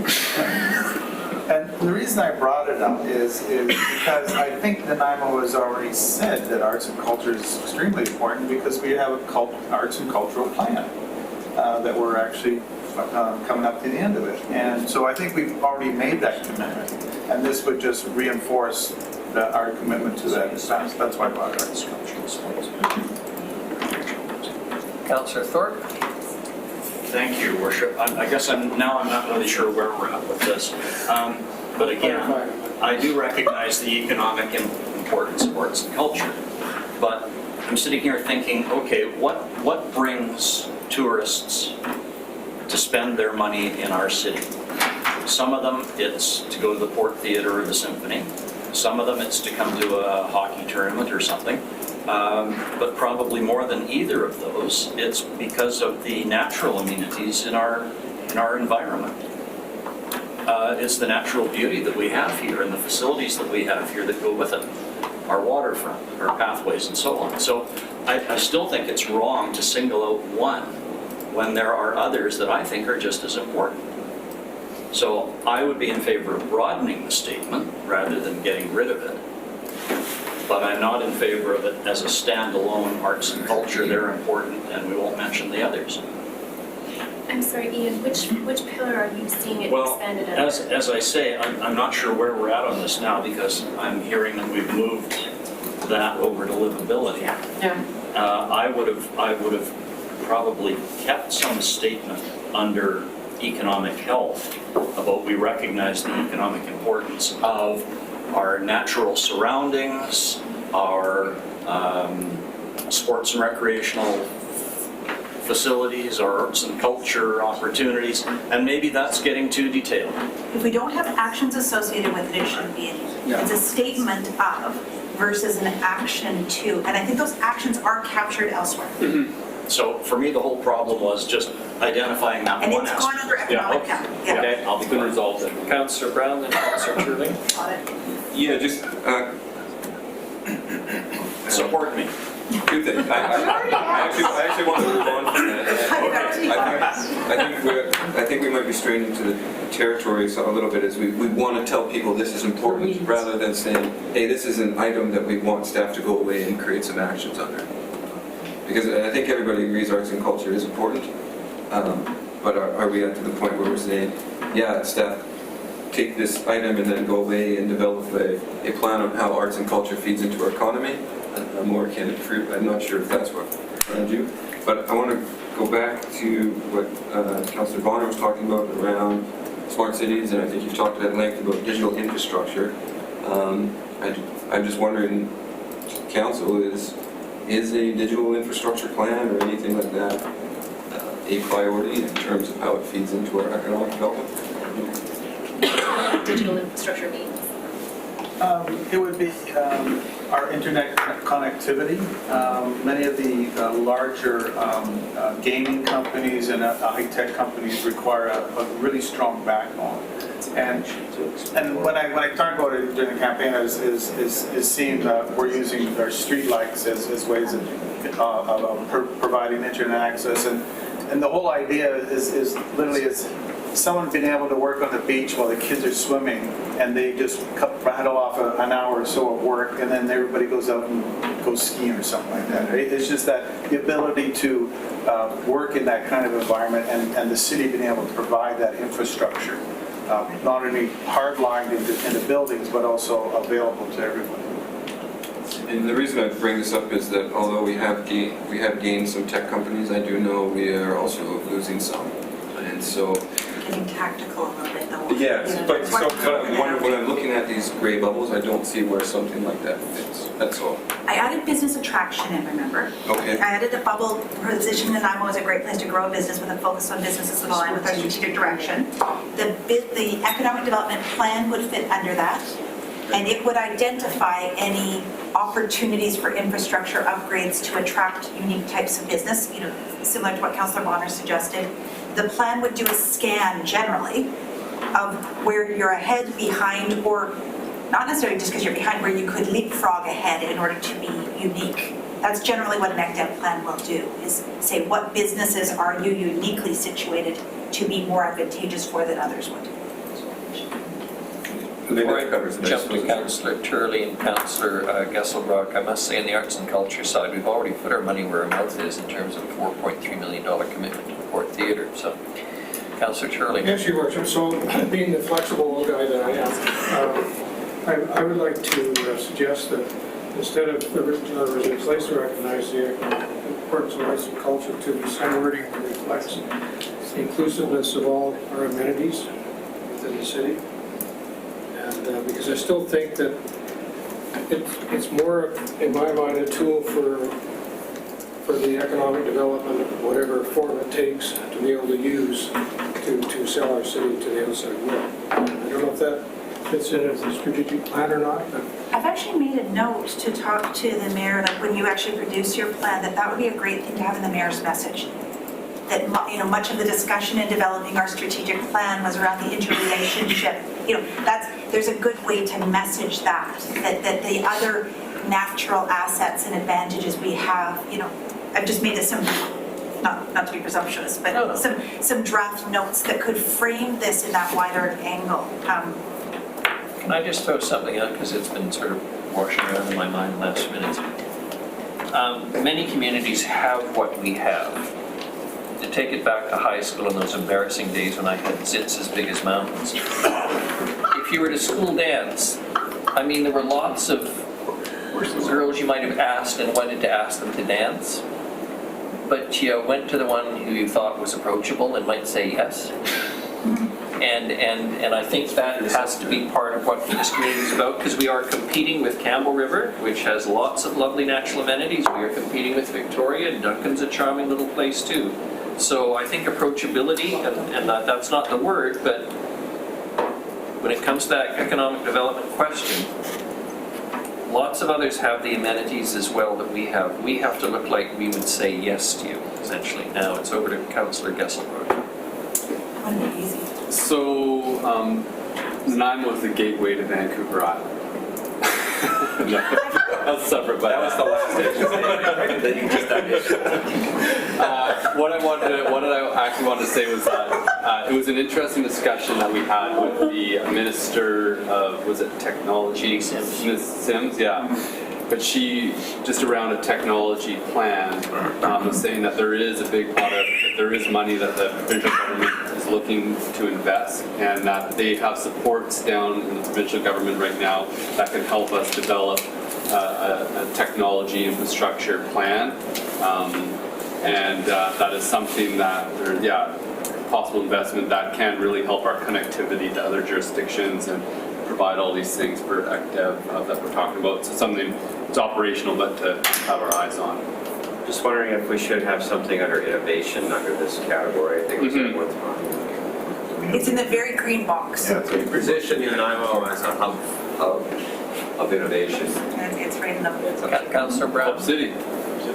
Know where the Harbour City now. I just recall you having an idea around innovation months ago. Was it a committee of innovation or something like that? It wasn't my idea in particular. I think it flows out of MIBI and what they've talked about and what they're trying to do and get some provincial money to support. Councillor Evans. I wonder, so when I saw innovation, it was a bit of a hiccup for me, because I think we're not a really big city, and I think the big cities do innovation really well, and I don't want to be in competition with them. What I'd like to see us do is focus on what we do really well, rather than look to grow in ways that we don't yet quite understand what that growth looks like. And I think that around the Smart Cities initiative, like, I'd be curious how close we were in the lead up to, were we even on the radar of the Smart Cities folks when we put an application in? I guess I'm not against innovation at all. I just think that for the city to say we are an innovative economic development, if that's our philosophy, I'm just not sure how we do that. The language is a culture of innovation. If you read it, it's not that you're specifically innovative, it's that you create presumably a receptivity to innovation. That's what was intended, not that the city is on the cutting edge. Although I think some of you might want to be. Some of the circular economy stuff seems really, so I think there's some discussion around that.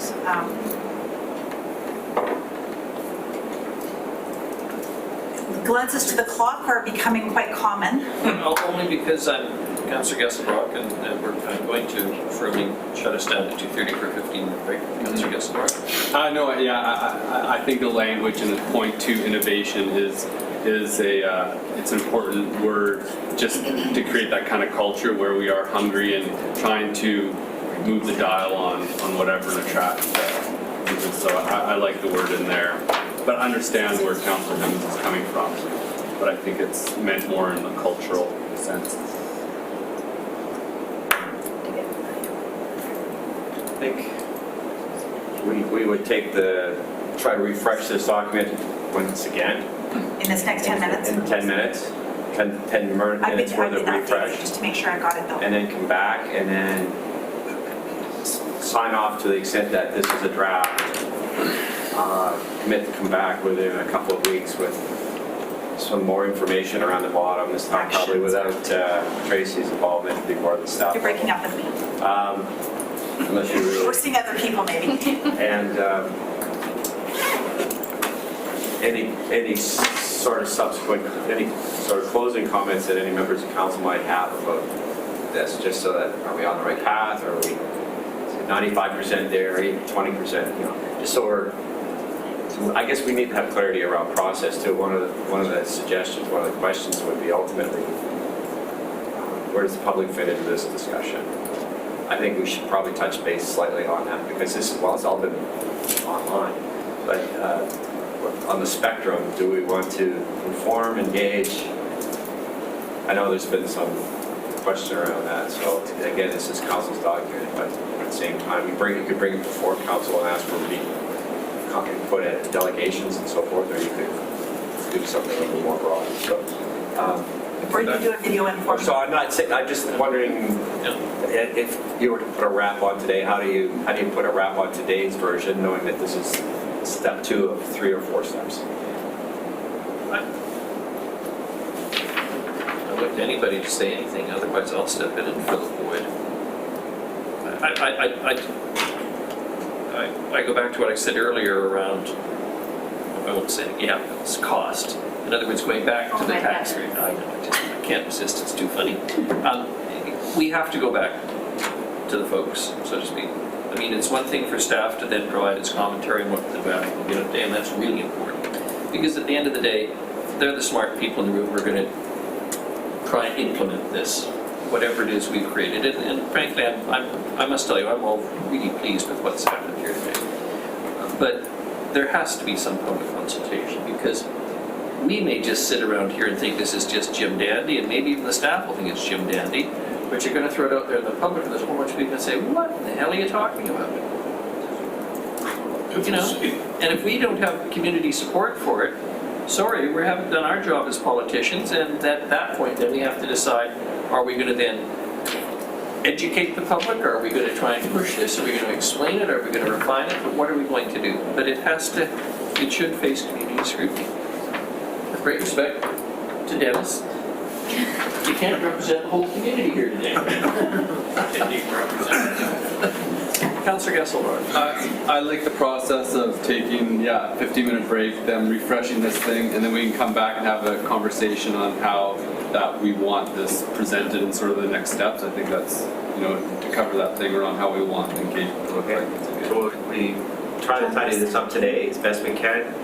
We'll come back with that version with some imminent actions, the first draft list of where we're at, and a proposal for process to complete this exercise over the next little while. So is that what you're looking for? No, so my understanding is that you folks are going to go tidy this up in the next... John's printing it out right now. 10 minutes. 15 minutes, yeah. I'm thinking beyond the 10 minute. Oh, yeah. I'm like Master Chef, done.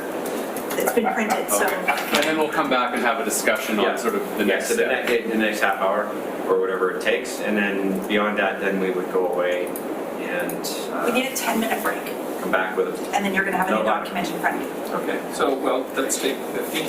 There you go. Quarter to 3, everybody. 10 minutes American is 15 Canadian, right?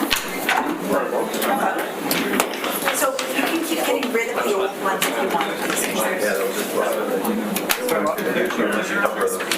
this where you're the document? Yeah.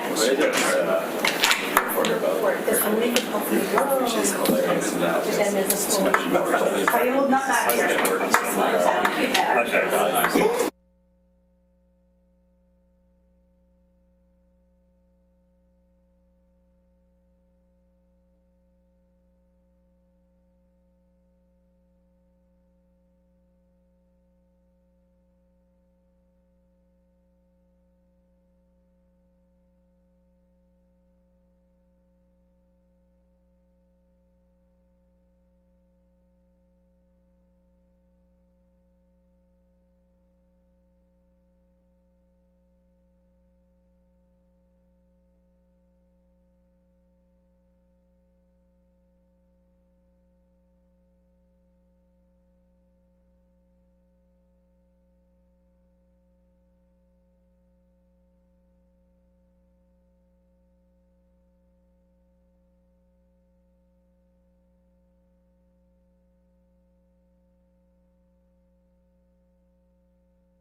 move into discussing what's next. You will have another look at this though when it's populated with some of the initiatives, so this is not the last time you'll see it. Still in draft.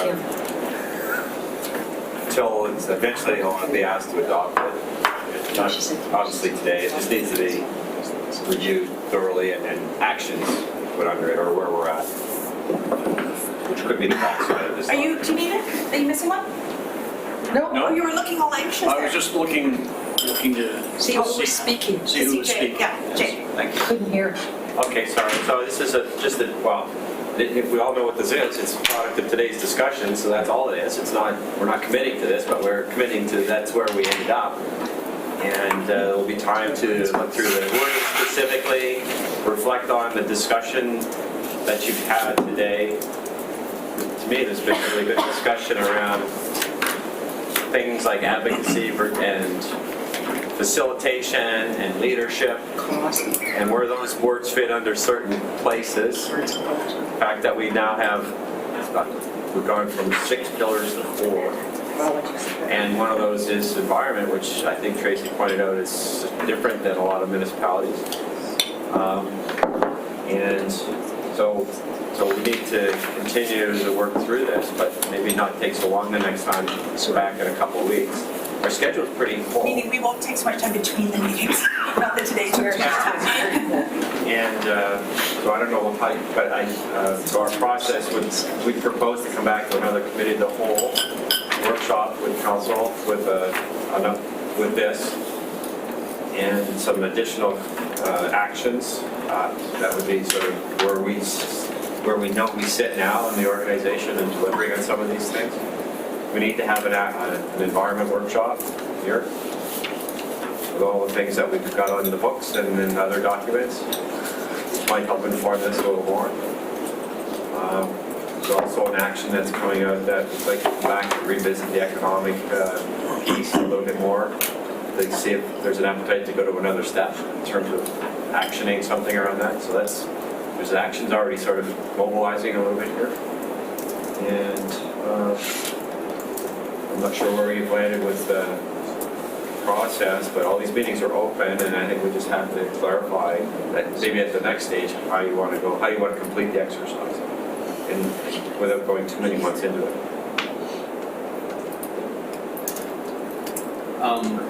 I just, on the strategic plan here, there's one item that I wanted to talk about and I didn't. So under the environment, we mentioned transportation. And waste management is something that falls under the RDN. However, we do provide pickup, and also in the regional district they'll be implementing mandatory source separation for businesses, commercial buildings, multifamily buildings. We've recently gave the go-ahead to create a recycling educator advocacy position within our waste management, and we're going down the route of looking at a ban on or a regulation on single-use bags. In the city or in the region? In the city. So we are actively engaging in that area, and I think that it is a critical component of the circular economy and environmental sustainability and that. So I'm just curious if it needs to be mentioned as a item, or if something like things like transportation or that fits well under infrastructure, it's fine enough. I just want to make sure there's a placeholder there so that if we have an initiative that comes up around, looking at plastic straws or, helping out, having our environmental advocate or research. Part of where this would come is the very first point under environment would be where I would see you saying, hopefully you're not going to be doing sort of this, grab everything and drop it on the table. The question would be, hopefully getting some advice from your management on what's the best levers to pull to influence our, and even on plastic bags, presumably you would want to, one of the things that's interesting is you've got to understand as you do this, are you a council that is willing to impact private business in order to advance your environmental agenda? And I think a number of you would say unequivocally yes. That straws or bags or that sort of thing, even though there may be a business impact, we feel that's our role. Those are important discussions to have at the policy level though, too. Like as a council, to sort of say it's not just straws or plastic bags.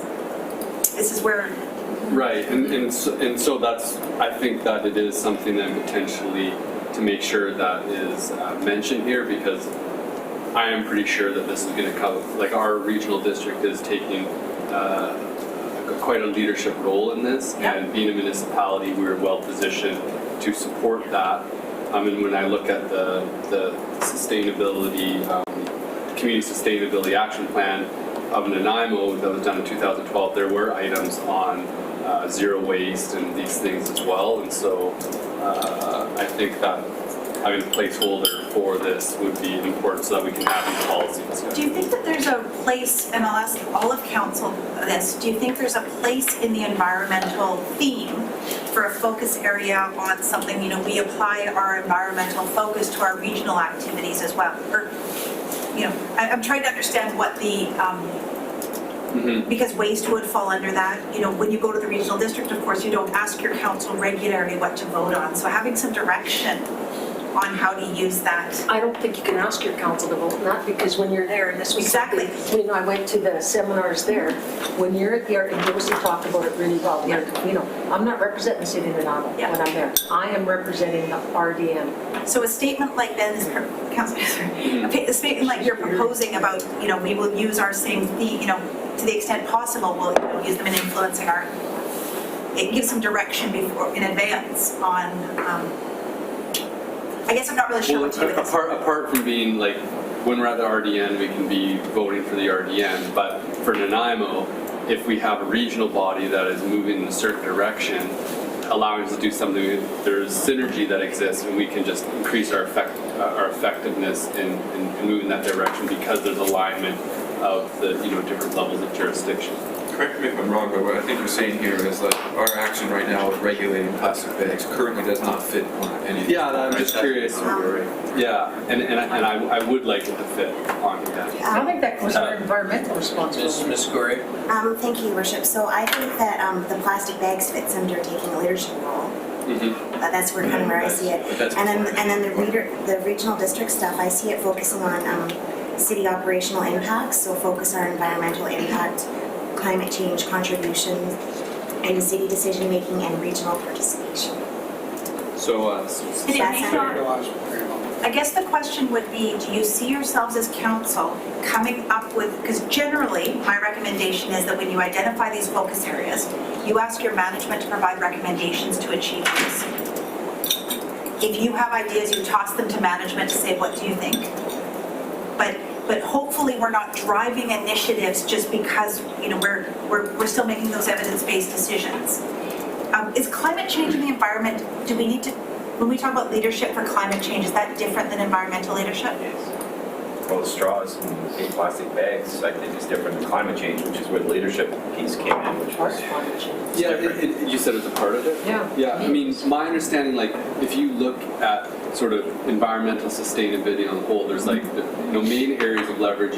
You've got transportation, you basically have building and waste management are kind of like the three big areas, and then your ecological green space management. Those are kind of like the four big areas where you can make policy changes and adjust how you're doing it. Yep. And so, from high above, you're talking about climate change. You can fit everything under there because they all, at the end of the day, are going to limit CO2 production. Okay. But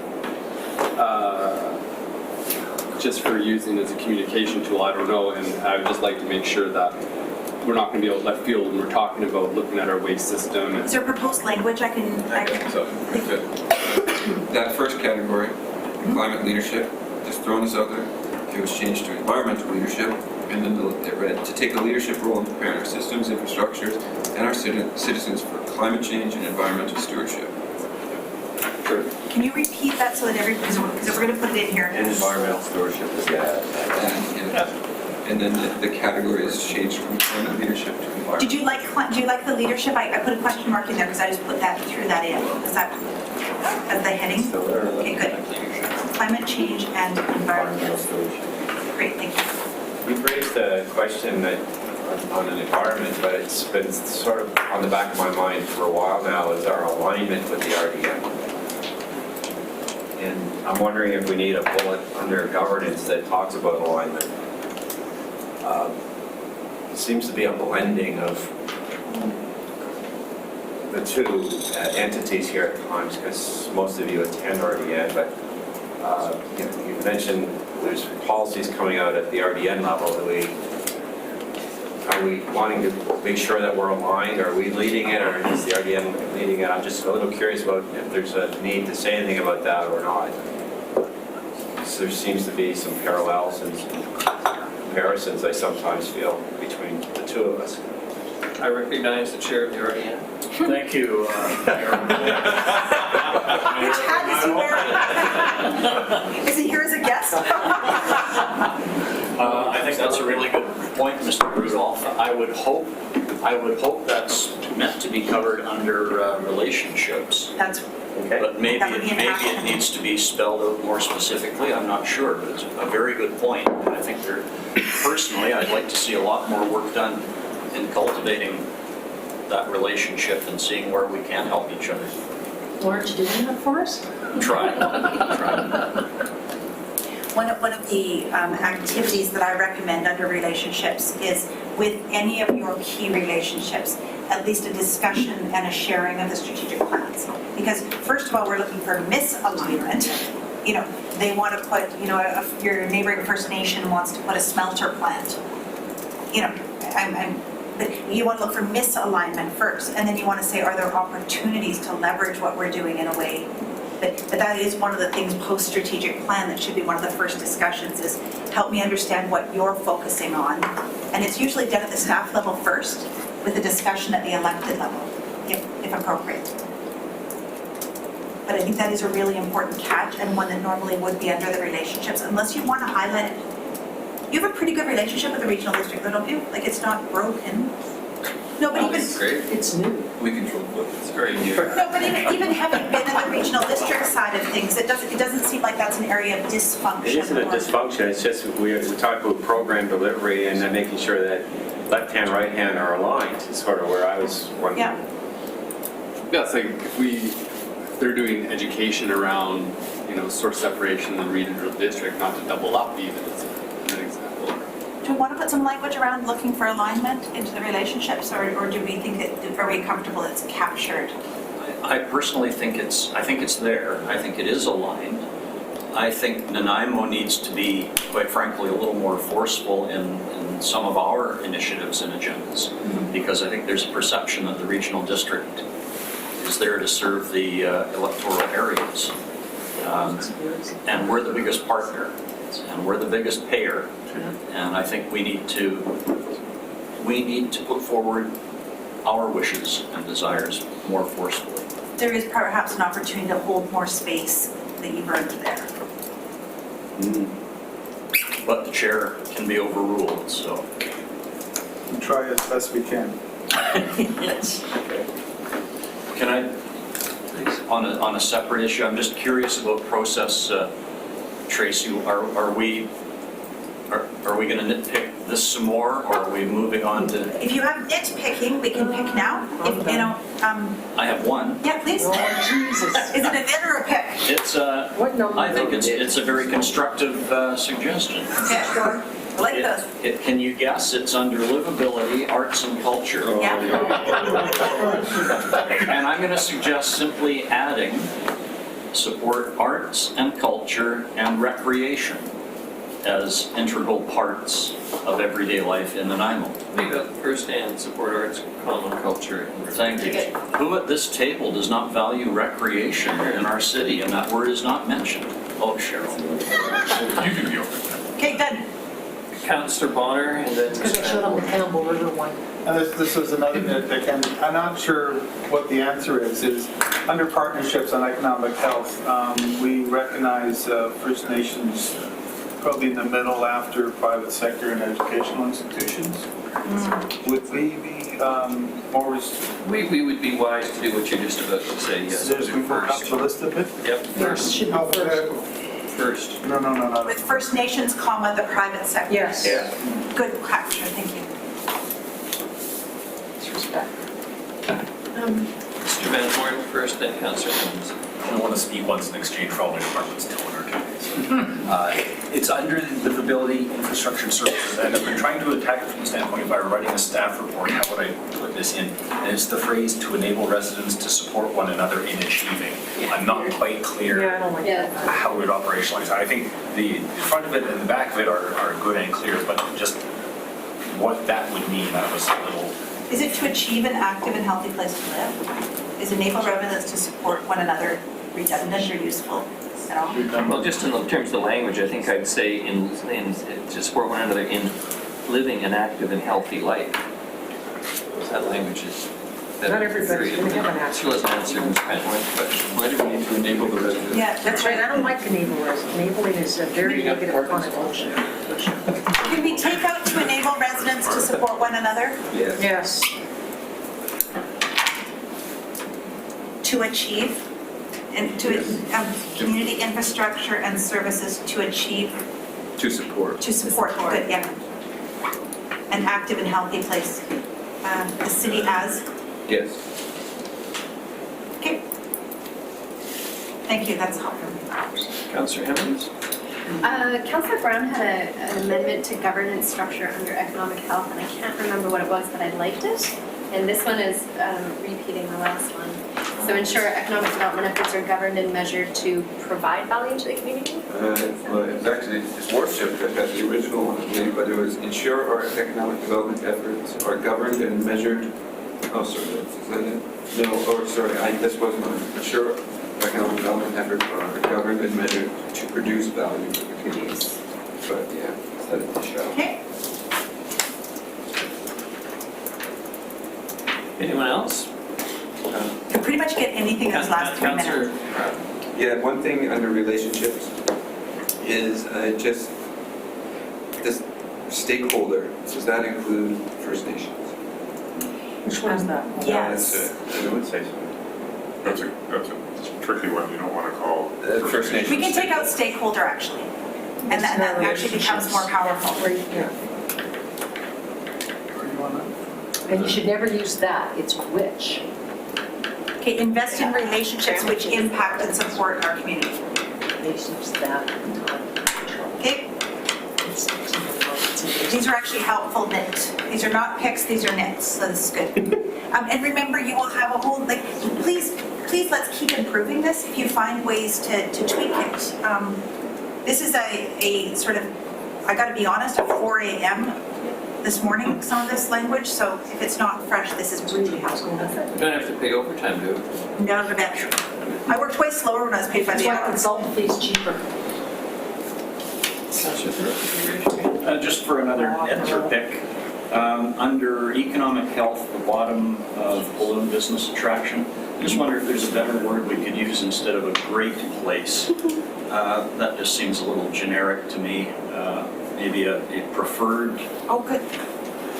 Preferred, very good. location or place rather than great. Location, not place. May I remove the arrow? I know we talked about transportation being related to livability and environment, but can I remove that now that we've talked about it? That arrow sort of going across? Why not say the best place? Yeah. Aspiration. That's, yeah, more inspiration.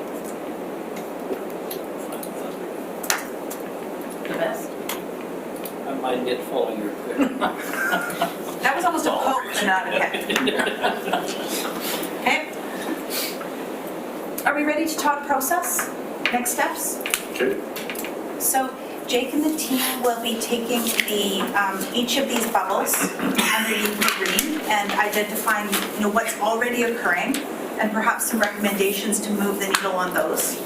I think they've heard, some of the things that you've identified as priorities. I think one of the things that will also be there is a placeholder if there's a plan coming on this, that we're not going to get too far ahead of it. So if you've got an exact plan that's going to provide guidance, let's not guess in advance of that. let's just say wait for the plan, and because some of the outcomes will come from that. My advice to you is once that's happened, sometimes the initiatives actually crystallize the focus areas. I know it's a little bit backwards, but once you see the activities, you go, oh, it's a little different than I thought. So don't hesitate to look at the language when you see the activities underneath it and see if it can be even further identified. At that point, you may say, well, what about this insert cool new idea? My suggestion to you is to be disciplined, to not expect your cool new idea to make its way right into the plan, but to ask management to comment on your cool new idea and where it fits vis-a-vis the other ideas, what their recommendation is. It's my advice in terms of discipline around this. And then, it will come back, and even if management doesn't recommend something, of course you can still do it.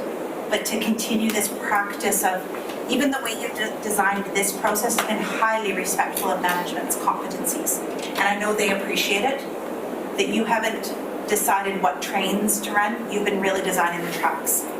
And I know that from talking with management yesterday, they truly have noticed and appreciated that. The other piece that you have to talk about, though, is what role do you see the public? Going back, let's look exactly at that document that I gave you, that I told you should review when you were talking about the community. Remember the IAP? Yeah. Let's look at this. When we look at the spectrum of public participation, for this version of the strategic plan, what do you think is the appropriate role that the public should be playing in it? And what are your instincts? What jumps out at you? Yes? I say consult.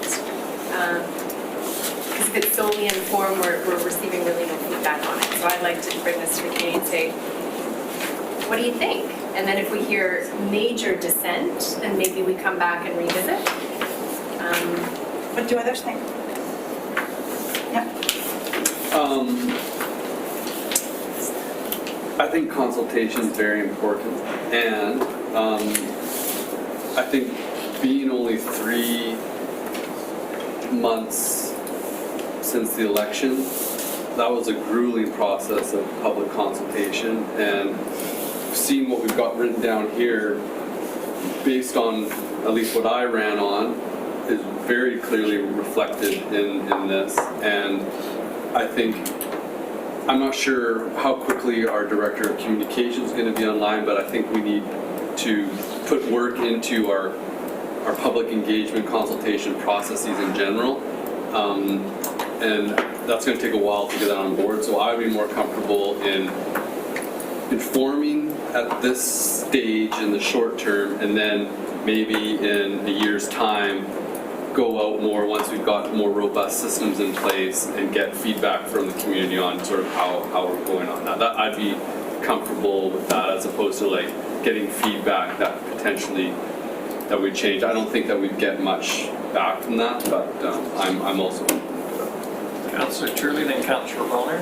Yes, Your Worship, on the issue of consulting with the community, my concern is if we base the success or failure of this document on the feedback we get, we're going to have one heck of a confusing issue, because I've never seen a definite, yes, this is what you want. You're going to have mixed opinions, and then what are we doing? Councillor Bonner, then Councillor Armstrong, then Councillor Hammonds. Thank you, Your Worship. Is Uri in there somewhere? Two things, if I may. In terms of what you were talking about management, I would hope and I would encourage them to be brutally honest. I can handle it. And that I would also look for inspiration, to inspire us, to what we can do. So what we're currently working on, some cool ideas that you could think of, okay? In terms of the spectrum, I think we've already blown away from the 3 on our right, because we've already gone past that. So I think we're just stuck with consult for this one, but we should seriously consider these other 3 as we go on for the next period of time. Ms. Uri, then Councillor Armstrong, then Councillor Hammonds. Thank you, Worship. I just wanted to remind Council as well that for engagement and informing the public, like Mr. Rudolph mentioned, we have been videotaping these. When the plan comes to you for final approval, will be another opportunity to hear and inform the public throughout the process as well, like we already have been. So just because it's not a specific activity for engagement doesn't mean we're not already doing some form of engagement. Councillor Armstrong? Just, my question would be, so if we go and get our public consultation, they come back and they don't like the plan, let's say they don't want the environment as one of our pillars, what do we do? That's why I really sometimes worry about when we do our public consultation plans, because we were elected to make these strategic priorities, not the citizens. So it's just something to think about, because you feel strongly about that, yet all your consultation comes back and says we don't agree with it. What do we do? So just something to think about.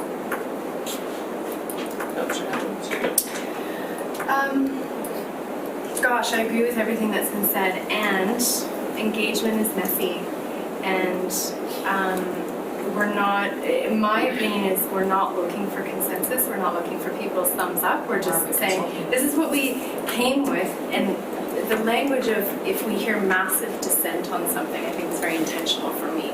I'm not looking for 2 or 3 or 4 saying, what are you doing with the environment? But you're right, we were elected to make these decisions. We've now made them.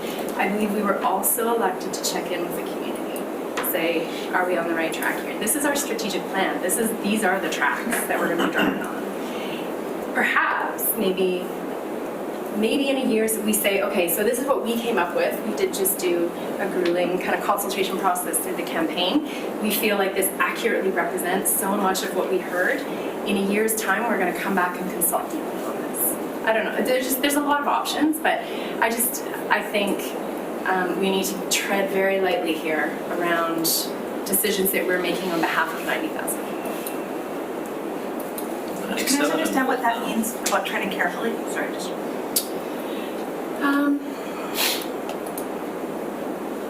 This is, if treading carefully, well, I guess just what it means. I don't think I was given a mandate to, you're elected, now go forward for 4 years and just do what you want. I think people in part elected me because I said I'm going to check in with the community. I'm not saying that that's on you guys at all, that was me. But I think the community wants to feel like they're being brought along, and I agree, Dawn, we are nowhere, we shouldn't as a strategic plan do one of the other 3. I think at the very most we should be doing is consulting, and I feel like this is an opportunity for the 9 of us on a Saturday afternoon to go out and say, this is the work we've been doing, and this is where we landed, and we just love to hear your input. I don't, 3 hours out of my day, I think that's just good practice, honestly. Councillor Brown. Yeah, so for those that know me more well than others, they know I'm not a huge fan of engagement, and I understand that as a bias myself. So I naturally landed on inform. Especially, I do agree after the election, there was a lot of conversation around what folks wanted. However, if we are to do some form of consultation, I think it needs to be now. I think we start to lose any strategy in our strategic plan if we go out in year 2 or year 3 and start getting feedback and then making radical changes based on that feedback. So if we were to consult, which I do think it is important maybe to have that face time and that inform a little bit of why we landed where we did. I just think it absolutely needs to be now and not later. So if we did if the group consensus was for consultation, I really would not support that anything beyond before we adopt the plan. I think if we do it after, there's no point doing it. Well, if I may, there is a school of thought around you set your direction, and then you check with the community about whether you're on track or not. And there's nothing incongruent about that, because they will have had a chance to see what it looks like, the direction you've chosen in a year, maybe it's 18 months. But the willingness to course correct and not just launch, even if you did do some engagement now, people don't really know what you mean by this. So doing a check-in once there's been some implementation is not a terrible idea. And it also spreads things out, arguably, to do it a little bit later, because your community has been engaged, highly engaged, within the last 3 or 4 months. And the likelihood of getting productive input right now is fairly low, to be candid. And I'm talking about productive input. You may get a lot of views of that where we're not successful during the election and those sorts of things. But if you think there are voices you haven't heard during the election, there may be some targeted, information. That would be surprising to me in my experience. I don't have a horse in this race, by the way. There's absolutely nothing about this. I think really communicating your strategic plan is something most communities don't do at all. So most communities don't even do informing. You have said throughout that you are not casting this in stone. So if you informed the public and heard back that there was a huge misalignment, you don't have a quiet community, and people would let you know if there was a huge misalignment. You could make changes. My observation is that governance is one of your number one priorities. I think your number one priority, of which engagement is a subset, so I don't want to say that there's an either or, but confidence in your capacity to make these sorts of decisions is one side of that lever, and public engagement is another. Does it damage the confidence in your difficulty to make? You will have 50 tough decisions that you won't be able to go to the community about. This is one that you'll have to decide. I just think 2 years from now, you won't know what the public thinks about these things. So that's the only reason I would push back a little bit, Nelson, on that, is that checking in is good governance, because you can lose touch with people after the election. But I think you've probably got your antenna about as tuned right now. Because remember we started this with what did you hear?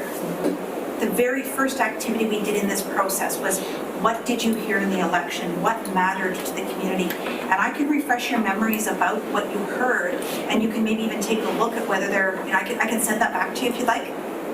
The notes on what you heard during the election, just to say, is there anything we missed when we formed this? Because I think that maybe is a good sort of check back, or starting to drink our own Kool-Aid and forgetting the other things that mattered.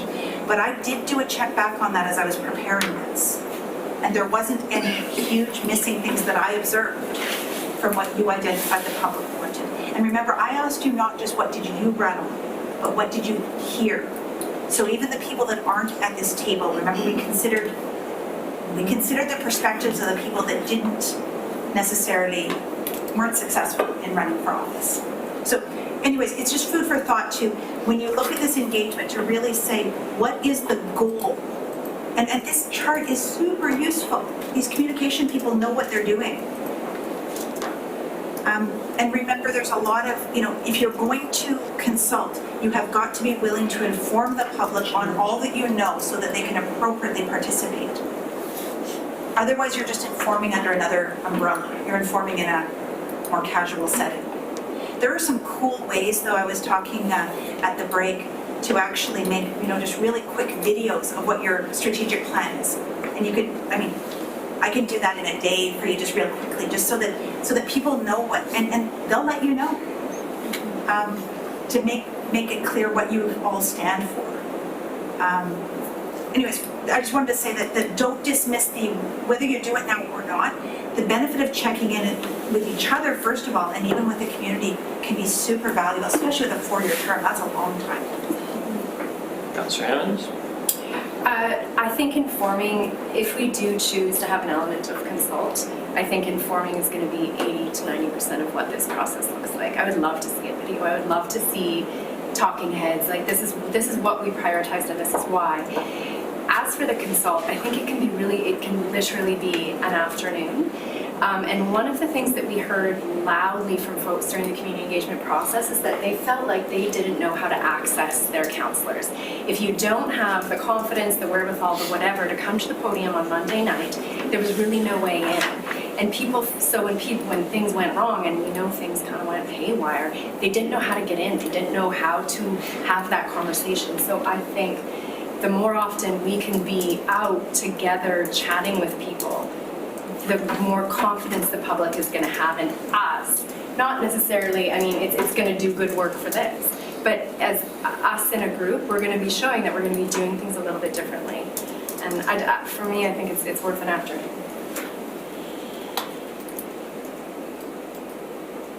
Thank you, Councillor Armstrong. For me, this is council's priorities, it's not community priorities. I think that's one thing we have to remember, and I agree with what Tracy said. We heard what the community wanted when we were doing all that. The second thing, when you talk about the community engagement, you're getting 60 of the same people at every single one. There's nobody else. It's the same 60 people, that's it. You never see anybody else but those same faces. When there's issues, we get the emails on them. Like, we're hearing from people on snow that would never email. That's where you get, or you're in the community, that's where you get your community engagement. Majority of people don't like going to those sessions because you hear from them, it's the same people that are monopolizing time and time again. I'm scared to say something against so-and-so because then she holds a grudge and she gets mad at me. This is what I heard from people there. And I think this is our priorities, and I fall a lot of ways towards what Tyler does as well. It's like, these are our priorities. We were elected to determine the priorities based on what we heard. And I think we should just be informed myself. I don't think, once you start a consulting process, there's a feeling that, you know what, how come you didn't listen to me? 80 of us, or 60 out of 60 said, we don't like this, how come you didn't listen to me? So I think you really run that danger. So I prefer, like, again, I went through quite a few of them, and there was only 2 groups that actually went to the community, and that was it. And they actually they had the community develop the priorities, it wasn't the council. So I follow Councillor Brown. I'd like to just inform. I am of, and I'm not closing off debate when I'm saying this, I'm Tired? No. Just gonna look more exhausted doesn't mean I'm ready for the grave. I mean, the gentle advice and suggestion we've had is that we shouldn't be necessarily doing any kind of significant consultation. At the same time, I'm appreciative of what Councillor Armstrong has said. You know, my standard joke whenever I go to all kinds of places is, oh, the usual suspects are here. You go to one meeting or a community organization, you know you're going to see. I mean, they're the same. It's not the same people at every meeting, but they're the people who are interested in that issue or that group or whatever. Having said that, and notwithstanding the advice and subtle suggestions I've had, I'm going to side with Councillor Hemmons here. So we set aside an evening for a couple of hours or whatever, or an afternoon, and let people come out and just offer their comments. We don't, and candidly, I don't think there's going to be much of a negative reaction to this. There will be some who will be strident, but if we see that it is the usual suspect, and it's the people who will not be satisfied very easily with whatever it is we're going to do, or it's the defeated candidates, or the ones who didn't make it, or whatever the case may be, unless it's a pretty dramatic rejection, then that's what leadership is about. Then you push on. Councillor Bonner and Councillor Hemmons. Thank you, Worship. And I agree with both you and Councillor Hemmons. I think that we should never be in a position where the public comes up to us and says, I never had a chance to have my say. And if it means, as you said, 3 hours of a Saturday night or an evening, whatever, that's what we were elected to do, is to be we are the channel that the public goes to see how our city's managed. It comes through us. And we should never not give them that opportunity. So I'm very much in favor of at least this part of it is the consult part, because that's really all we can do right now, because we can't do anything. Councillor Gesselbrough. Sorry, Councillor Hemmons, then Councillor. Just to address your comment, Cheryl, I think good engagement is helping folks understand what we're engaging on, what we're not engaging on, and how we're going to incorporate their input. So it doesn't, you don't get that call, well, why did you include that? And I said you shouldn't. Like, it's all about communication. Of course we do, but we also get emails about sidewalks not being cleared when people have just been working 24 hours through the night to get a road. Like, we're just going to get that. That's our job. Engagement is messy. I still think it's worthwhile. I had another point and then I got it. You're tired. I am tired. So just in terms of like the point of when we would engage, like this goes back to management, and then management will go look at all the different plans and things under each of these items. We get that back, we have a bit more discussion, it just sort of makes things a bit more concrete and practical. At that point, after that, would we go out and sort of do this thing where we all go out there and just show, we got a nice little video on it and take questions on this? That would be a good photo op, and I think it would show connecting to the community for sure. Oh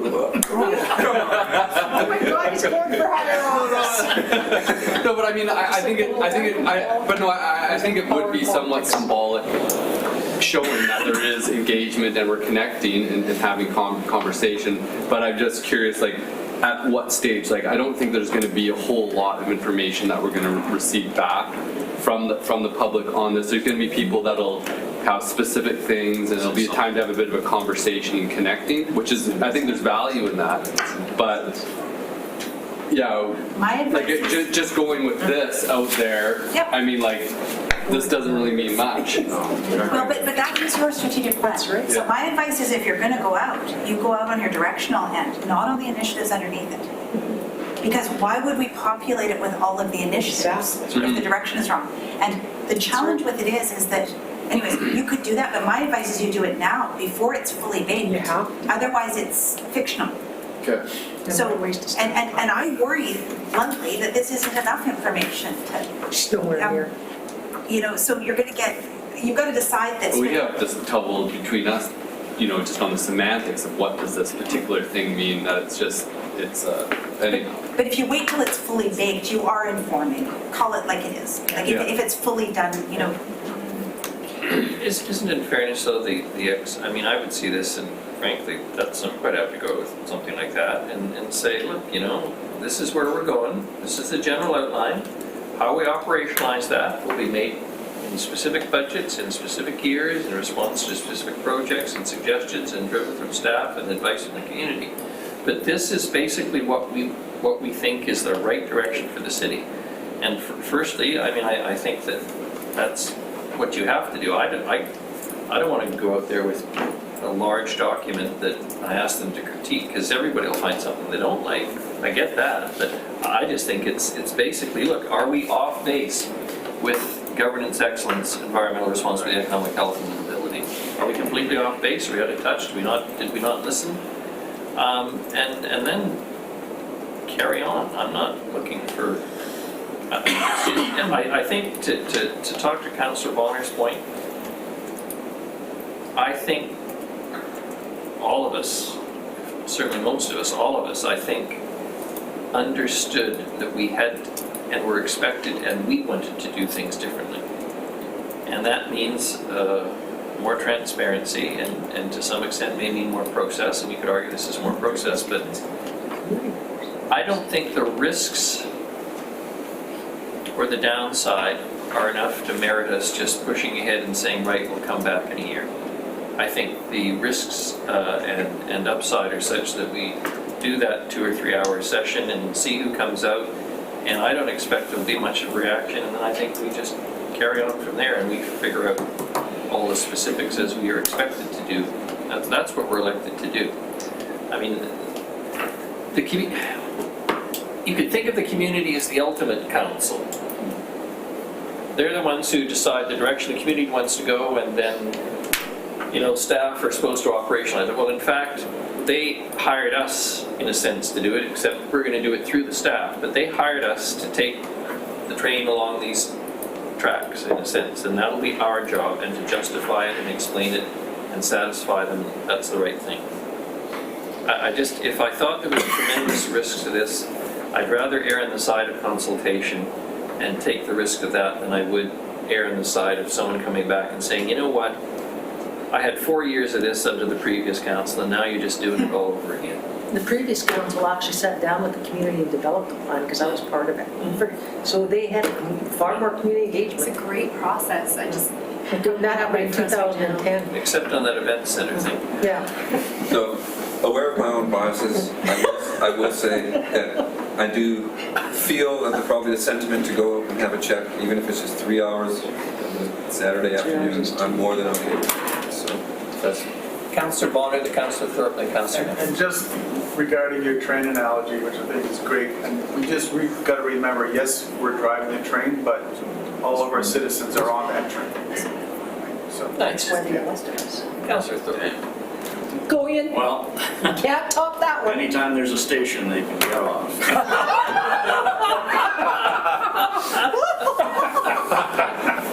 wow, I like it. I couldn't resist. So Then we'll walk. we've spent a long time Ian wants to go home. talking about informing and consulting, and I don't really have a problem either way. I guess what I would point to, though, is the example techniques at the bottom of the columns. And I'm fine with consulting and saying, here's our proposed strategic plan. Priorities, do I feel that we need focus groups? Absolutely not. Do we need surveys? Not in my opinion. Do we even need a public meeting? I'm really not sure that we need a 3-hour dog and pony show to show this document. Am I willing to accept public feedback and comments in some form? Absolutely. And if we get some comments that show we missed the mark in some area, great, then we can incorporate. So we can post it on the website as an Exactly. example That's what most and say this places is a draft, council, Here's a form to submit and feedback. we can get feedback that way for sure. That would be one outlet. Photo op. Yeah. Well, We'll take I a got an picture idea of on you holding it that. up. No. Ben could be presenting it on the video. Just the thing, like I thought it was kind of cool, the thing on the budget, where we presented the budget, and then, you know, people can watch it there, like just have a presentation on this at a COW or a council meeting, and then people were able to like phone in and call in, and that was kind of neat. But, That's one way to describe it. yeah. It was good. Have a good weekend, Richard. Anyhow, whatever is, I'm happy with it. Friday of the long weekend. Good staff here. Right. I would be happy with the posting on the website, inviting comment. That's what I I'm still thinking being face-to-face with people is what I think is what people crave. And I'm happy to give up a couple of hours. Regarding the kind of frequent flyers, and I think this is a conversation, you know, we have a frequent flyer in the room who sends us amazing stuff all the time. I was a frequent flyer. Don was a frequent flyer. I'm not saying it is negative, but that's, Yeah, but to It's say just a like all the same small people are going to portion. show up. Leverage for the that meeting, asset. no, but That also, means engaged people are doing it. I mean, I know, you know, sometimes it can get a little laborious, but I just don't want to dismiss the 60 who keep showing up. Those are the people who are really engaged. Yeah. So would Dennis knew what I So are we- finalize this document, finalize the draft, bring it back Finalize to you, the like draft. committee of the whole, with a little bit of Staff input, report on process, and then you will send it off to somewhere, either website or whatever, and then we would come back to a formal council meeting for adoption. And then that would, in the meantime, we'll start to populate this anyway with where we think we are. fix it up, staff review it, comes back to us, we look at it. We post it on the website, we have our open house where people come in, offer their comments or not. Unless there's something dramatic. I'd like to see it fleshed out a little bit more before it goes to the public. Like, I'd like to see what plans are falling under each, but I mean, I defer to you guys on this. Yeah, we'll do that for the next meeting. But I think that's easy for us to do.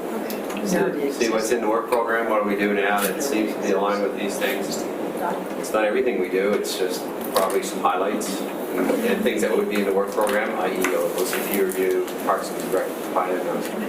This was intended just to be like a working draft as the mind map. Do you want me to do it in a fancy pants, or is this format okay? it's easy to follow. Because ultimately, I can present it to you in a more graphically, but the purpose of doing this mind map was to remind you it's a working document versus the minute you present something in Word, it looks like it's done. You know, so when we talk about this, does this look, I mean, I can clean up the spacing of it and stuff, but are you okay with this for the next round? Sure. Okay. Anything further, everyone?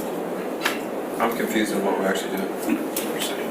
You're finishing, Fixing it up, running it by staff, we'll come back bringing with it back to a, council, sending it out, putting it out on the website, having a 2 or 3 hour stop in, criticize, comment session, bring it back again, presumably finalize it, unless there's something dramatic. Is that? that's correct.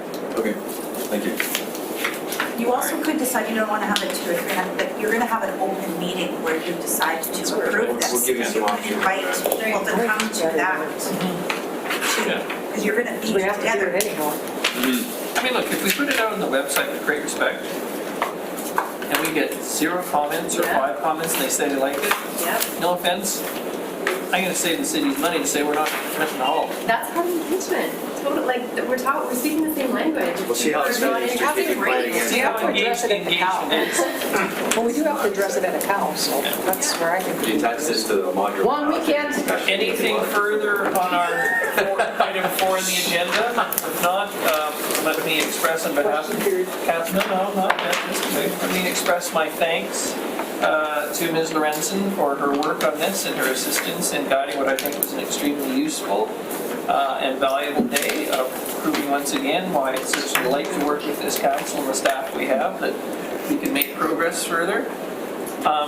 I am now moving on, unless someone has something else to say to the presentation section, to the question period sign-up sheet. It appears our only potential questioner has turned down the opportunity, so we have no questions. A motion for adjournment before we all head off, what I hope will be a lovely, safe, relaxing, long weekend for all of you. Another snowstorm. So moved, Councillor Thorpe, seconded, Councillor Bonner. Any discussion? All those in favor? Thank you very much. Safe travels, everybody. Good discussion. No, I canceled my. Garbage every weekend on Saturday. Guys, three trucks out tomorrow. I hope you missed my place today because I didn't get it out. Like a. So I'll take out my recycling. It's only a fear. Yeah, the recycling is challenging. Still, business usually, that's the business. I was just saying to Jake, you could also put a good survey on your website with this. Sort of you said that. Does not tell you what is wrong. Gonna help. It's helping you feedback on what you need to do, of what's